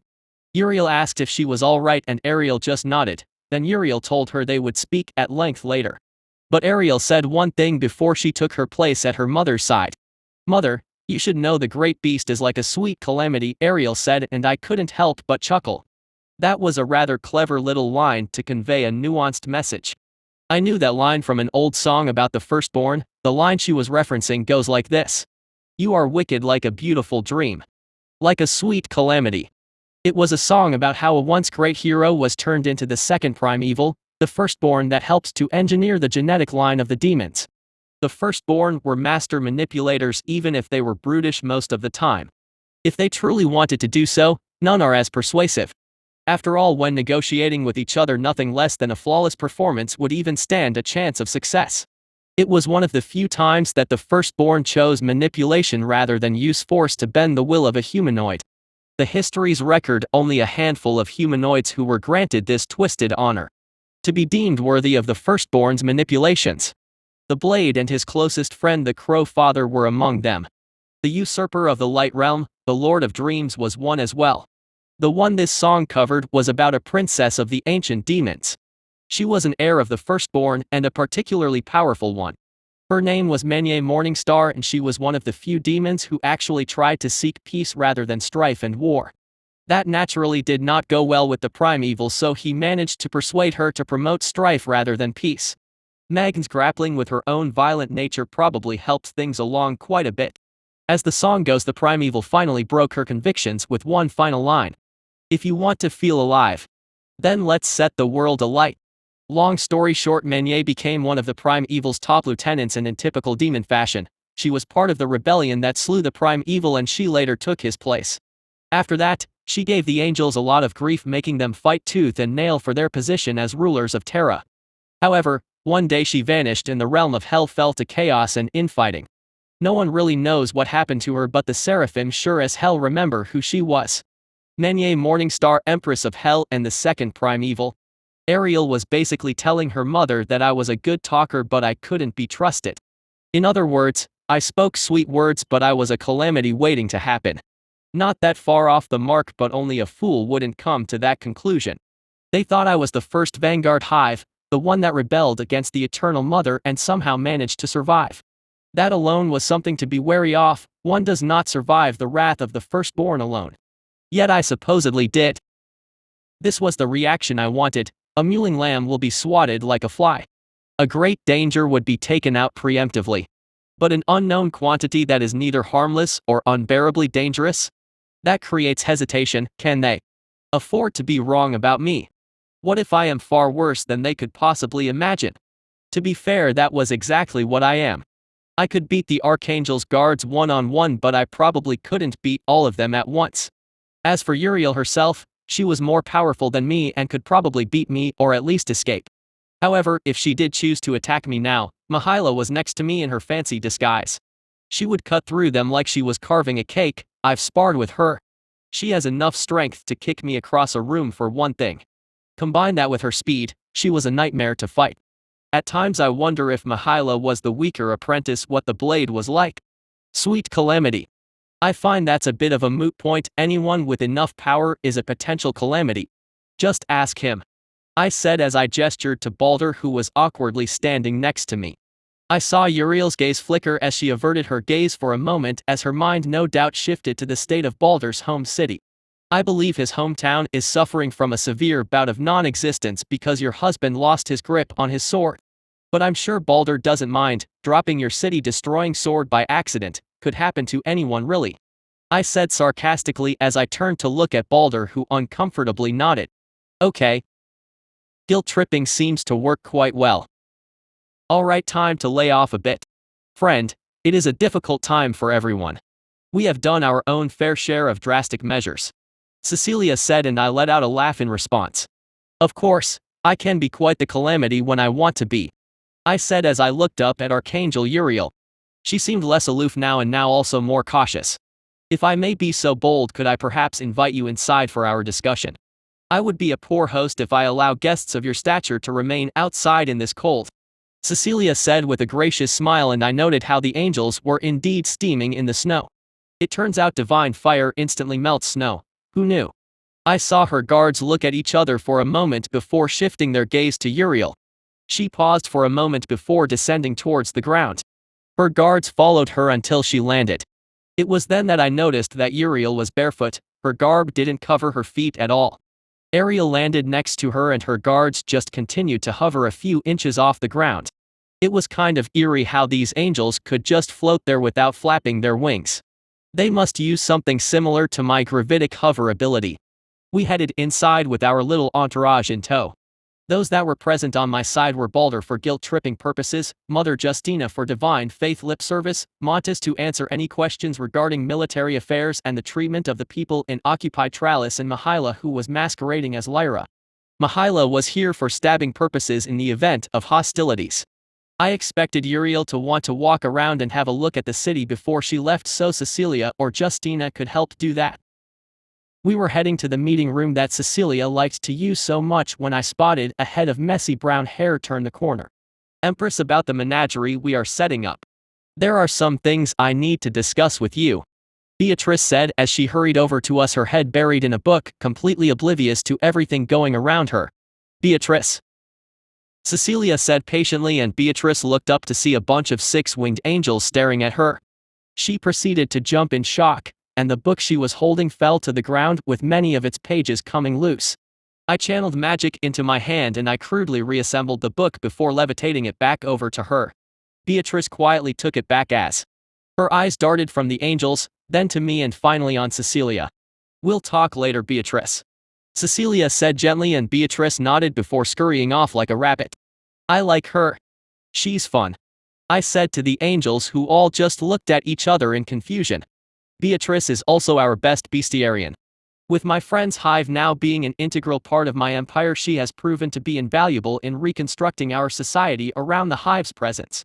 Her eagerness and love for the discipline also tends to rub off on others, Cecilia explained, and Uriel nodded in understanding. With that, we proceeded forward, but I could sense Uriel giving Ariel a questioning look, and Ariel just shrugged in response.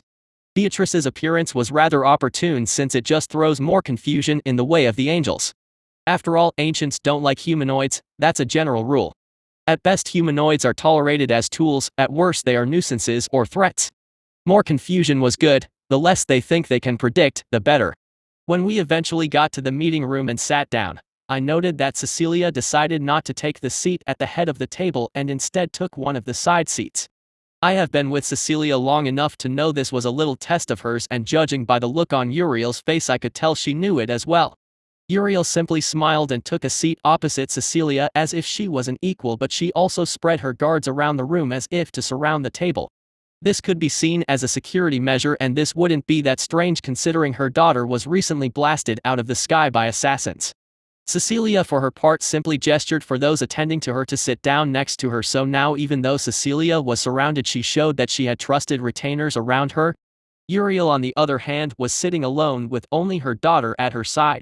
So it was two types of factions now being shown, one that was united but weaker against one that was more powerful but isolated. Which in a strange irony was more or less the exact situation Heaven was in at this very moment. Funny how ironies can play themselves out completely by accident. I said with a chuckle as I headed over to the back of the meeting room and right at the wall behind Cecilia's usual chair. I walked over to the wall and tapped on a secret magic circle, and the wall opened, revealing my secret fruit wine stash. Friend. How long has that been there? Cecilia asked in indignation. She sounded like a sister would when they caught their younger sibling doing something they shouldn't. A few months, I replied nonchalantly as I hovered the 6 barrels and grabbed my trusty cushion before dragging it next to the table. I sat down next to the head chair in a haphazard position before calmly removing the top of one of the barrels. I knew you took those barrels, Cecilia muttered. Hey, you never know when there might be an emergency meeting. Me having a meeting without my favorite drink? Imagine the horror. I replied with a laugh. Cecilia genuinely didn't know about that secret compartment. It was one of many where I store my snacks and drinks. After all, you never know when you might want a snack. I do enjoy the humanoids, they make great drinks, I said as I grabbed a barrel and held it like a cup. Uriel simply raised a brow as her eyes darted over to Cecilia before darting back to me. Do you just like humanoids for the drinks? Uriel asked. No, of course not, they write some good books too, I said, and Uriel tilted her head slightly in confusion. I reached into my own personal pocket dimension and pulled out the book I was reading. It was a new book from my favorite author. I even wanted to invite the author for a meetup, but Cecilia said if I did, I might not get to see the end of the series because the author might stop writing it. A pocket dimension? You have an artifact? Uriel asked as she peered at me. She sure was a curious one, fishing for any scraps of information. But I suppose someone in her position can't exactly be ignorant, the more she knew the better. Not an artifact, an organ, I built it into myself. Here's the book, by the way, I said as I floated it over, and Uriel took it, but I could tell she was more focused on the fact that I could build organs into my body. She glanced down at the book and I saw her furrow her brows. I could tell her train of thought was immediately derailed by the title.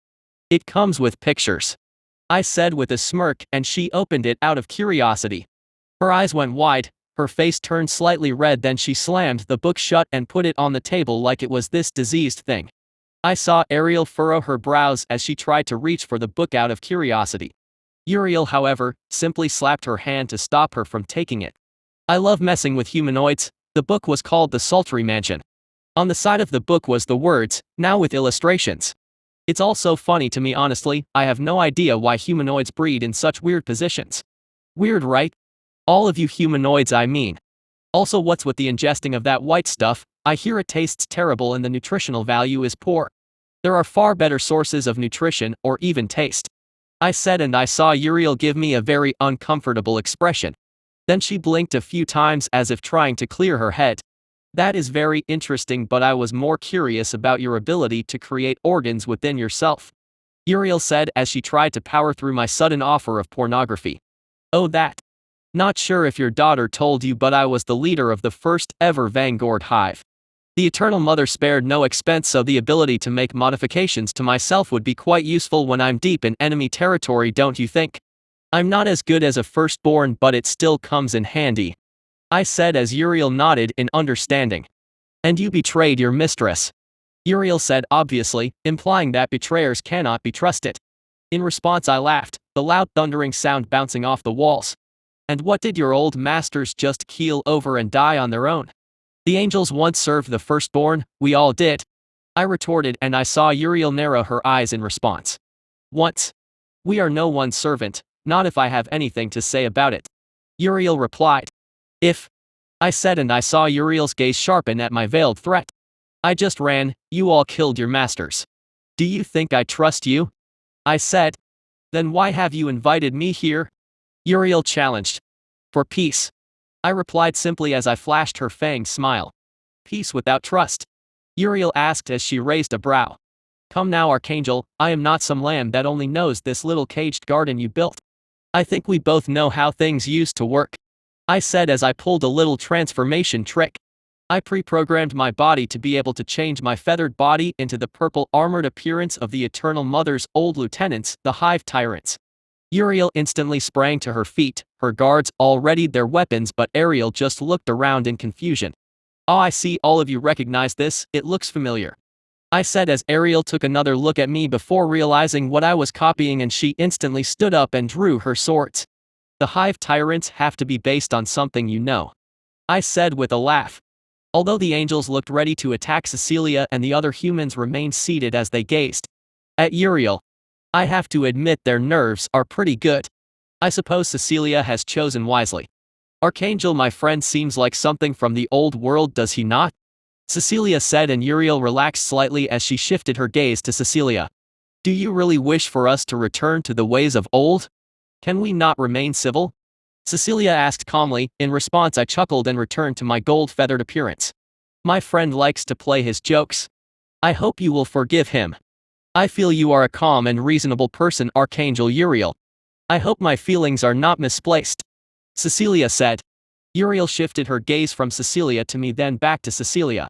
Her gaze darted away for a moment before taking a seat once again. They are not misplaced. You do not know what the Hive Tyrants have done. They exacted a horrible toll on those that opposed the old gods. Uriel said as she darted her gaze over to me. Nor do I wish to know, I hope we can keep it that way. Neither of us can afford to fight one another. Do you know why we kept those two demon-infested fools alive? Cecilia said as her gaze froze over, revealing for a moment just what kind of woman she was. I assume for study. Uriel replied, holding her gaze. I let out a chuckle and Uriel shifted her gaze to me. Her thoughts were the same as mine. In fact, the two of us are quite alike in a lot of ways. There is a reason we work so well together, even if Cecilia prefers a gentler approach as compared to me. I said, and Uriel narrowed her eyes in response. You see, I am also a calm and reasonable person when the situation calls for it. I like to keep my options open. You see, calm reason is but one of many ways of resolving problems. I said as I ran a blade across the marble floor, carving a gash into it to the sharp sound of bone scratching against stone. As for why those two demon-infested idiots are still alive, I said as I flashed Uriel a wide smile. Friends can have feathered wings, or they can have horns. I like to keep my options open. Chapter 134, The Right to Conquer. Cecilia stared down the Archangel as she sat back in her chair, her wings extending out so as not to get in the way. Her 6 wings furled out, giving her an almost ethereal appearance. Cecilia could feel the ambient ether leaking out from Uriel. It was plainly obvious that she was extremely powerful. The amount of ether emanating from her body made it a little hard to breathe. It wasn't nearly as bad as the primordial font.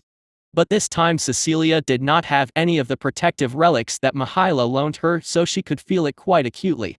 Her friend made an intentional effort to suppress his power from leaking out so as to not make it uncomfortable for anyone else.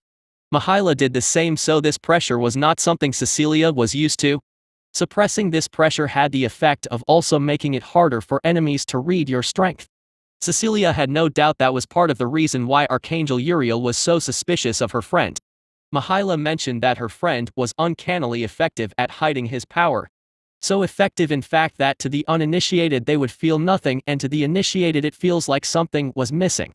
To Cecilia that arrangement worked just fine. Their entire angle for persuading the angels was based on the angels not being sure of what exactly her friend was. That was why they used the ancient Vanguard Hive story. Thanks to information from Maligaros and Mihaela, they knew without a shadow of a doubt no one knew definitively what happened to the first Vanguard Hive. All anyone knows was that the first Vanguard hive was a rebel and all the Vanguard hives that came after were absolute nightmares to fight. Most other hives adapted after the battle. Vanguard hives had the nasty habit to evolve in the middle of combat. So if you wanted to win a battle against a Vanguard hive, you better have a counter strategy for the counter strategy of your initial strategy. Needless to say, the Vanguard hives won far more battles than they lost. They were by far the most dangerous of the firstborn servants, and the Eternal Mother's Vanguard hives were also significantly more dangerous than those of the other firstborn. So by saying her friend was the first Vanguard hive, this raised a great many questions and concerns. This will cause hesitation, especially when peace was an option and the forces of the Seraphim were tied down in the north. Furthermore, there were more problems brewing on the horizon. You are concerned about us, as you should be.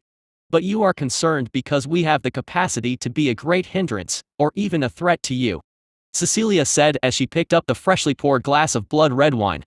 In truth, we are concerned about all of you as well. It appears belief and devotion to the Seraphim mean very little, especially considering what happened in the north. Cecilia said as she took a sip of wine. Balder Frostfang here is the last male heir of the clan Frostfang. Does he look familiar to you, Archangel? Cecilia asked as she gestured to Balder, who just sat there stiffly. Cecilia could tell he was terrified. Cecilia was playing a dangerous game, but as it stands, nowhere was truly safe. The bid for the throne of all three worlds was about to begin. Those that won would gain a great many things, and those that lost would lose everything. I helped him escape to your lands. Of course, I am aware of who he is. How is the Empress treating you, young Frostfang? Uriel asked. Very well, Archangel. The Empress has been generous and benevolent beyond my wildest expectations. If I may be so bold, I truly believe the Empress can bring great prosperity to the lands under her control. She is adored by the people and they are experiencing an unprecedented era of prosperity. Balder replied sincerely. I see. Uriel said as she shifted her gaze to Cecilia. Is that not what a ruler should do? A ruler should care for the needs of the citizens. Cecilia said. Cecilia smiled internally as she knows she has now tied Uriel's hands even further. If there was no overt reason to attack the land, the people would not see the angels favorably. The faith of the south would shatter into a million tiny pieces and the Seraphim would lose an entire region's worth of prayers. Cecilia and her friend have effectively tied Uriel's hands by doing exactly what the Church of Order has said one should do. That is what one should do, but I would like to see it for myself. Uriel said. That can be easily arranged, although if you want honest answers you might need a disguise. People like us tend to be met with groveling and blind deference when we walk among the common folk. Cecilia said as she tried to find some commonality with Uriel. It was a classic manipulation tactic. If two individuals have some common gripe, then they would be more predisposed to each other. That is certainly true. It is almost impossible to get any honest answers out of the common people for individuals of our station. Uriel replied with a small sigh. I can relate, Archangel. I mostly solved it by just spying on the population. There would be no consequences for criticism towards me, of course. In fact, I do hope for some criticism. It does help highlight problems to resolve. I tried to create a forum for the common people to bring their grievances to me, but it only worked for the most obvious issues. The smaller issues and inefficiencies have to be brought to light through different means. Cecilia said with a small chuckle. But before I visit your city, I would like to ask, what do you know of the situation in the west? The vampires are stirring. Uriel said, and I smirked at those words. Uriel was testing us to see how much we knew. Information on the vampires and Umberans to the west was sparse. Especially for the human nations, most of the information on their darker cousins has been confiscated by Heaven because they felt that knowledge was dangerous. But Heaven was right to fear the darker powers. They were extremely weak to it after all. The light and dark branches of magic had a unique interaction with each other. Both were extremely effective against each other with respect to offense, but both were also pathetically weak at resisting each other. So battles between opposing type users often had a first strike type strategy. The one that landed first hit usually won. So those proficient in the dark branches of magic like necromancy, hemomancy, demonology and shadow magic presented a threat to angels. Their most hated enemy Nemesis was a master at shadow magic and hemomancy. Nemesis was the foremost master of hemomancy in the world as far as most knew. She was very proficient at utilizing angel blood in particular.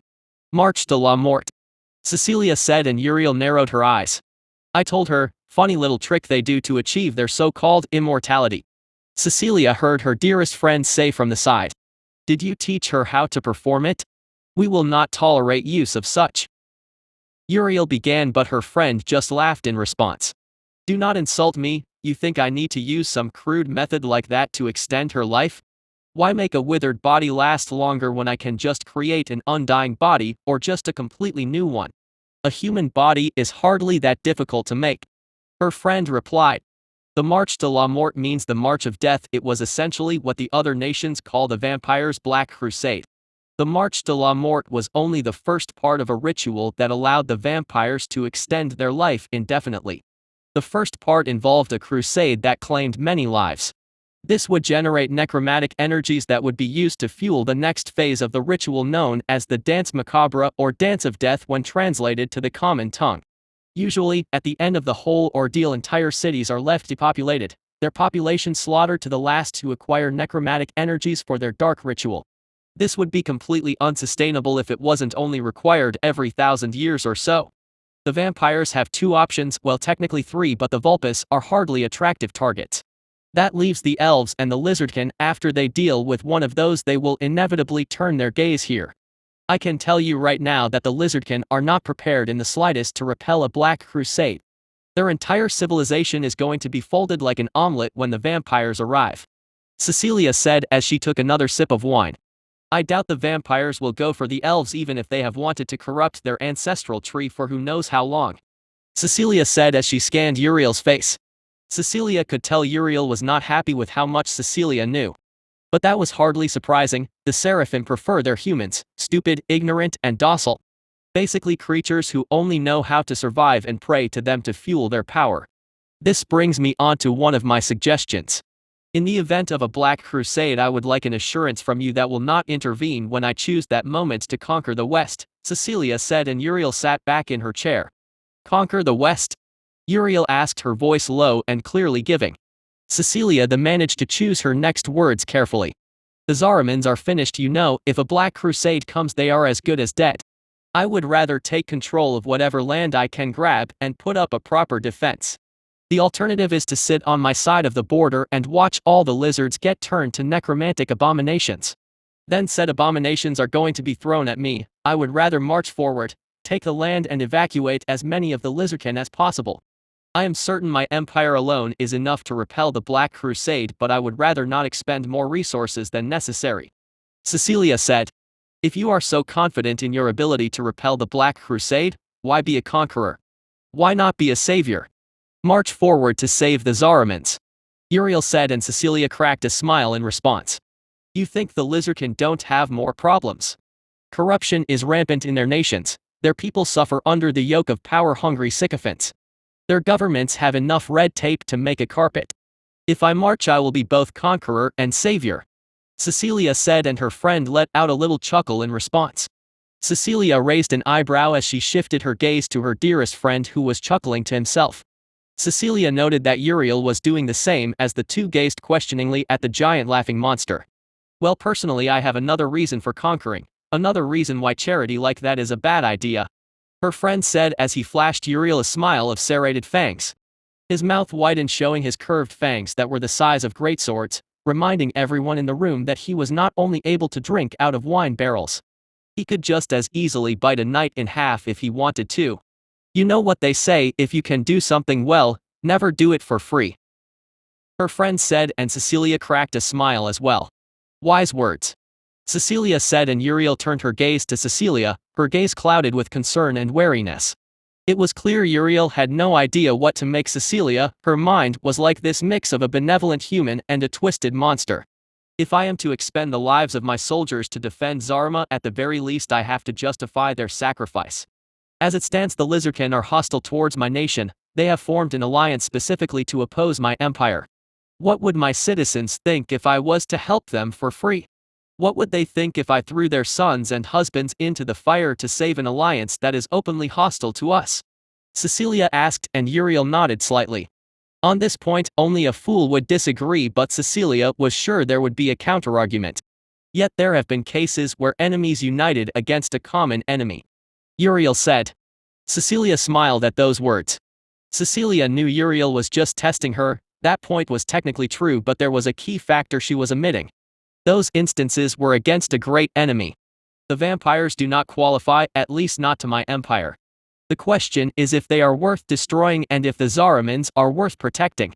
Cecilia replied. This was an empty threat. Mihaila cared a lot about the lizardkin for obvious reasons. Cecilia felt she owed Mihaila at least this much, plus if Mihaila was in control of Zarama it would be one way to cement her authority in the region. So this was just a ruse to milk the benefits of this exchange. If she was going to do it anyway she might as well try to get something out of it. So you would consign an entire civilization to undeath because it's not worth it? Uriel asked as she raised a brow. Yes, but I do believe Zarama is worth it. That's why we are having this conversation. You allow the conquest and the south remain stable. You get your prayers, I get territory and an easier defense against the vampires. This course is not completely without sacrifice, you know. The Zaramans do not have that many fortifications. Their tactics rely on using the desert itself for attrition. I assume I don't need to tell you why attrition against a group of shambling corpses is not that effective. Cecilia said as she locked eyes with Uriel. It was a fair trade and Uriel knew it. Everyone at the table knew it. So you want an agreement of non-interference. In exchange you will defend the south and also save Zaraman, but only if I allow you conquer them. Uriel said and Cecilia nodded in assent. I suppose your friend here can also deal with the native hives in the desert while you are at it? They were called the Armazaf Chund if I recall. Uriel said and Cecilia smiled at those words. They have already been dealt with. The Zaramans would have been in an even worse state if I hadn't wrested control of them. Cecilia's dear friend said. You work quickly. Very well, before I make a decision I would like to see your city and speak with your people. Uriel said as she rose to her feet. I assume that can be arranged. Uriel stated and Cecilia nodded with a graceful smile. I assume you have a disguise. Cecilia said as she cast a spell and her appearance changed to that of a blonde-haired woman with sapphire blue eyes. I will manage just fine. Uriel replied as she cast her own spell and she too turned into a blonde-haired beauty. Then Cecilia just smiled as she stood back up still in her disguise. Would you mind if I join you? Chapter 135, Nothing to Fear. Uriel gazed at the Empress as she calmly walked next to her. They were heading out a side door wearing common clothes. Some of Uriel's guards have put on a disguise as well, giving them the appearance of being Uriel's traveling companions. The Silver Maidens were an order of spell blades that answered directly to Uriel herself.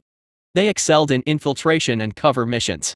However, they could also be deployed for high-risk deep penetration assaults, like attempting to destroy the enemy headquarters in the middle of battle. The Empress has also ordered some of her guards to disguise themselves as well, so the group just looked like a small band of travelers. Granted, the band of travelers also had some extremely attractive women, but it was in Uriel's experience that being pretty does have its advantages. Mother, what do you intend to see? Ariel asked and Uriel paused for a moment as she let her legs carry her towards the merchant district. How the people live. When one lives with hope it will show. When one lives in despair it will also show. There is an old saying, my daughter, the measure of an individual cannot be seen from how they treat their equals. It can be seen from how they treat their inferiors. To have the power to strike but instead hold back, to have the status to soar above but to walk skin to soil, to have wealth to hoard but then gives it freely. That, my daughter, is true grace. Uriel replied and Ariel nodded, committing another of her mother's lessons to memory. So to your question, my daughter, what do I wish to see? I wish to see the grace of the Empress and the beast in the people beneath them. Uriel replied. Uriel turned her gaze to the street before her. It was clean, she smelled no refuse in this city. Which was saying something, considering the stench of the slums in Devonian cities was inescapable for Uriel. Her senses were so sharp that the stench of death, disease and waste could reach her even in the perfumed halls of the Devonian royal palace.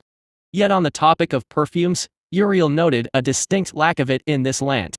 Yes, there were sweet scents, but it seems the Empress relied on fresh flowers and fragrant teas to fill the palace with wonderful scents. On the street here it was no different. Uriel could smell the fresh flowers that lined the balconies of the houses. She could also smell the aroma of freshly baked bread and fruit wines being sold. Overall the atmosphere was rather pleasant. Uriel could see children laughing and playing in the street. They all looked healthy with full cheeks, Their eyes betrayed the fact they didn't have a care in the world. To them, the future was bright and full of hope. Surprisingly, she saw the children paid the beasts of the hive no mind. There were many of them scattered about. Since this was a merchant district, she could see many of the beasts were pulling carriages. As Uriel examined the beasts of burden, she noticed something about them. While they were indeed obviously built for great strength, which was what made them good at pulling carriages, their design was lacking in certain aspects. It was a clever disguise, honestly. Uriel had to give the great beast props for this at least. Uriel was not sure of the reason that the great beast chose this design, but she had two possibilities in mind.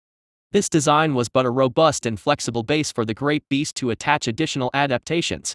Uriel had seen such a design philosophy before. Some of the vanguard hives favored such a doctrine. Those also happened to be the ones that were far more adaptable than their peers, albeit at the cost of specialization. Interestingly enough, the Eternal Mother's hives never used this strategy, yet this design philosophy was scattered across all the other hives that served the other firstborn. Uriel always felt that little details seemed like they got the idea from somewhere. Initially, she thought the hives were just copying each other, but now perhaps they were imitating the first vanguard hive. It could be the Eternal Mother developed an aversion towards this design philosophy due to the rebellion. Not that she could ever confirm this fact. Her people shed a lot of blood to stamp out the hives. So with the ancient hives and their masters gone, there wasn't anyone who would know the truth. Except of course the great beast himself. Still, even without the additional adaptations, this large hound-like beast was still more than enough to kill the average human. These beasts could most definitely pose a danger to an untrained cherubim. As for the higher classes of angels, all of them were combat trained to an extent. Their powerful jaws, sharp fangs and powerful legs made them formidable creatures to the average human. If these were the creatures pulling the wagons, it was little wonder that banditry had been wiped from this empire. As to why the great beast would choose this design, it could either be because he wanted to convey a subtle threat to the seraphim. Any angel that fought the firstborn would recognize this design doctrine at first glance. The other possibility was that the great beast could simply have been lazy, so he just used this extremely stripped-down version of one of his old designs. Uriel then spotted a pair of children run up to one of the beasts with a piece of meat in hand. They held the meat out and the beasts gently took it from them before swallowing it. Then she noticed the words Betty was scrawled haphazardly in paint on the side of the beast.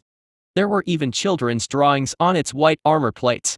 We humans can get used to almost anything, Cecilia commented from the side when she noticed Uriel staring at the beast. You can just talk to them, you know, the people are very open to everyone. Violent crime is almost non-existent in my empire. We had 3 murders in the past month in the entire empire. All of which were crimes of passion, Cecilia said, and Uriel turned to face her in surprise. That crime rate was lower than even heaven. 3 murders in the span of a month for an empire this size is very impressive. So they were due to infidelity? Uriel asked. Unfortunately, yes. Love can be quite dangerous, wouldn't you agree? Cecilia replied, and Uriel nodded in response. Indeed it can be, Uriel muttered as her mind wandered to her husband. Uriel often disagreed with many of the things that her husband did, viewing his actions as too brutal and merciless. Yet he was the father of her children and she loved him. She loved him enough to look the other way when he enacted horror onto the denizens of Terra. Yet this problem was becoming more pronounced during this war with the Syndicate. The last few months have certainly put a strain on their relationship. Mother, Ariel began, but Uriel just held up her hand, stopping her from speaking. Uriel knew what she was about to say, and at this moment Uriel really didn't want to hear it. Uriel walked forward and approached the 2 children. The beast shifted its gaze to Uriel and took a step forward as if to shield the children. The wagon it was pulling shifted and Uriel paused as she noted the beast's defensive posture. It's okay, Cecilia said soothingly as she approached and gently ran her hand along the beast's snout. The beast didn't react for a moment before it relaxed and returned to staring straight ahead, ignoring Uriel. Can we help you, miss? The little girl asked as she walked up to Uriel, a bright smile on her face. The other little boy started telling Cecilia about his best friend Betty and how she chased away a group of wolves on one of their trips to Cathay. Yes, dear, you see I'm not from around here. Could you tell me about your beast of burden? Uriel asked as she looked at the hive creature, who was keeping a very intent watch on Uriel since she was now right next to the girl. Betty is not a beast of burden. The girl snapped back as she crossed her arms as if offended. She is my friend and she protects us. She caught a thief just last week. The girl said as she put her hands on her hips in a childish show of indignation. Sophie, be nice. Can I help you, miss? A middle-aged man chided as he approached. She called Betty a beast. Sophie replied as she pointed an accusing finger at Uriel. I don't think she is from around here. The man said with a chuckle as he put a hand on Sophie's head. You presume correctly. Uriel said with a nod. So you were wondering about the great beast's hive? The man asked as he laid a hand on the side of the beast's head. Yes, I meant no offense. Uriel said apologetically, but the man just waved her apology away. You have nothing to apologize for. My children never knew the danger of the roads and they do not know how dangerous the Elysian woods used to be. Before the great beast came along, I am sure that forest and our roads were just as dangerous from wherever you came from. The man said with a smile. Yes, I am from Devonia and on my way over I noticed this empire is so much safer. I am sure that is extremely comforting, especially considering you have a daughter. Uriel said and the man nodded. Yes, I remember just barely fighting a pair of rapists off in an alley with my wife behind me. That was almost 10 years ago if I recall. The man said with a shake of his head. That's very brave of you. I am sure your wife was very grateful for your bravery. Uriel said as she smiled warmly. Well, she married me, so yeah, I guess. The man said as scratched the back of his head and let out a laugh. I suppose that is a good indicator of approval. Uriel replied with a chuckle of her own. So I suppose you want to know more about Betty here. Sophie here came up with the name. She insists I maintain the name she wrote on Betty so people don't treat her like some common animal. Sophie even tried to invite Betty in for dinner one day, but Betty couldn't fit through the door. The man said with another small chuckle. Is this practice common? Uriel asked. Well, the naming part is, they are loyal companions. As for writing the name on, well, not so much. I thought monsters were mindless killing machines, but these mules have died protecting us. The man replied. Mules? Is that their name? Uriel asked. Officially they are called hive mules, but we just call them mules. Monster attacks do happen from time to time, so it's up to them to protect us. I have been told that the moment we are attacked, these mules are to delay and buy time for help to arrive even if it kills them. There are quite a few cases of this scenario playing out, but so far no human has died. So the system is quite good. I will admit I have grown quite attached Betty here. You couldn't ask for a better creature to pull your trade wagon. She always does her job perfectly. Don't you, Betty? The man asked with a smile and Betty gave him this odd grumble in assent. See? Smart, isn't she? The man said with a smile. Indeed she is. Uriel replied with a false smile. Uriel did not expect the beast to be intelligent enough to comprehend words. The hive creatures she knew were mindless beasts. Did the great beast perhaps give the individuals within the hive greater autonomy? That would be concerning because one of the main advantages of being a species of individuals was their individuality and abilities of independent problem solving. If the hive could also independently act while still remaining cohesive, it would be an extremely effective fighting force. All the hives Uriel has faced previously had soldiers who were just mindless drones. If something as low-level as a beast of burden was smart enough to comprehend words, then what about the higher-level servants? Are you not afraid of these beasts? Uriel asked, and the man paused for a moment before smiling. We were afraid in the past. I mean, look at those teeth.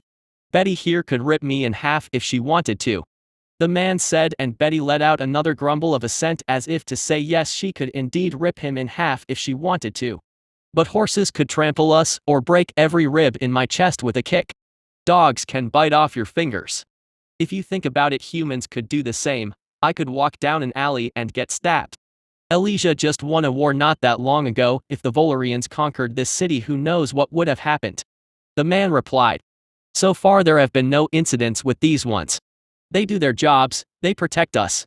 The Empress made this nation great. Now we don't have many worries. The future looks bright. It seems the divine has truly blessed us. I go to the temple every week to give thanks, you know. Considering what came before, this empire is about as good as it's going to get. Couldn't ask for much more, so I just go and give thanks and pray for it to continue. The man said with a smile. Uriel nodded in understanding. So it seems destroying this empire will be a costly affair.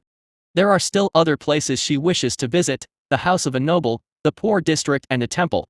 Once these have been visited, only then would she make her final decision. With that thought in mind, Uriel smiled and responded. I am sure the divine has heard your prayers.